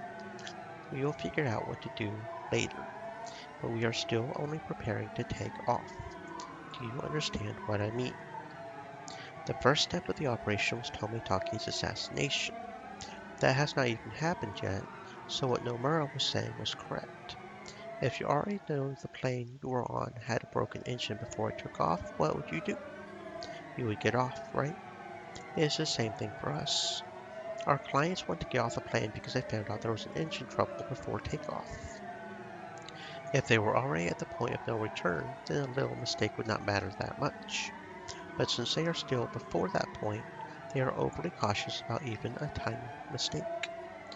We are checking to see if it is, in fact, engine trouble as we speak. I know you are like a traffic controller at a control tower. I am like a flight attendant calming the passengers down. I am doing my best to talk them into staying on board, even though there is a chance the plane will never take off. If it takes too long to fix the problem, this flight may be canceled completely. Major Takano, that means your grandfather's work will be forever known as a madman's nonsense. Do you understand that? When one girl dies, all the villagers will go mad. That's just too silly. Where did you get such an idea? It sounds like some fantasy. What the hell? It is so stupid. Who in the world do Hifumi and Mio Takano think they are? It is just too funny. Takano ground her teeth. She squeezed the receiver so tightly her knuckles went white. Anyway, now do you understand what will happen? Do you get it? Your grandfather's honor depends on this, as does yours. Yes, thank you for thinking about us. Do not worry. I am your only ally. I will help you achieve the ending that makes you happy. I will be with you until the very end. So, please find out if the information coming from the Okinomiya Police Department is true or false. I will do my best, but it's not easy to deal with unhappy clients. I am sorry to make you go through that. Please give me a little more time. Yes, yes. Goodbye. Takano made sure that Nomura hung up first, and then hung up herself. Has not Okonogi called yet? Call him. Major, we just called him 10 minutes ago. He is supposed to call as soon as he learns something. Why do you not take a little break? Your coffee is... The unit member tried to serve a cup of coffee to Takano, but she knocked it aside. The cup fell on the floor, making a black puddle. Everyone's security room went silent. Damn it! Somebody bring a mop to clean up this mess. I do not care if we called 10 minutes ago. Call him again. Tell him to find proof that Rika Furude is not dead, and also capture Tomitake. Takano was starting to realize something. By now she could sense that there was something behind Tomitake's disappearance. Tomitake must know something about what was happening at the Okinomiya police station. He might look dumb, but he somehow found out about the plan, and he was trying to mess with Takano. So, Tomitake was clearly behind all of it. Takano had been intending to let him enjoy the festival that night if he behaved. The quickest way for Takano to be certain of what was happening would be to see Rika Furude's face at her house. But she could not leave and she could not trust Irie.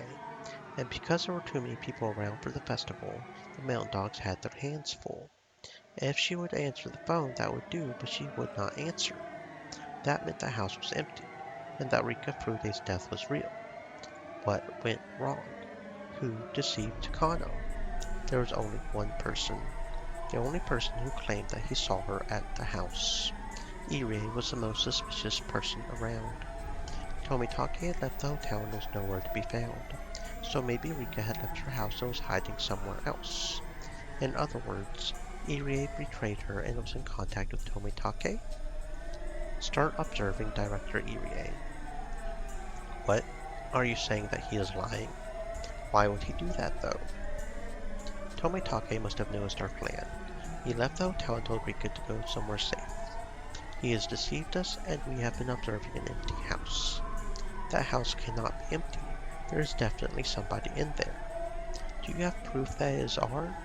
It is not her. That person is there simply to deceive the mountain dogs, only to make it look like Rika is home. That is it. Tell Okanoki to break into the R residence. I do not know who is in there, but whoever is, they are connected to Tomitake and Rika. Put the heat on them. But we cannot break into the R residence, not today. There are just too many festival goers around there. We cannot break in until the festival is over, which is around midnight. That is why all of you are here, right? Just do something. Why? Why can you not do what I tell you to do? Can you not follow my orders? Why? Can you only follow my patron's orders? The unit members could only watch in silence. They knew that nothing could comfort her. The noise of the phone suddenly broke the silence. Takano practically jumped. Yes. What? Major good news. Crow successfully got the number the research division in Tokyo is calling for their scheduled reports. The phone number is in Shishibone City. The mountain dogs are trying to pinpoint the address. It is Tomitake. It has to be. Skylar, gather your most capable men. He is being cautious, so do not make mistakes. Heron, give them backup. Understood. Skylar 1 to all units. As soon as we get the address, we will move in. Everyone, get on board. Shit. Has our man from the phone company not called yet? I will look into it. Give me 5 minutes. It was 8:45. They did not know where in Shishibone he was staying, but depending on where it was, it might be too far to get there before 9. They would have to depend on luck. Damn it. Do it in 50 seconds, not 5 minutes. What the hell is taking so long? He is just punching the numbers into the Stream computer. elements. Said. Stay thirsty, my friends. Hydrate.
We have got it. The address is Hirosaka Block 1, redacted, Hotel Moderato. It is routing through the switch, so his room number is unknown. Did you hear that, Skylark? We have got it. We are heading out. Luckily, Hirosaka Block 1 was close enough. Okanoki had been right. Tomitake was hiding nearby. The garage doors of the Okanoki Carters opened one after another, and the white van sped off in a hurry. That piece of shit. It is our turn now. He did not even think there could be someone working against him in the research division. Now it is our turn for a surprise attack.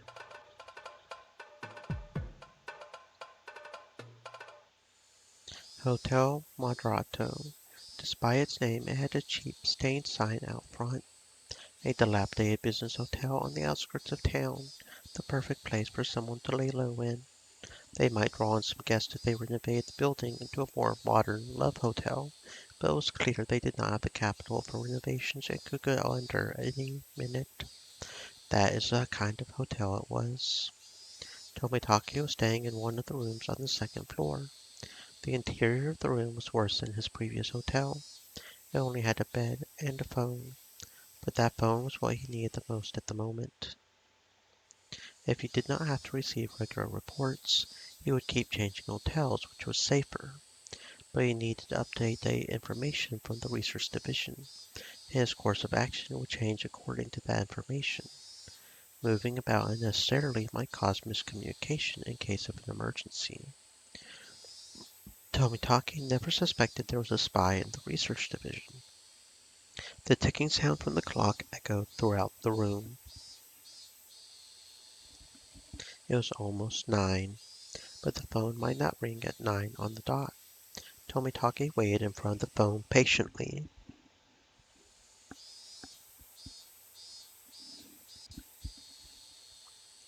He tried to organize the information in his head so he could answer questions more calmly. At the same time, he kept in mind the possibility of an attack. At that time, he heard a woman scream in the distance. It happened again. He heard another scream. Tomitake got the sense that something was happening inside the hotel. His intuition told him that someone was checking every single room with a master key. Tomitake opened the curtain a little. He saw several mountain dogs who were blocking all the ways out of the hotel. How long had they been there?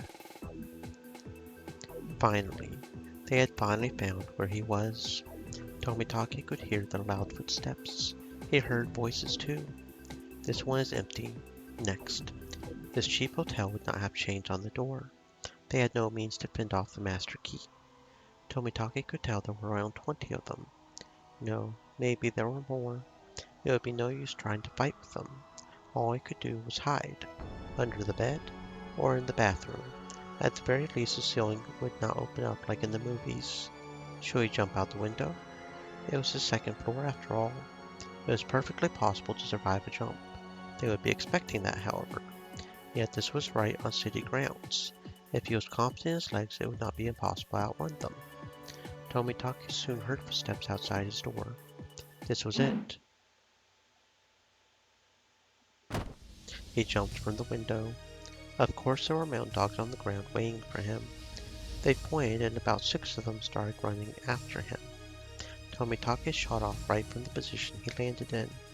This took the mountain dogs by surprise. He had started to dash right after he jumped out the second floor window. Tomitake was prepared to do something like that.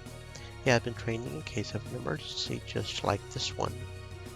Skylark 10 to Skylark 1, we have located the target. He is running. We need assistance. Skylark 1 to Heron, the target is heading west using the back alleys. Stop him. Roger that. Heron 2, 3, and 4, head on over there. Here he comes. That is him. 3 members of the Mountain Dogs jumped out from behind the streetlight and stood in Tomitake's way. They prepared to stop him, but Tomitake kept running at full speed.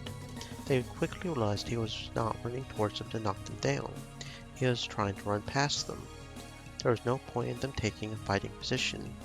They lowered themselves and tried to tackle him simultaneously. Now, Tomitake jumped over them. He jumped over them like an Olympic athlete leaping over a hurdle. But he was not an Olympic athlete and they were not hurdles. Tomitake's heel struck one of the dogs. The 2 flanking Tomitake thought they had seized hold of him. However, as he flew over them easily, he grabbed onto the 2 of their heads and smashed them against each other. Tomitake knew that this would not stop them, but at least he would gain a little time to run. The target broke through the West Intercept team. He is still running. Damn it, what are you doing? Harrington, go around in the car. Take the second left and you'll get him at 9. Are you okay? Shit. Do not let him get away. What strength. My nose is bleeding. Tomitake saw a van with its door wide open ahead of him. It could not stop in time and it hit the wall. As soon as it stopped, several mountain dogs jumped out of the van. Stop him, no matter what. Stop him. Come on, there are 5 of us. Tomitake saw 5 men ahead of him, but he did not think even those 5 could stop him. Why do trains sound their horn at people on the rails? It is not because the train will get damaged. It is because the people will get hurt. Get away. He yelled at them like the horn on a train. He was not warning them because they were in his way. He was warning them to move so that they did not get hurt. Look how many we are. We outnumber him 5 to 1.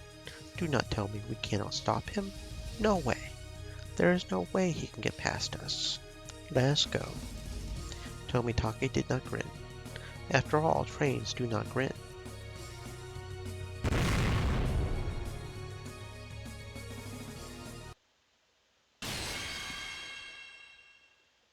We captured Tomitake. Really? It did not take that long. I want to ask him some questions. Do not kill him, okay? Bring him over here. We will kill him afterwards, but I have already got a great way for him to go. The phone continued to ring inside of Tomitake's empty hotel room. Within 30 minutes, Tomitake was dragged through the back door to the Irie Institute wearing a gag and handcuffs. Tomitake did not even move as though he was sedated. The mountain dog members had carried him out of the van. Irie saw Tomitake from his window and came out of his office in a hurry. Takano was already there. What is going on here, Takano-san? The mountain dog silently glared at Irie. He realized that he should not have left his room. I did not see Jiro-san for a while, so I became worried and had the mountain dogs look for him. It was a good thing I did, because look, he has gone terminal. He has developed terminal symptoms. Are you sure? Of course Tomitake did not reply. Irie decided not to say any more. I see. That is very unfortunate. Let us give him some medication as soon as we can. Of course. I hope it is not too late. Irie already knew. The mountain dogs had tracked him down. Irie was not sure if Tomitake was able to arrange something with Tokyo. He was not even sure if the bloodhounds had been called in. He could guess that Tomitake did not have time. If the bloodhounds were called in, the mountain dogs would catch that information, and if that was the case, they would likely drop everything and run. But Tomitake was captured, and they brought him back to the Institute. That meant it had not gotten that far, and they were still trying to fix the damage. In other words, Tomitake was not able to do what they had hoped for. What were they going to do to Tomitake? Since they brought him back alive, were they planning to torture a confession out of him? That would be very dangerous for him. He would likely end up dead. Irie realized that he had to do something in Tomitake's place. The main reason why Irie had to rescue Tomitake was because he had no way of contacting Tokyo on his own. Takano wanted Irie to be useless, so she never told him about how to get in touch with Tokyo. Irie could receive phone calls from Tokyo, but he could only call them through Takano. Therefore, Tomitake was the key. Unless Irie rescued him, they could not possibly win. But Irie was not like the mountain dogs. He was simply a researcher. There was no way Irie could rescue Tomitake from such a high security area. There were 8 mountain dogs in the building. There were usually only 2, but Takano had called in more. Of course, the basement was a highly secured area, and one needed an access card to get in. That card was only given to people in Irie's position. In addition to the access card, one would need a fingerprint match as well. The access card alone would not do it. Therefore, the only person who could rescue Tomitake from the high security basement was Irie. And so, even if it was impossible, Irie had to do it. Irie bunched up his hands into fists and held them tight to encourage himself, but he only noticed that his fists were shaking. Irie, did you forget? Irie remembered what Akasaka had told him. But it's very hard to anticipate your own danger. You cannot underestimate it. You may not even get a chance to make the phone call. If you sense something odd, that is an emergency. Knowing the seriousness of the conspiracy, they will not hesitate to kill us. Please be very careful. Irie felt the cold sweat pooling on his back. Was this the emergency Akasaka was talking about? He should not think that was still okay. He might lose the chance to run. He realized that trying to do something by himself was foolish. He had his security access card, true, but that did not mean he had to rescue Tomitake by himself. Just like how everyone else was trying to combine their efforts, he should also ask for help. Also, Tomitake was in their hands, which meant that the mountain dogs had realized they were under attack and were preparing to counter. It was very possible that they were suspicious of Irie too. Once they broke into Rika's house, Irie's lies would be exposed. Indeed, this was the emergency Akasaka was talking about. Irie had realized that. He was already in danger. He needed to leave immediately. The Sonozaki residence was their gathering spot in case of an emergency. His allies were congregating at the Sonozaki residence. He should explain the situation to them and think about how to rescue Tomitake. Takano probably would not kill Tomitake immediately. She was intending to kill him that night as a 5th year's curse, so there was still a little time left. He had allies, and with his security access card, there was still a chance to rescue him. Irie had to let Akasaka know that he was escaping. If they became suspicious of Irie, they would check the house, and Akasaka would be in danger too. In other words, it would cause a chain reaction. Irie did not miss his last chance to escape, but he still had to do his final job. Irie picked up the phone at his desk, called Rika's home number, and left. It would continue to ring like that, sounding the emergency signal. Irie thought back to when he wondered how long he was going to stay in this director's room. He never knew this day would come so suddenly. He noticed a framed picture of his parents on his desk. Irie had become a doctor so he could clear up the misunderstandings between his parents and regain his family ties. But how did he get involved in something like this? No, he would return. He would return and continue the fight against Hinamizawa syndrome. He vowed to himself that he would never abandon that responsibility. I will be back. Mom and Dad. Irie said his final goodbye and left the director's office. Major, there is a call from the director's office to an outside number. The phone number is the R residence. What does that mean? Can you listen in? Of course, I will put it up over the speaker. One of the members flipped a switch. There was the sound of a ringtone. Why is Director Irie calling that house now? Maybe R really is at home and he is trying to let her know that Tomitake has been captured. That might be it. He has no idea we are listening in. What was Irie going to talk about? Takano waited patiently to eavesdrop on a conversation, and there was nothing but a ringtone. It had been over 30 seconds. There was no answer. Nobody was home. The director sure is patient. I guess he is sure that she is home.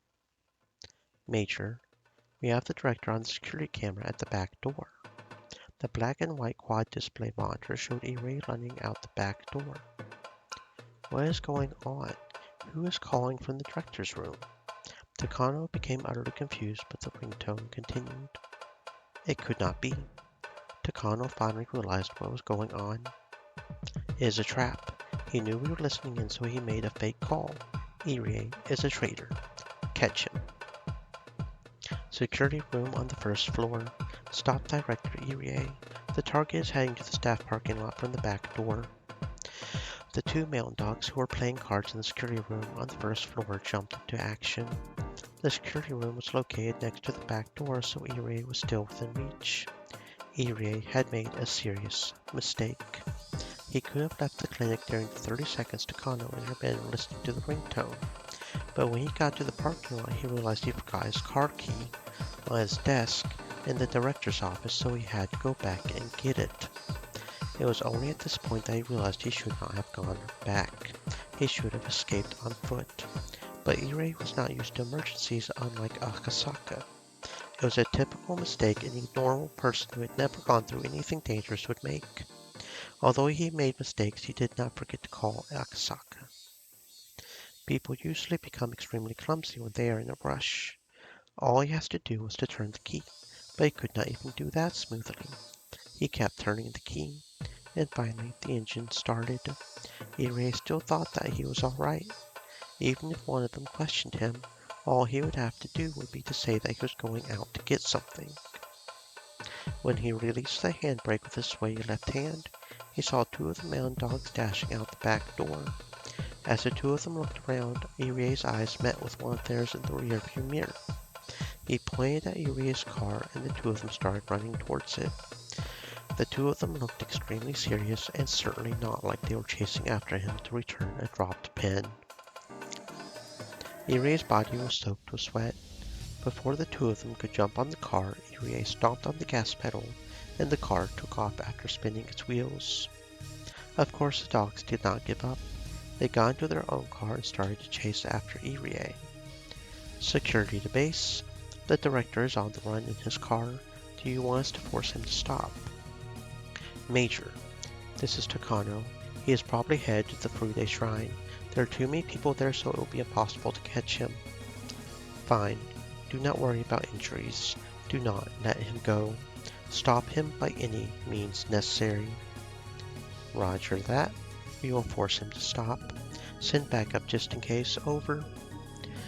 Roger that. We will send Nightingale as backup, but do not wait for them. Stop him right now.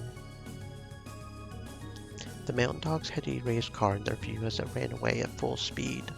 They have to find a perfect spot and timing to stop him. It is not easy to drive a car when you are in a rush. Of course, the more you step on a gas pedal, the more speed you gain.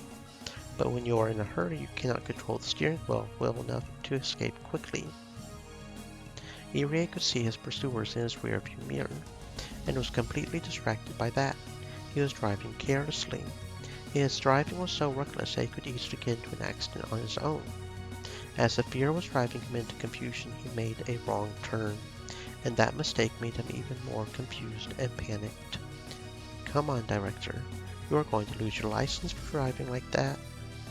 Although the two guys were to stop him, they were starting to think Irei was going to get into an accident without them doing anything. They would rather not drag this into a car chase if they did not have to. This is Phoenix 1, security vehicle, come in. The commander. Security vehicle here. We are still chasing him. We are on the path through the forest near the 5th district. Not sure of the exact location. We are heading your way as your backup as per HQ's orders. Estimated time of arrival is in 15 minutes. Do not wait for us. I do not think we will be there in time. Okanogi grumbled. He had to leave Okinomiya in a hurry to respond to Major Princess. But because of the distance, there was no way he could get there in time. Even so, he was still ordered to provide backup. He could have explained, but the princess would not have listened to him anyway. The mountain dogs who were with Okanogi smiled bitterly. In which direction are you heading? In the worst case scenario, we will end up leaving town. Do not let him. We will comb the hills for him, so break his legs. Is there anybody else? Any weapons? It is in the middle of the forest. There is nobody around. We have one submachine gun and security vehicle.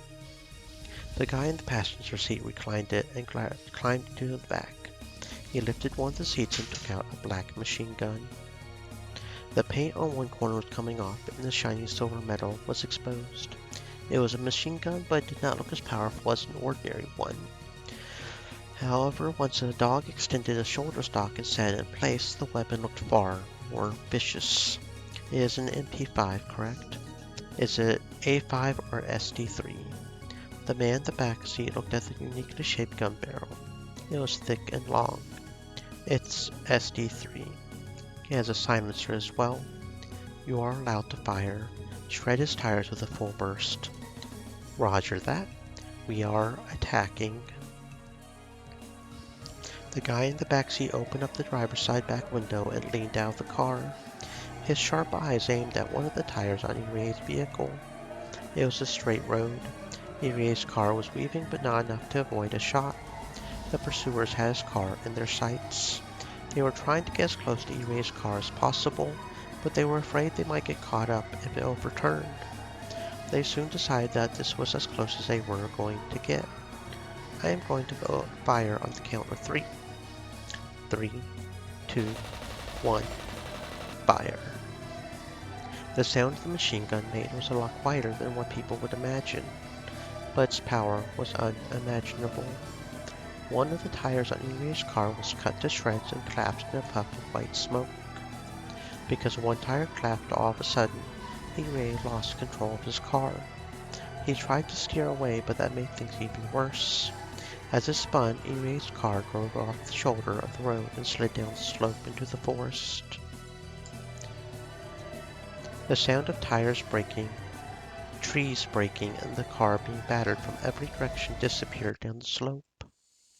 The pursuers stopped their car and looked down after it, but the plants were growing so high it was impossible to check from there. The attack was a success. The target vehicle went down the slope. Is it possible that the driver is dead? We will search on foot. Phoenix 1, Roger. Nightingale is in the area. If you are lucky, you will run into them. We are not even close. I am counting on you. Good luck. Roger. Ending transmission. Let's go. The mountain dogs left their car and headed into the woods without hesitation.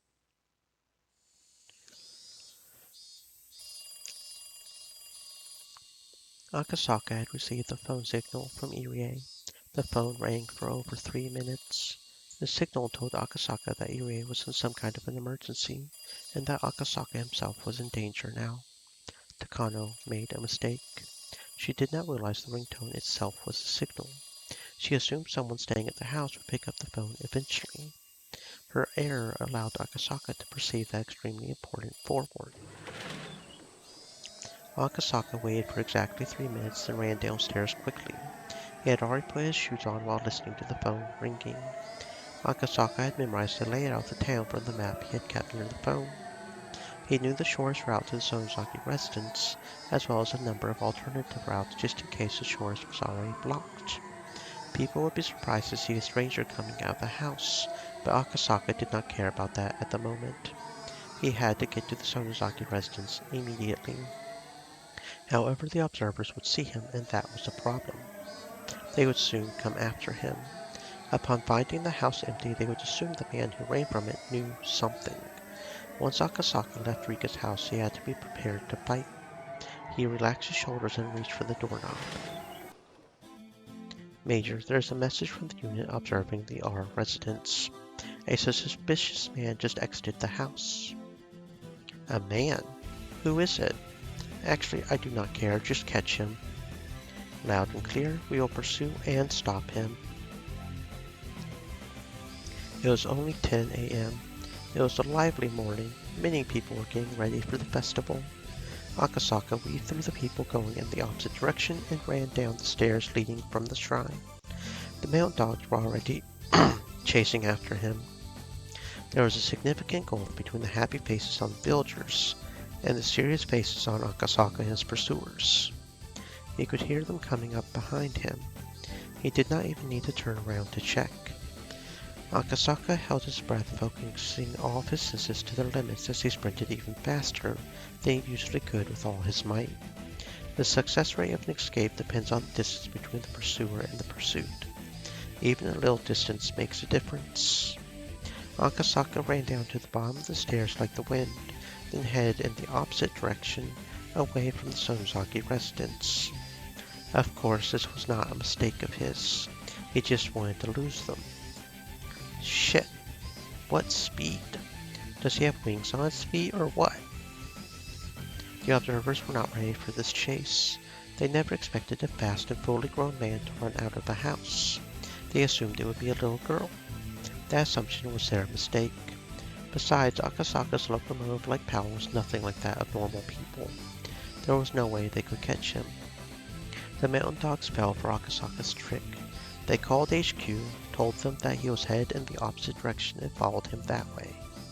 Akasaka was confident that he could have had them completely confused if he had had a little more time. Not only that, he could have attacked them individually. Were there 3 pursuers? No, there were probably 4 of them. His mind, body, and skills were all in top condition, so it should be possible for him. Usually overrating oneself is dangerous, but Akasaka was above such an immature level. Resisting violently at a place other than his destination might prompt him to waste manpower and time. But Akasaka was not sure of the real meaning of Irie's phone signal. They were at a severe level of emergency. Akasaka had no time to waste, so he had to get to the Sonozaki residence. As Akasaka ran as fast as he could, he tried to think about the situation calmly. Could he attack them first and then head to the Sonozaki residence? The pursuers were scattered about and running out of breath. It would not be easy to fight 4 men at the same time, but it would be different to take them on one. When Akasaka decided he had a high enough chance of winning, he took a deep breath and made a U-turn around the streetlight. What? The mountain dogs were surprised to see that the man who was running away from them was now running towards them. They prepared themselves to fight, but before Akasaka even reached them, he already had everything all planned out in his head. He had calculated how many blows would be required to take them all out, but his calculations were wrong.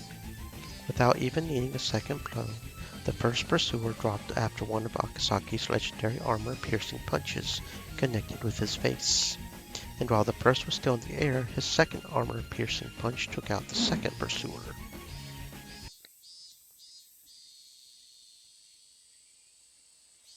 There was a chorus of cicadas, which woke Irie up.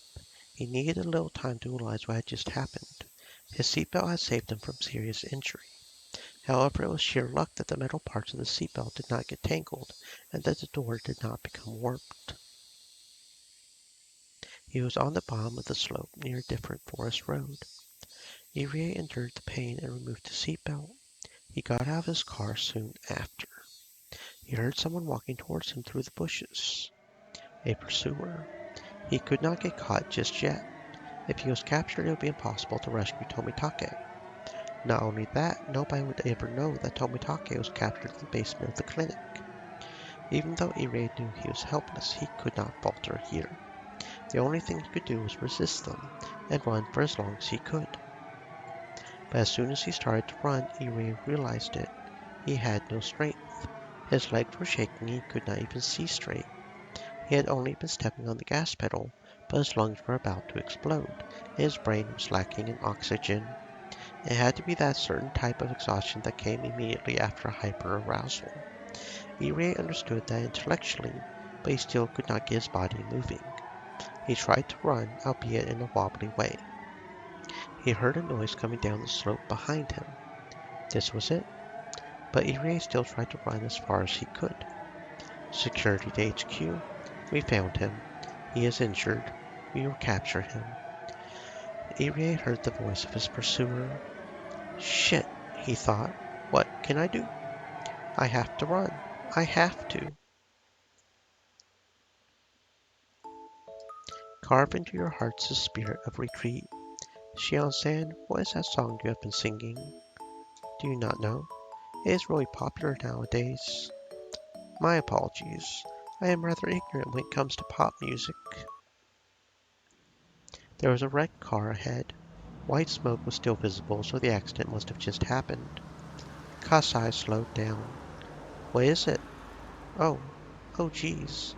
Is that not the coach? Their car stopped. The sound of the brakes startled Irie and he fell on his behind.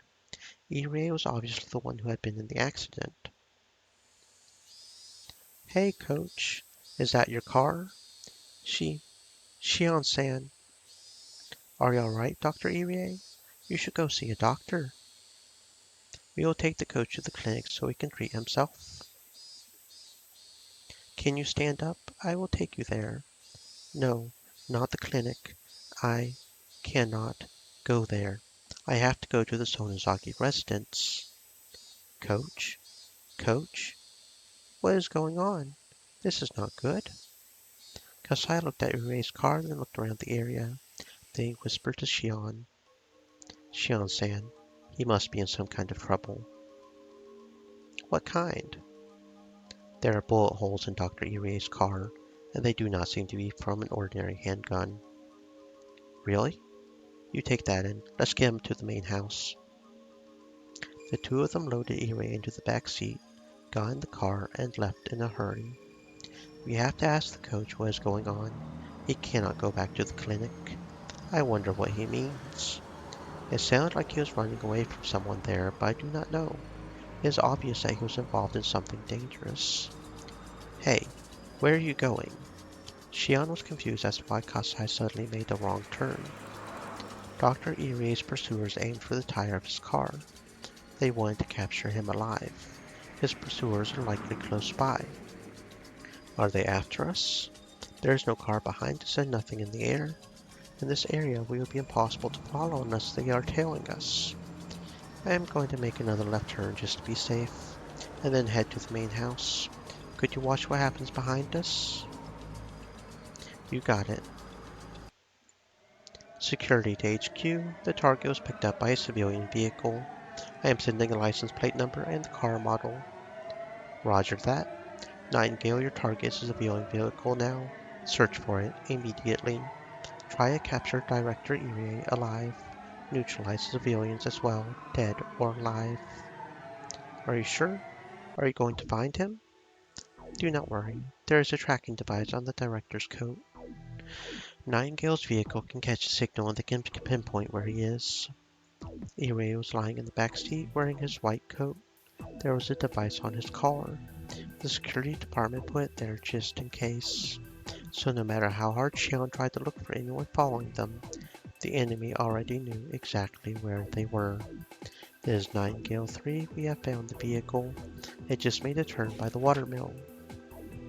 There was a map of Hinamizawa on the table in the security room. The path by the watermill led to a certain private property. It belonged to the Sonozaki family, and the Sonozaki residence was the only building on it. Major. Oh my, like rats in a trap. This is Phoenix 1. Nightingale, do not head in yet. Phoenix will join you in just a little bit. We will go in together. This is Nightingale 1. Understood. Okonoki, do not give them any time. Why do you not let Nightingale go in? Bad connection.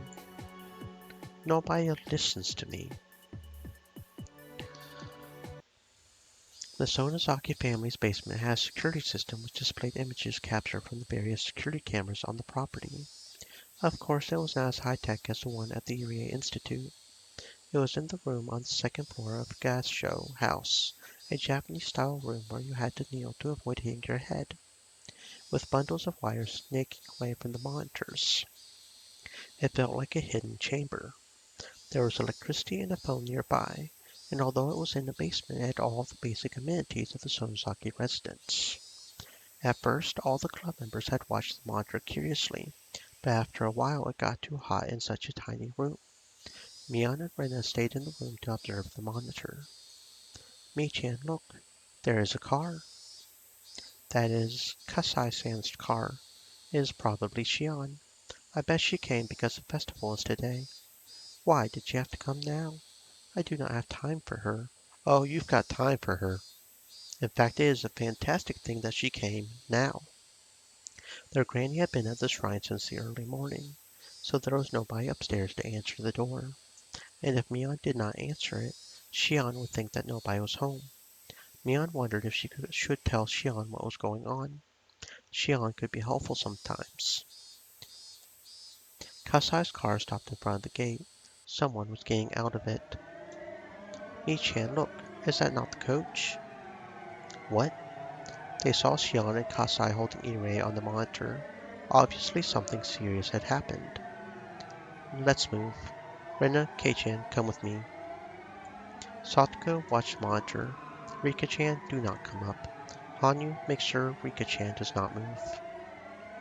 Leave it to me. I have got it. That is not fair. Maybe Okonoki had made the right decision. If he had let Nightingale go in as Takano had ordered, it would have been on the monitor. But Okanoki ordered them to stand by until another unit arrived, so they waited. So Mion did not notice that the enemy was about to attack. By this time, there were many vehicles belonging to the Mountain Dogs parked by the windmill. Okanoki and Phoenix One had joined with Nightingale, and they were getting ready to head in. However, it had been a good idea to leave Satoko to watch the monitor, and if Mion had not gone out, Irei would have been killed. Mion did not know it yet, but Irei was their only hope of rescuing Tomitake. So as a result, entirely by circumstance, they did everything correctly. Sis, I wonder if she has gone to the shrine already. Shion, where did you come from? You were in the basement, were you not? I will tell the hag you were playing down there. Who cares about that? How is the coach? Coach? Is he alive? Are you all in trouble too? What is going on? Shi-chan, listen well. It is like this. Coach, what happened? I am sorry. The mountain dogs got Tomitake-san. He is in the clinic's basement. I got into an accident while they were chasing me. Irie explained everything he could while enduring the pain. Everyone was happy to see him safe, but Mion's expression quickly grew stern. Then she asked Shion a question. Is anyone after you? Nobody was following us. Come on, let's go in. I have a bad feeling. They heard the sound of a car approaching.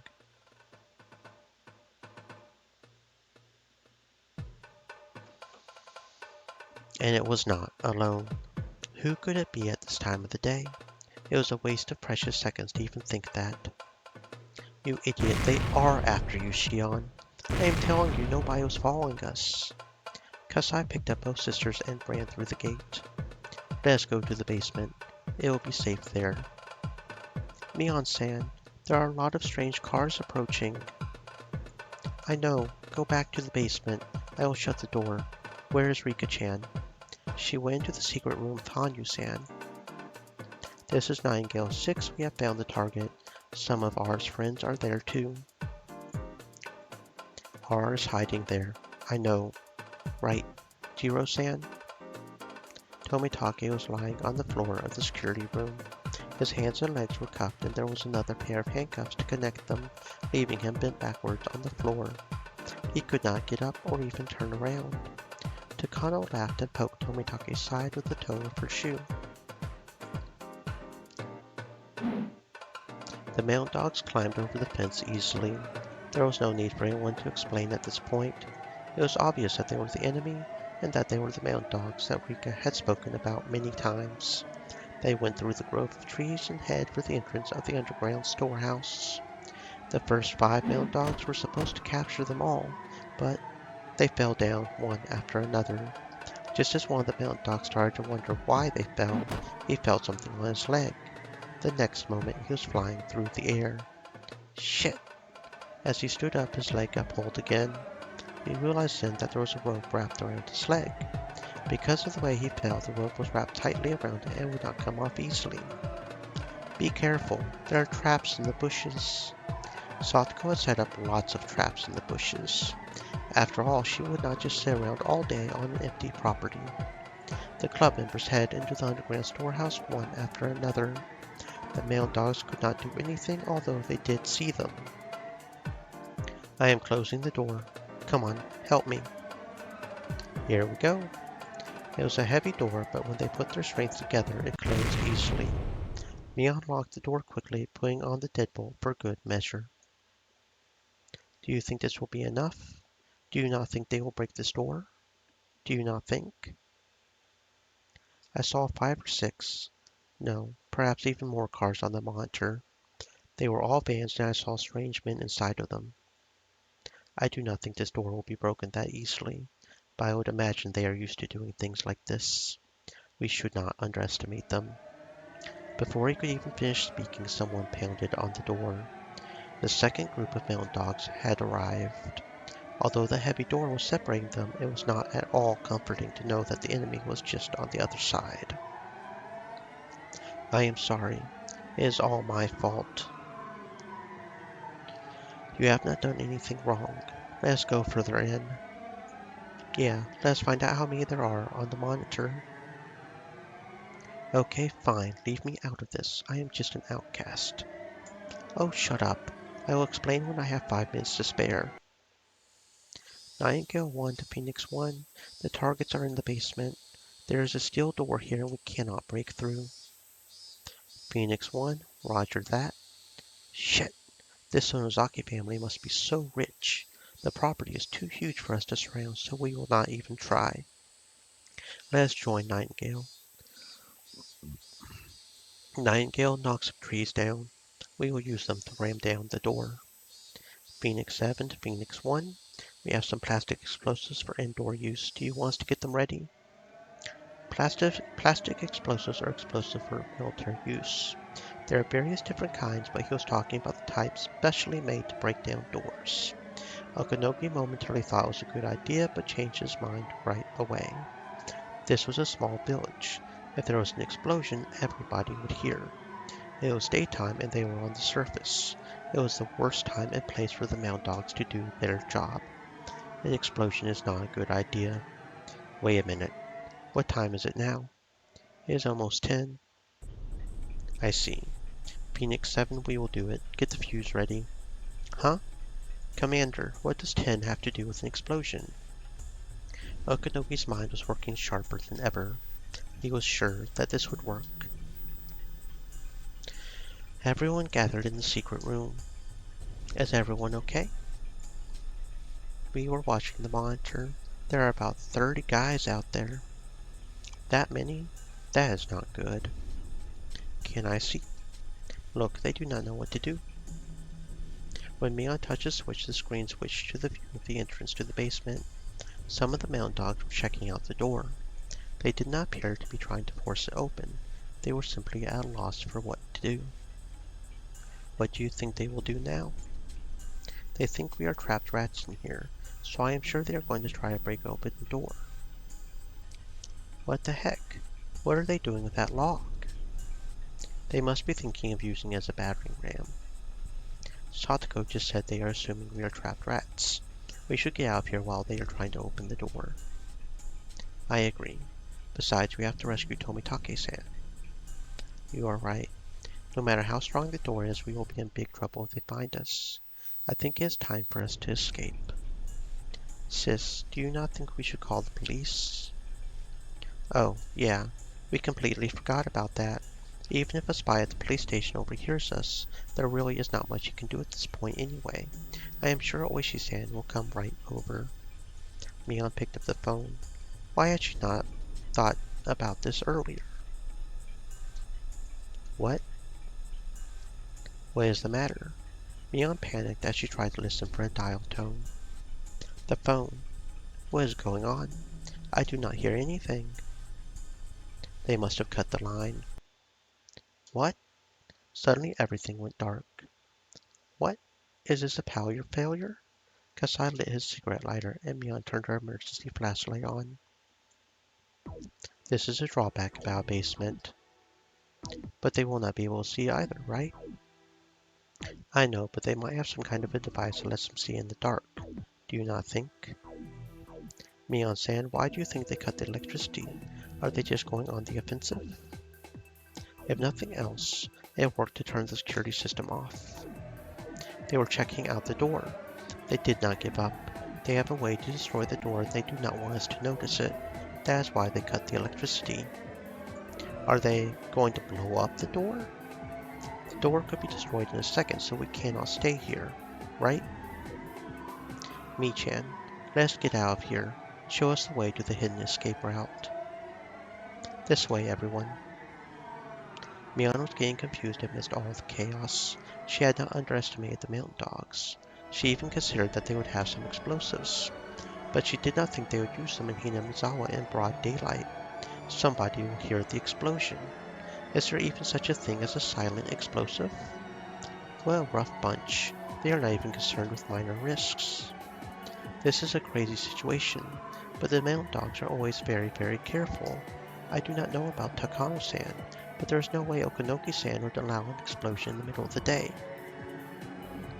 Yet they are still going to do it. They have got guts. I do not know much about them, but just like a silencer on a gun, are there not like silent explosives? No way. No matter what you do, an explosion sounds like an explosion. I get it. You are a staff member for the festival, are you not, Coach? What time do they let people know if the festival is going to take place?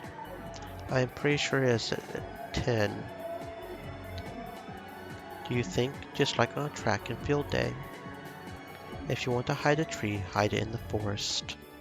Rika knew Okanogi well. He would always complain about how he had to guard her like she was a princess. Rika had never expected Okanogi to be so sharp.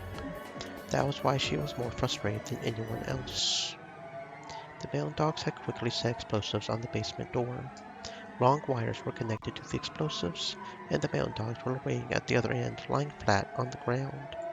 So one of the members was holding a detonation switch. All the wires were linked to it.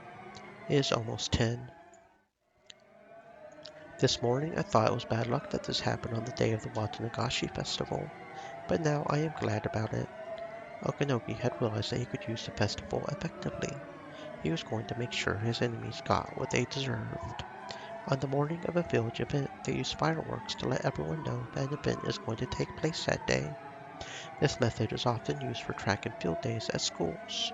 Since Watanagashi starts in the evening, the fireworks go up at 10. The fireworks, of course, make loud explosive noises. Since Hinamizawa is located in a ravine, the sound echoes, making it hard to figure out where it is coming from. And that was an advantage for the mountain dogs. Now, a loud noise and a big shock shook the ground like an earthquake. The explosion must have warped support beams everywhere. There was a discomforting squeaky noise and dust fell from the ceiling. It certainly was powerful. The explosion must have blown the door wide open. An explosion that took place without anyone noticing it. Come on, this way. Mion led everyone into one of the rocky caves.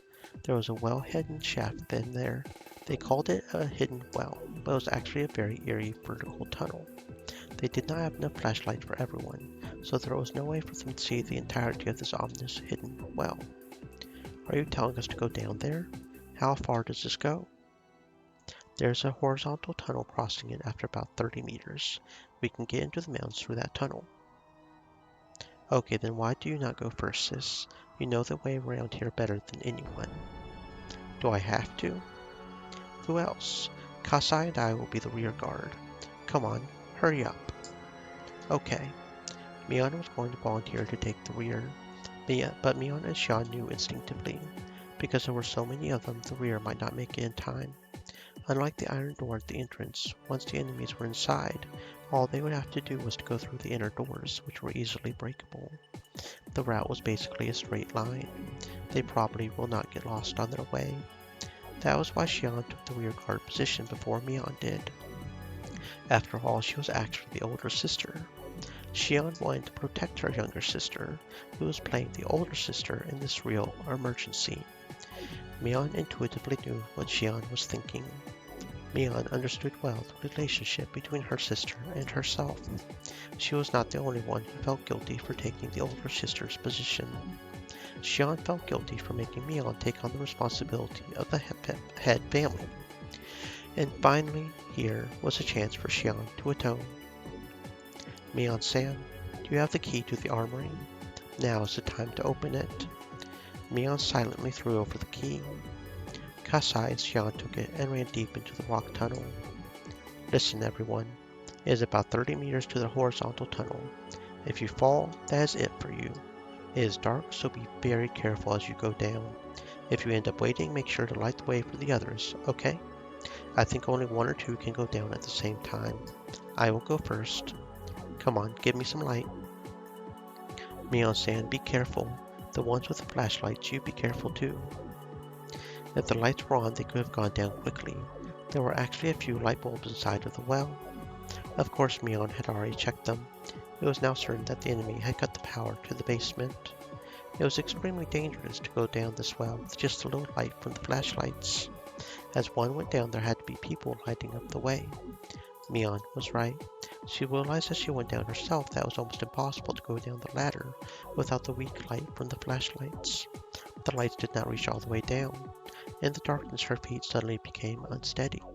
Every step she took made her more nervous. It was about 30 meters to the horizontal tunnel. That is quite deep enough already, but the hidden well went deeper than that. If Mion fell, she would not just injure herself. Has Hasn't it been 30 meters yet, she thought? She could not even remember exactly how long 30 meters was. Had she missed the horizontal tunnel already? At that time, she felt a cool breeze on her body. She could sense a huge hole nearby, so she took out a flashlight to light the surrounding area. She saw the black tunnel yawning before her. Okay, here I go. Okay, I found the tunnel. Rika-chan, come on down. And it is 1800, so we will finish this chase tomorrow. And probably this game period. I cannot imagine there's too much left. We are really getting into the final bit of it. And then it'll be the side stories, extra chapter Ray. Yep.